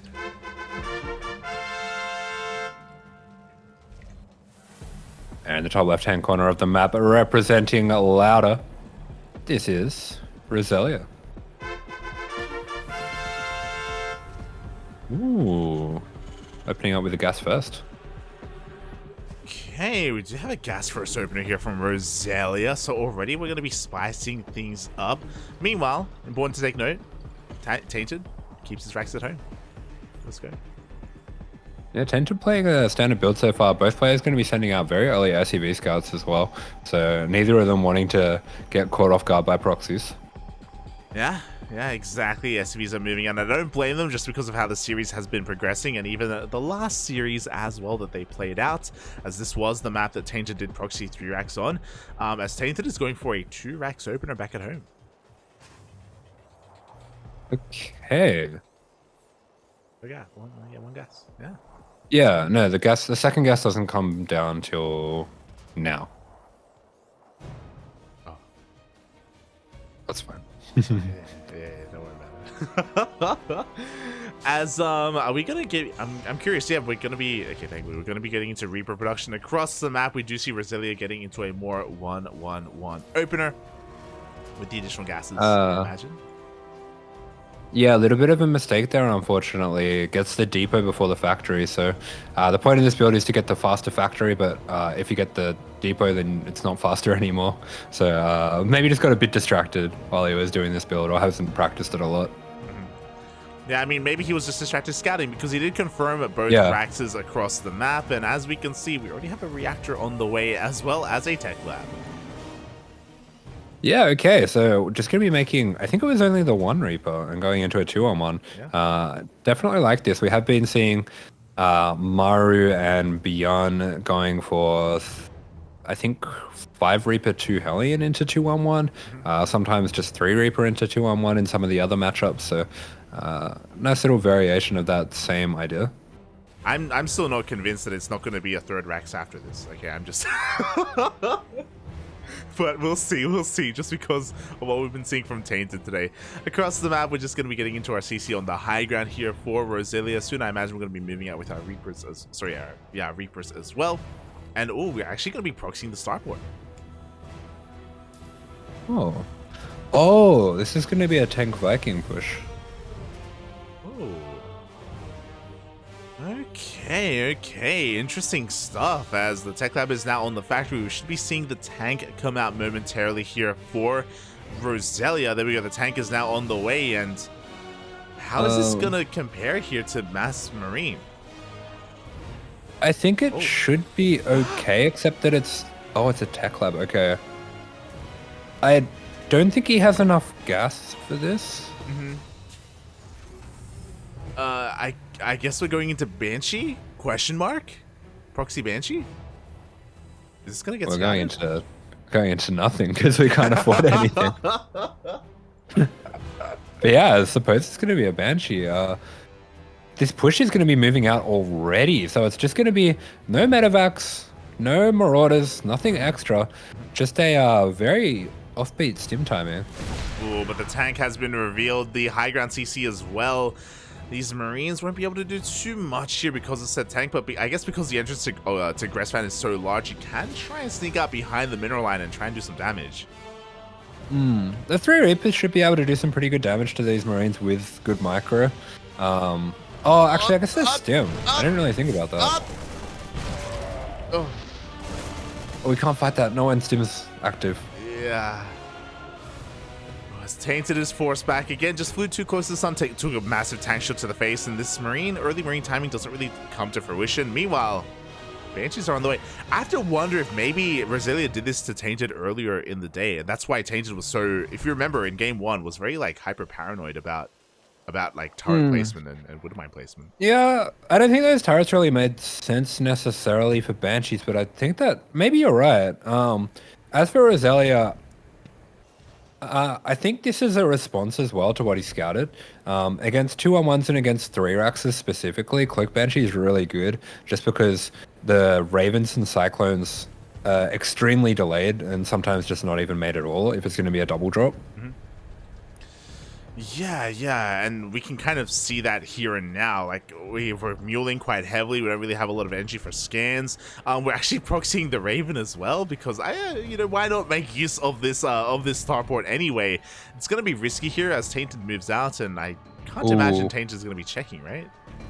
Yeah, I don't think he's gonna see this. It should be okay.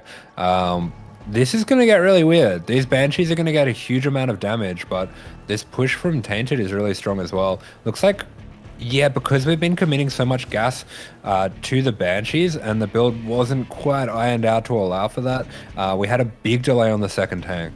Yeah, we only have 1 tank to defend back at home, which means we can ignore it. We can go straight into that mineral line and get a lot of economic damage done here for Tainted as he's going to be rushing on forward. Has to be careful with his stims as there is no medevac with this, but he is getting in behind that mineral line and looking to take down the CC.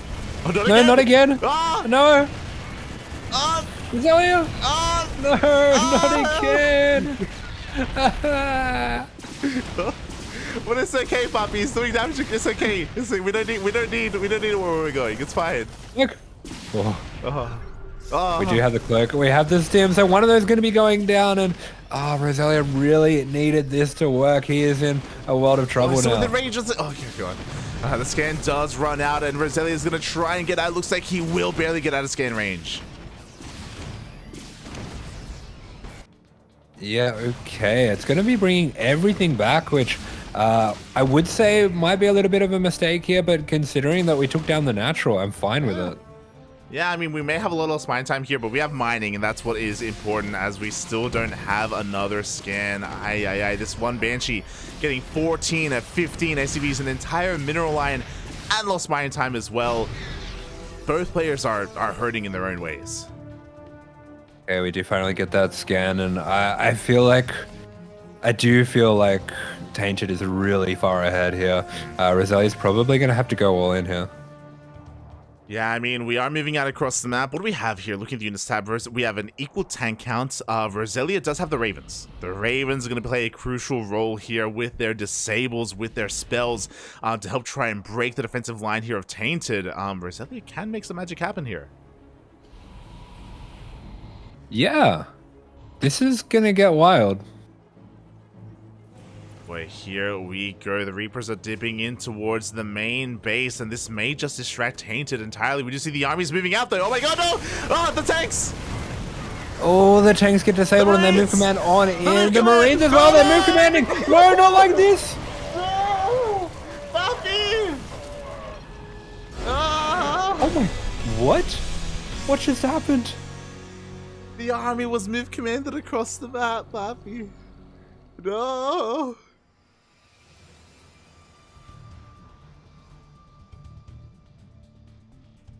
Oh. Oh. GG. I think there must have been something else happening at the same Well, the time. Reaper, right? The Reapers were going into the main. Maybe he was distracted by the Reapers, okay. and because of that, he just wasn't paying attention to his army. He was trying to deal with the Reapers instead. GG gets called, and Roselia takes it 2-1. Oh my god, what a way to lose. Things were looking so good for him now. Yeah. Well, that is brutal, but that means we are going to be seeing Roselia going up against our Peruvian Protoss waiting in the grand finals, and this should be a really great matchup here. Yeah, exactly. As that was quite a way to end it. Roselia was forced all in, and unfortunately, a little bit of miscontrol there by Tainted, a little bit of a lapse in attention as well, and yeah, it's gonna be Roselia versus dEiGo in the finals. Yeah, okay, so wild turn of events here, and that was a crazy series. Oh boy, that was a crazy series, and we have one left to end it all. And this series, as a reminder, is gonna be a best of 5, not a best of 3. Alrighty, so we're gonna see if Roselia, firstly, was watching the other games and paying attention to what this Protoss does. And secondly, if he knows what to do against it. Oh boy. Yeah, we shall see. We'll see if he can react, if he can respond. Let's just get this going. Oh boy, as we have finally made it here to the grand finals. It's been 4 hours, my god. 4-hour event already. Oh, we're gonna keep on going, Bob. Keep on going. Also, the chat. Yeah, it is not ending. The chat just caught up.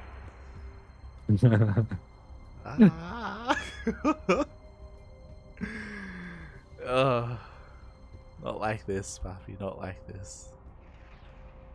That's some gaming. Yeah. It happens. I wonder in the how best close it games. would have been if he A moved, actually. True. I think he still loses, but Yeah. it would have been close. Yeah, it was an unfortunate move out from Tainted, 100%.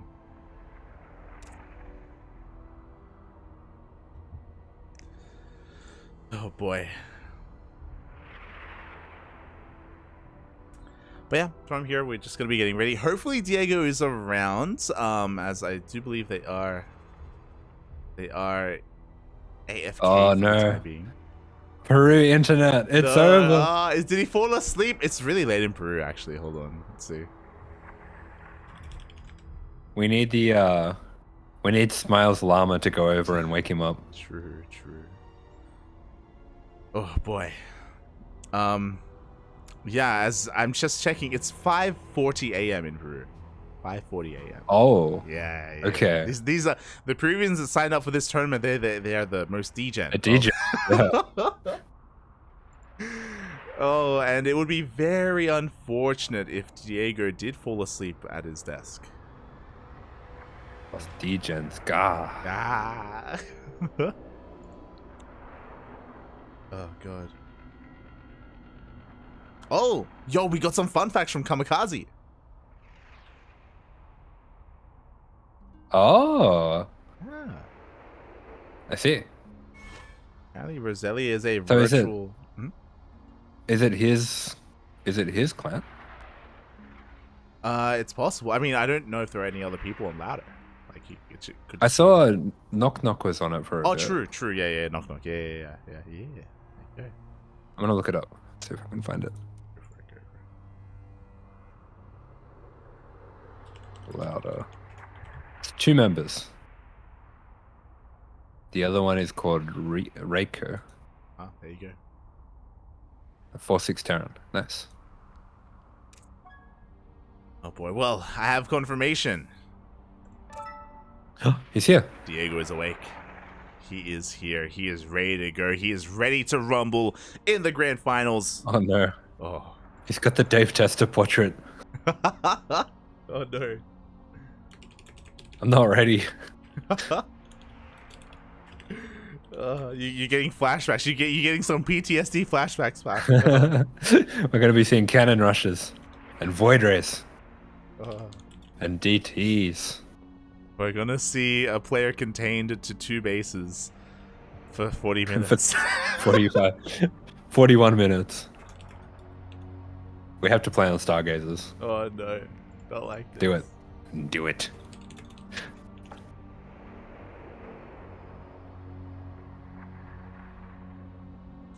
But the other thing to bear in mind as well is that dEiGo is up 1-0 because he does come from the upper brackets. So he will have a bit of an advantage as a result. Oh, and yeah, it all comes down to this final best of 5 TVP. Can dEiGo do more than just 8-gate charge all in on 2 bases in PvT? I don't know. I haven't seen anything else. I'm ready to see. Yeah, ready to see, ready to find out if that's the case. And even if he doesn't, I think it's going to be some pretty interesting games. Oh yeah, 100%, mate, 100%. Oh, as we are getting ready for the grand finals.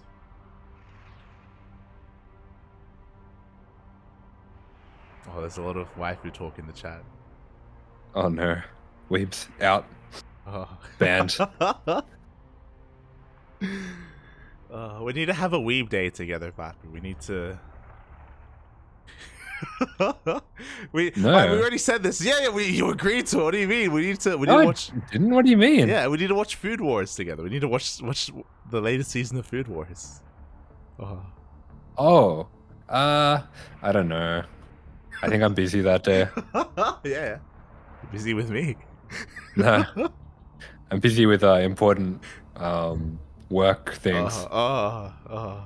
Documents, you know, taxes. I'll call your work. Don't worry. Please don't.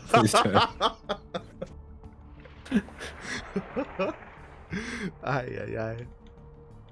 But as we get ready for the grand finals, this is a good moment to shout out Rise in the chat. This tournament is organized and run by the lovely Australian Protoss player Rise. Rise in the chat. He is putting in a lot of work and a lot of effort to host this event for the people, for the community. It's been a while since we've had some consistent diamond tournaments, so it's because of Rise that this is a thing, that this is happening. Yeah, I do hear a lot of players asking for these as well. It's not that appealing to jump into the ESL Cups and get smashed by some pro player. I mean, it can be fun every now and then, but it is nice to be able to have some tournaments that you can win some prize money in as well. 100%. So yeah, it's great to see that Rise is investing into the more amateur scene, into the more community driven scene. It's something that we haven't had in quite some time, so it's great to have once again, and I just love the logo. It's a cute little cup full of rice. Oh yeah, the rice, yeah. Oh, I'm hungry now. I'm hungry too. Fresh bowl of rice. Didn't you just eat? Did you just get some food? Yeah, but I'm still hungry. Oh, okay. What did you get for food? Spaghetti primavera. It was just veggies and spaghetti. Primavera. Oh. Yeah. Actually, don't know what that means. I don't know either. It just sounds. Prima is first. I don't know what vera is. Primavera. Oh, it's software. I don't need to know about that. Food. Primavera. It's an American dish. Oh. Damn it. Okay, that was a little distracted. Alright. Many people think it's an Italian dish, but it's actually an American dish. Bloody Americans. What does it mean, though?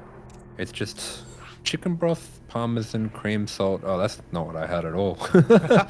I just had mine actually was like legit Italian pasta. It was just olive oil and veggies. Oh, okay. There you go. As we are getting ready here for our series, the maps have been chosen. Ancient Cistern and Neo Humanity have been vetoed, and we are jumping into our lovely finals. Let's go.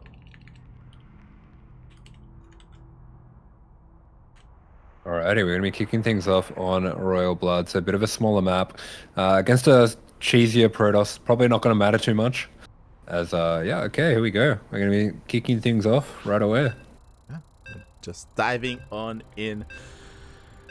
To our best of 5 grand finals. Again, if you're in the chat and if you are within the leagues of bronze and diamond, and if you want to take part, then be sure to sign up for the next tournament in 2 weeks. This is a bi-weekly tournament every fortnight, every 2 weeks. We are going to be hosting, I say we, Rise is going to be hosting a Rise Cup. And if you want enough money to eat for the day, sign up and play.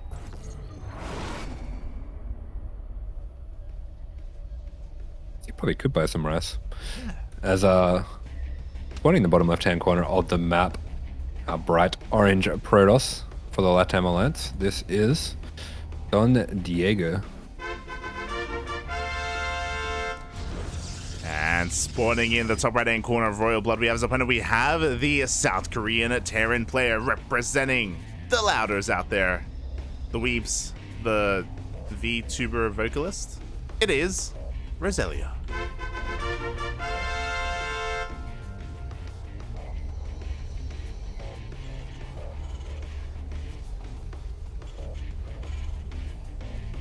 Boy, here we go, and I hope we are ready. I hope we see something more than a 3 racks out of Roselia.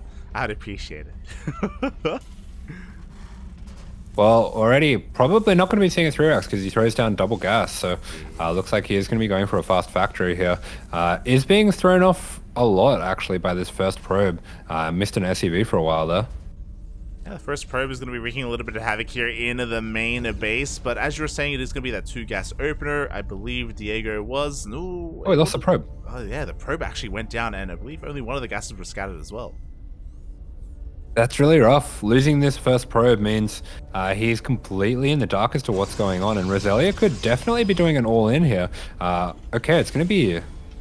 That is a very odd time to throw down a second gate, but it's going to be a second gate coming out from the Protoss player, going for more of a PvP opener.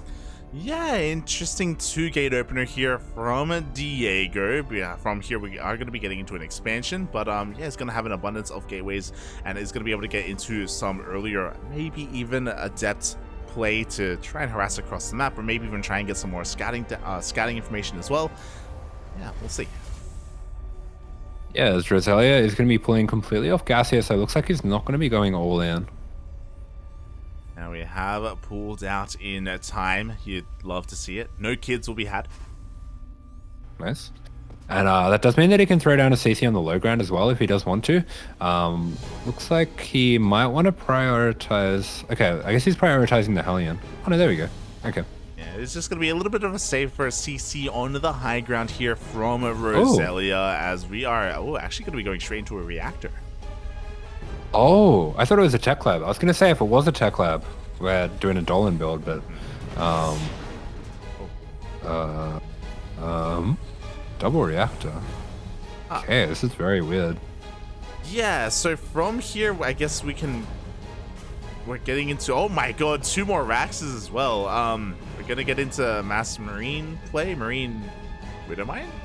Question mark? Yeah. Okay. Okay. I'm curious. I'm very curious. I'm very curious because I know that Roselia was in the chat earlier. Roselia has been watching during the downtime of his own games and has been watching, I think, Diego play as well. If that's the case, and if Roselia believes that Diego is going to be going for a very similar charge-based build, do you think that maybe he's just trying to set up... Yeah. Yeah, he could be trying to hard counter it. Yeah. It's a little bit unfortunate for Roselia that he didn't send these first 2 Reapers across the map, but the mines should be able to help him secure this high ground here. Oh, he's going to go for it. No way. God. Yeah, he's done it. Oh my god. Oh, good on Burrow. Wow. Jesus. God, people are so good at this game now. They're cracked, Poppy. They're cracked. He's going to try and do it again, but this time the Marines are looking to chase that adept away. But as you were saying, like, that was on time. Let's see if you can do it again. No. Ooh. A little bit too early. Yeah, a little bit too early. A little bit mistimed. Oh, God. Oh, it's all falling apart. No, the mine shot goes off. We're committing to the fight, and Diego's going to be losing quite a lot here. Yeah, he was doing so well for so long, but lost his patience a little bit there, and we'll be losing quite a lot of those units. So the opening of Roselia working out quite well so far, but we're seeing it again. Charge. Yeah, Let's go, Bobby. Charge is indeed on the way, but we already have so many Widow Mines here. Again, I kind of agree with that line of thinking that maybe Roselia was watching those games, is aware of what diego's been doing, and is just setting up so well with that, with like a massive minefield already. Yes, I agree, Liat. Well done, Liat. I mean, you piece it together too, kind of. It's fine. This minefield is crazy. These Marines got to be fearing for their life. It's true. This is I actually not, think yeah. if you shaded an adept into the units, or even a zealot. Oh yeah, this mine drag's gonna be nasty. Oh my god. That was really clever, yeah. Oh. I think there's too many mines, if such a thing exists. Nah, mate. Really, there's too many Marines. That's the problem. If there were no Marines, there'd be no splash damage, right? What am I saying? Okay, so there's no blink, so the stalkers can't actually clear this up. Yeah. They are going to be throwing Roselia off a little bit, though, unless he did play like this before. Oh, this supply block is at a really unfortunate time because that prism is coming across the map very soon. And oh my god, we're seeing 9 gates? Okay. Oh my god, we have 9 gates on the way here for dEiGo. He's got his prism sent out across the map as well. It's that all-in that we've been seeing all day today, and it's, once again, he doesn't have to commit to the natural. He could slip into the main, and so far the mines are concentrated at the natural base instead. This is disgusting. I'm really worried about the friendly fire, not gonna lie. Oh god, as the observer has arrived, and yeah, diego's rotating over towards the right hand side, but we do have a couple of mines here ready for him. Up. Oh, they're not burrowed. Oh, no. I can't watch. They are not borrowed. One mine goes down, a mine shot goes off, but only on a single cell. The boys are being pulled against this. He's going to try and tap on top of the prison, but no, he can't get close.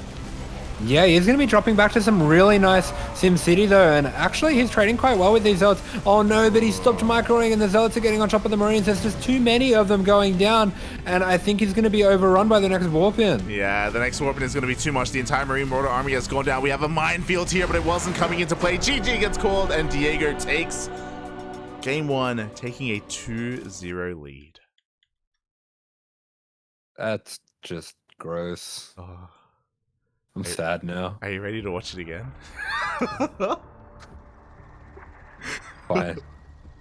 Why? Oh no. Happy. Why is he like this? I mean, look, it's winning him games, you know? Like, what can we say? You know, what can we... What can you do? What can we do? Yeah. As game 1 was on Royal Blood, game 2 will be taking place on Babylon. Okay, so I don't really have anything to say about the map, because if he's going to do it again, it doesn't really matter what the map is. I mean, I guess at least we have a high ground ramp here for the natural, so the stalkers are going to be a bit less annoying. True. Yeah, they'll have a harder time pushing in. Definitely, as we're getting ready for our next game, just waiting for the players to ready on up. Oh boy. I think Roselia needs your power, Asher. I think you know what you have to do. Oh. Fine. Where's I don't have my hoodie, puppy. I don't have my hoodie. Oh. Alright, we're ready. The hoods are up. The smudge is beginning. Terran players in the chat, give your energy to Roselia, because one more loss and that's the end of the tournament. I'm just proud of him for playing this next game. I'm not sure if I would. But spawning here in the top left-hand corner of the map for the LATAM Alliance. What does it stand for? Latin America Alliance, yeah. It says LCE. That's how you say it in Spanish. Oh, okay. Yeah. Well, that's what I'm asking. Oh, I don't know. Okay. It's Don Diego. And spawning in the bottom right-hand corner of Babylon, we have his opponent. We have the South Korean Terran player representing all the louder people out there, all the Terrans in the chat, in the world. It is Roselia.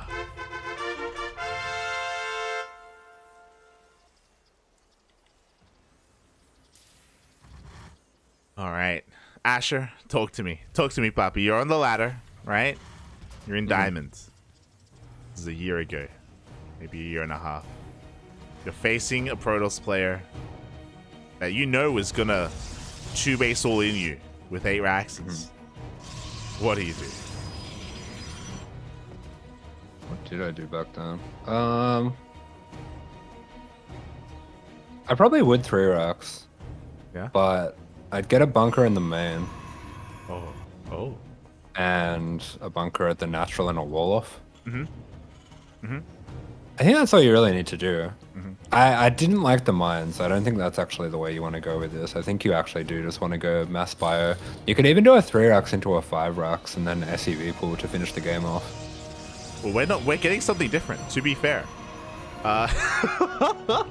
This is not going to be a Twilight Council into a mass charge all in. This is going to be a proxy third gateway being set up here by dEiGo.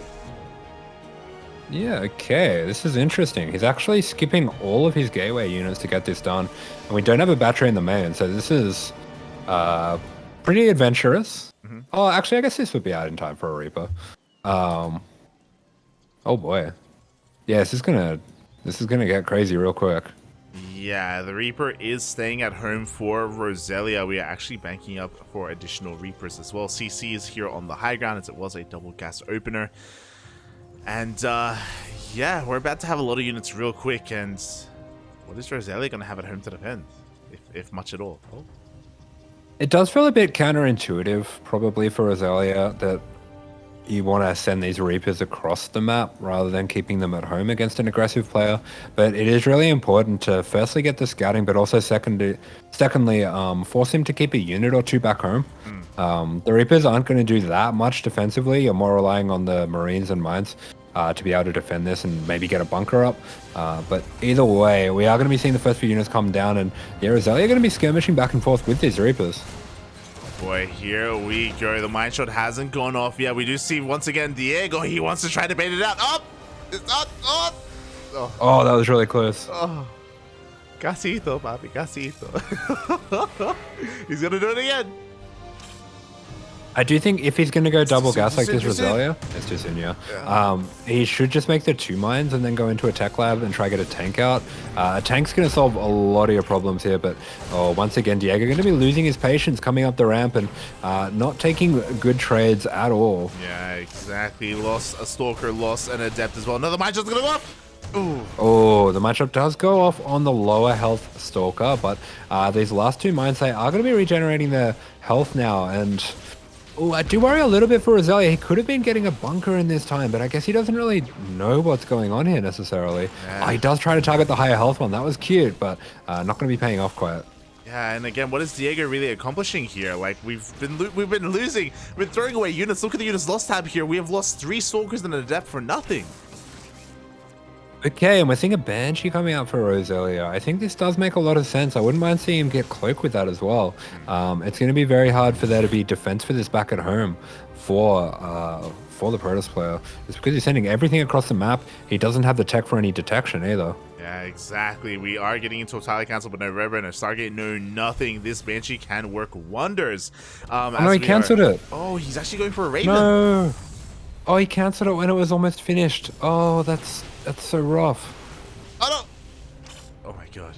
Oh, he should have just let it finish. Yeah, it could have done so well for him, but alas, did change his mind at the last moment, wanting to go for a Raven instead. Maybe a little bit paranoid about potentially DTs or something along those lines. Yeah, that's a bit unfortunate. I mean, the DTs doesn't really make too much sense because I don't think... Oh, that was cute. I don't think you could afford DTs after making this many Stalkers. Yeah, I don't think so either, as back at home, we're getting into our 2-base saturation. Charge is on the way as well. Oh no, not again. He's getting ready, Pop. He's about to transform. All roads lead to charge. All roads lead to a 2-base all in, and Roselia is still stuck here on 1 base. Is he going to drag it over the Marines? Ooh. Almost. Almost, as we do have a tank as well, but dEiGo pushes on forward anyway. He's going to lose so many of these Stalkers. Oh my god. Oh, Stalker's going down. Sentry's going down as well. There is no blink, so he can't get those out of there. Roselia's still not really going to be able to take his low ground, though. So he's not ahead, really, despite taking so many of those Stalkers out. Yeah, exactly. Not quite yet, but here we go. The tank is slowly leapfrogging forward as well. The Marines, the Reaper's going to be able to chase all of this away, and Roselia has taken control of his own natural. Yeah, that's right. And he's going to be continuing to make tanks. I would love it if he went back to the Banshees, just to get a bit of counter damage going. I mean, he might be tempted to keep them at home. They're probably not going to be fast enough at cleaning up the Zealots. But, okay, he is starting to make a natural wall, so that's going to be really nice. And if he does keep his Raven at home as well, he can disable the Prism, which would be huge. True. The disable could be massive, as we do have a gateway explosion. We have 6 gates on the way in addition to the 3 that we already had. So 9 gates in a total for dEiGo. And we're going to be getting it again. The Prism is on the way. Oh. The all-in is coming. Yeah, the Observer flies away from the Raven turret, then goes back in and dies to it. Oh. But we have another Observer where that came from. And the Prism's on the way, is it? Yeah, the Prism is on the way. Reapers are going into the main base, and looks like this has been scouted. He sees everything. He knows. Yeah, huge scout. The Protoss is pretty heavily supply blocked as well, so this gives Roselia time to respond. Yeah, exactly. I mean, a couple of these probes do go down, which do free up the supply, and here we go. We do have a warping of at least a Zealot, but probes are falling left and right, and this is going to slow down the all-in of dEiGo. I do think for Roselia, though, now is not the time to be focusing on microing that Reaper. We need to get some defenses up ASAP. He's going for 5 racks here. I love that. That's a really good response here. It means he's going to have more production for helping hold this. And the way that he's done his SimCity as well is fantastic. Look at that depot that he's put in between the 2 racks there. So if he wants to pass back and forth, he can raise that up. But otherwise, it's just going to create a choke for those Zealots. Yeah, exactly. The SimCity is looking beautiful. We have 2 tanks in the main, 2 tanks at the natural as well, but dEiGo defies all logic. He goes for a 3rd, and he's going for Storm. That's crazy. Oh, that's really good. Nice. Respect. He is transitioning out of the all-in. Who could have thought that dEiGo could hold it back and not actually commit to the all-in here, as the double jump is going to be scattered by these Zealots, and yeah, the game will go on. Yeah, that's a great transition, actually. So props to the Protoss. Very, very nicely done reading the game that well.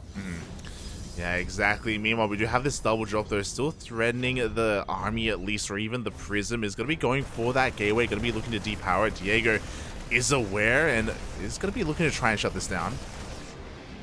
Yeah, there's not really much anti-air either. It's just the 4 Stalkers and they don't have blink. So if Roselia wanted to send these 2 medevacs across the map, they would get so much damage. Oh, they really would. I mean, we saw what the 2 Reapers did. Imagine a medevac or 2 even.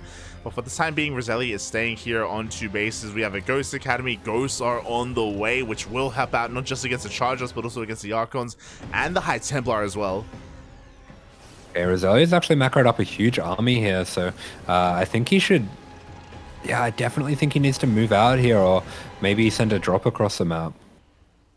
Boy, exactly. We'll see what we go for. Storm is done, by the way. We do see a scan. The High Templar have been spotted. Oh. Please don't storm that wall of Marines. You can see it, Papi. I can see it happening, yeah. I can see it, Papi. The Zealots are going to attack the wall. The tanks are going to shoot the Zealots. The Stormer's just going to walk in behind it, storm with the Marine. Oh, God. As dEiGo is just containing his opponent, getting fully saturated on 3 bases, we have a transition that 2nd Robo and a Robotic Spade. We're getting into potentially double Colossus production. The Raven does move forward here. Has to be careful. Oh, God. Yeah, the Raven does scout this out. Once again, I think if Roselia is not planning to move out, he really does need to send a drop out here. Yeah, I do agree. Meanwhile, Hallucination is going to be diving on in as well. Does confirm the mass amount of Marines available for Roselia. The walls are lowered. He's going in.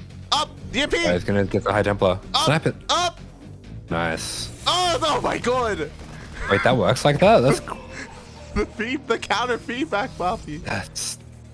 Oh! It just walks away. He gets out of range. Why did you kill my ghost? Got away, Papi. Got away. Oh. Terran patched my ass. True, Papi, it is. Well, I mean, mate, Roselia still has a pretty massive army. The ghosts are still active as well, leading the charge. Alas, we are missing an opportunity for a potential storm. And yeah, Roselia is moving out across the map. Let's go. Yeah, we're going to be leading with that ghost there. Going to be very important that maybe he waits for a scan. And, oh, okay, nice anti-armor missile. And this has been really well controlled by Roselia so far. But, oh, we have High Templars in the prism here. We've got to be very careful here as Roselia. Oh, great disable, but the storms are huge. It's only one, though. It's only one storm. The Protoss army crumbles. The other High Templar were focused down before they could do anything else. And it looks like Roselia has done it, has broken through. Only one storm, and that wasn't enough. My goodness, this is a Terran army and a half. Yeah. Absolutely huge. And looks like the plan for Don Diego not quite working out here. He was relying a lot on landing storms.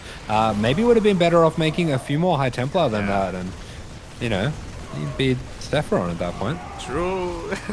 You'd be GM, Papi. As there were only 3 High Templar, unfortunately. Only 3 High Templar. We have Disruptor coming out. Disruptor on the way. Nova's going to be going off and will connect. Ooh, the army. Ooh, good connection, but it's not going to be enough to make 4 bigger than however many units there are here from Roselia. The warp in is denied. We have just that one disruptor up there in the main, but yeah, this is a bit of copium here. I think this one is over. Roselia getting one back on the board. Wow, GG, well played. Diego can bleed, as this is the first time Diego has dropped a map the entire tournament. Yeah, props to Roselia, taking the first map anyone has taken off Don Diego and getting himself back in this one, and that's got to be a big confidence booster. Oh yeah, it's got to be big here for Roselia. Mate, you know what it was? The hood, it worked. It did. Hoods up, Bobby, hoods up, because clearly it does work. Roselia has gotten your power enough to take a game. Is it enough to take a series? Yeah, there's still a lot ahead of him, and I'm sure we're going to be seeing the commitment to the all-in in the next game. Oh, yeah. That would only be fair. That would only... Oh, God. Make sense as we are getting ready here. Poetic justice. Yeah. Poetry, it rhymes. Oh, God. As yeah, we're going to be playing on Grassfan this time. This is a bit scary for that build, just because the main is so large. You have a lot more area to cover. I'm hoping Roselia thinks carefully about his SimCity once again and has all his buildings from the start nice and close to his CC. Mm-hmm. Yeah, exactly. We'll see how kind of the SimCity does work out here for Roselia. I mean, we already saw in the last game him adapt quite well, and I wouldn't be surprised if he goes for that again. So this, because I feel like it's going to be on Don Diego. It's going to be on Diego himself to try and adapt here and try to bring something new to the table. Yeah, definitely. And he did, to give him props, he did make a really interesting transition in that last game. It looks like he has played this a lot and knows the ins and outs of it. But anyway, in the top left-hand corner, here he is for the LATAM Alliance. This is Don Diego. And spawning in the bottom right-hand corner of Grassfan, we have his opponent. We have the South Korean Terran player. Time to get louder. Time to get the hoods up for Roselia.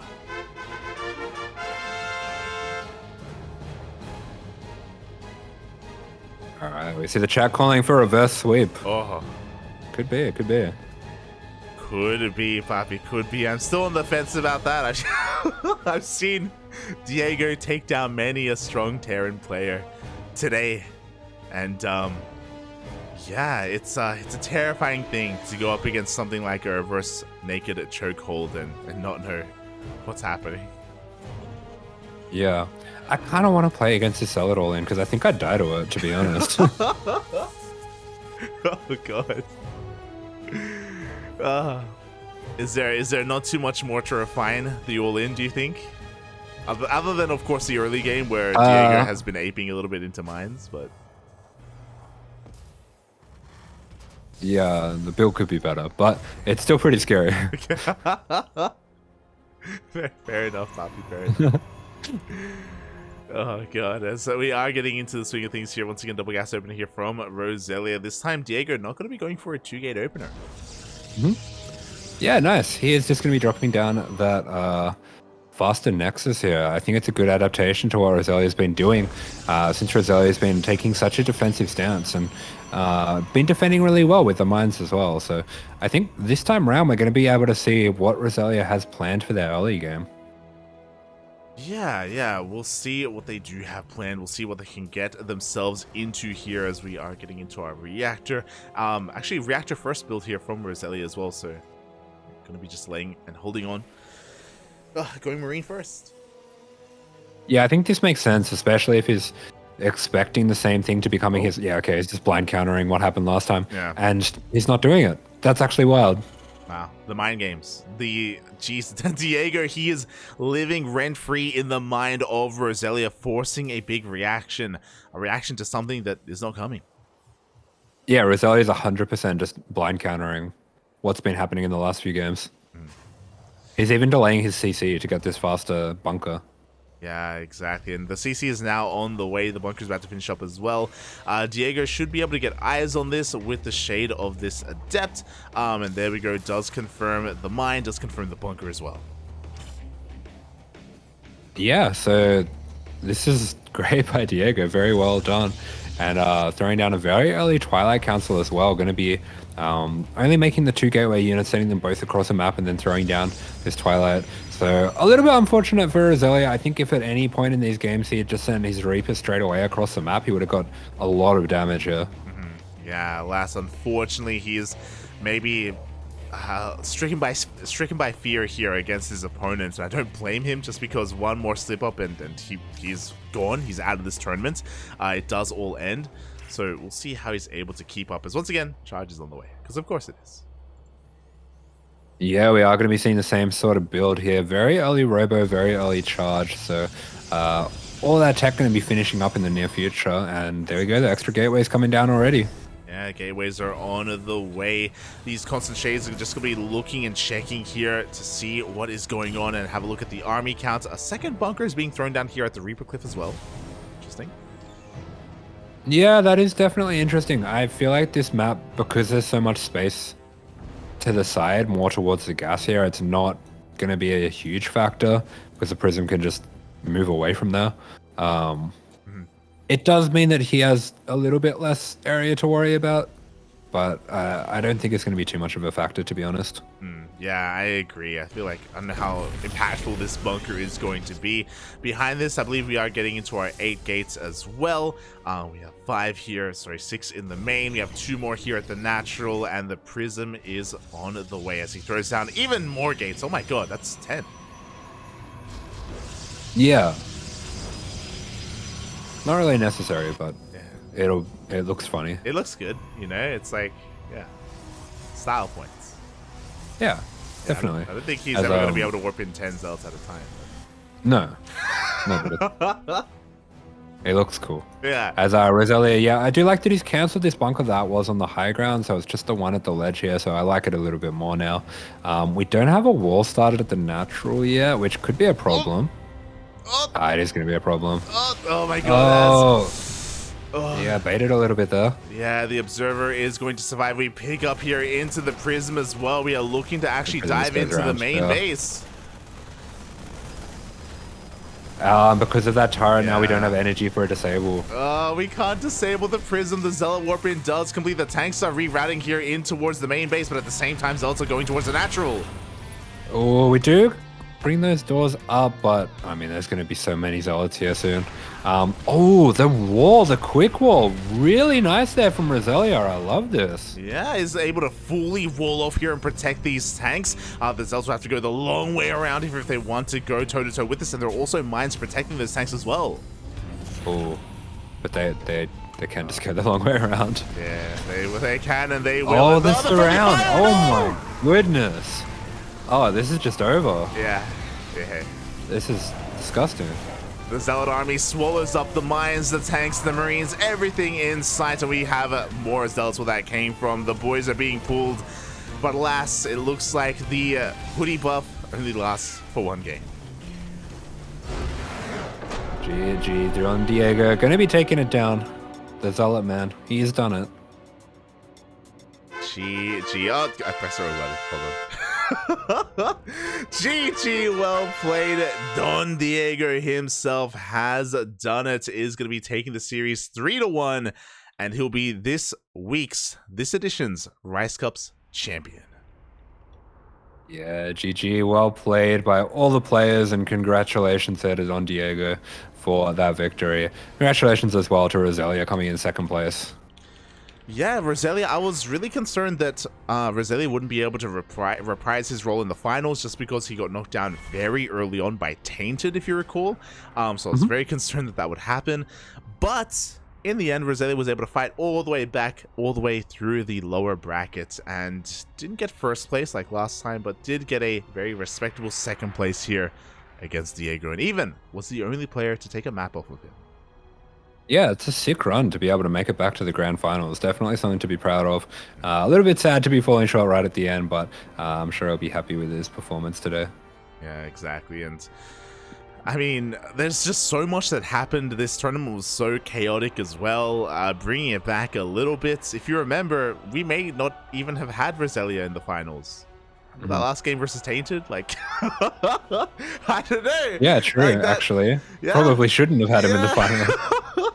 We maybe should have had Tainted versus dEiGo in the finals instead. I don't know. So, yeah, kind of a wild turn of events. Regardless, I hope to see all these lovely players in the future once again. dEiGo, Roselia, Tainted, and even many of the others as well. CharactR, always a lot of fun to cast, as we had quite a wild tournament, quite a good turnout, and yeah, I hope everyone enjoyed themselves. Hope you enjoyed yourself too, Asher. Yeah, definitely a good turnout and some fun games. Exactly. Oh god, so with that, thank you so much everyone for tuning in to the second broadcast of the day, because we're not done. In 40 minutes we're gonna be live once again with World Team League day number 2. It'll be upon us very shortly. The StarCraft doesn't end. Never. Yeah. No. But Asher, how was your stream, by the way? How was your stream? How was your ladder session? Yeah, it was pretty good. We hit 5.1 and then we plummeted back down, but it was good fun. Is that your peak? 5.1? I think my peak's 5.150, so it's pretty close. Nice. Very nicely done here. If people want to tune into more of AsherBro, then !AsherBro in the chat. You'll get a link to his Twitch channel. And every now and then, we get a cheeky stream. Yeah, here and there. Maybe we'll get one next weekend. There we go. Outside of that, you can follow me at @Light_VIP on Twitch and Twitter. I do attempt to stream throughout the week. Diablo this week. Yeah. It's gotta happen. It'll happen. I'll make sure it happens. Yeah. Nice. Diablo 2 at some point this week, and some Zerg ladder gameplay as well if you're interested. Otherwise, if you're only interested in the CranKy Ducklings, then follow us over on the Twitters, on the Facebooks, on the Instagrams, on the YouTubes, and on the Discords as well, because we are all over the place, all things CranKy Duckling. Again, our next broadcast is in 40 minutes with some more World Team League. I should even message Kuro as well. To see if we can just hand off here from one streamer to another, so we can just go live immediately with World Team League. And yeah, Asher, how did you like the tournament? How was It was fun. I haven't seen StarCraft in a little while. Yeah. People are pretty good at this game. It's good. Mate, the dEiGo's D2. Just saying, and he was going for the adept trick with the Widowmine, you know, and he was doing it well, like half the time. He almost got it. Yeah. He would have got it that one time if we didn't get the unborrow, if you remember. Yeah. That's I don't really see under 5k Protoss going for that. Crazy stuff.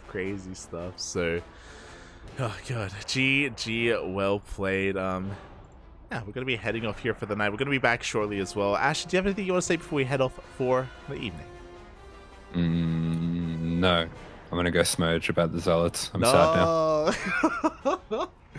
Get some more Primavera, papi. Some Primavera. Yeah, maybe. I'll get something. You need to go eat. Go eat. Mate, I haven't eaten all day, actually. You have time. Go. I have 40 minutes to cook food. Cook ramen. It's fine. It takes 5 minutes. I'll do my best, Papi. I'll do my best. Good. Again, if you want to tune in, if you want to be a part of this tournament, every 2 weeks we are going to have a Rice Cup, and we'll be casting it here on this channel. So if you are within the range of bronze and diamond, if you want to take part, sign up. Keep an eye out on the social medias, on the Twitters, on the Reddits, on the Discords, so you'll be notified for when the event does go live. Until then, thanks for watching, everyone. We'll see you guys in 40 minutes for some World Team League. All right. See you guys later. Thanks for tuning in.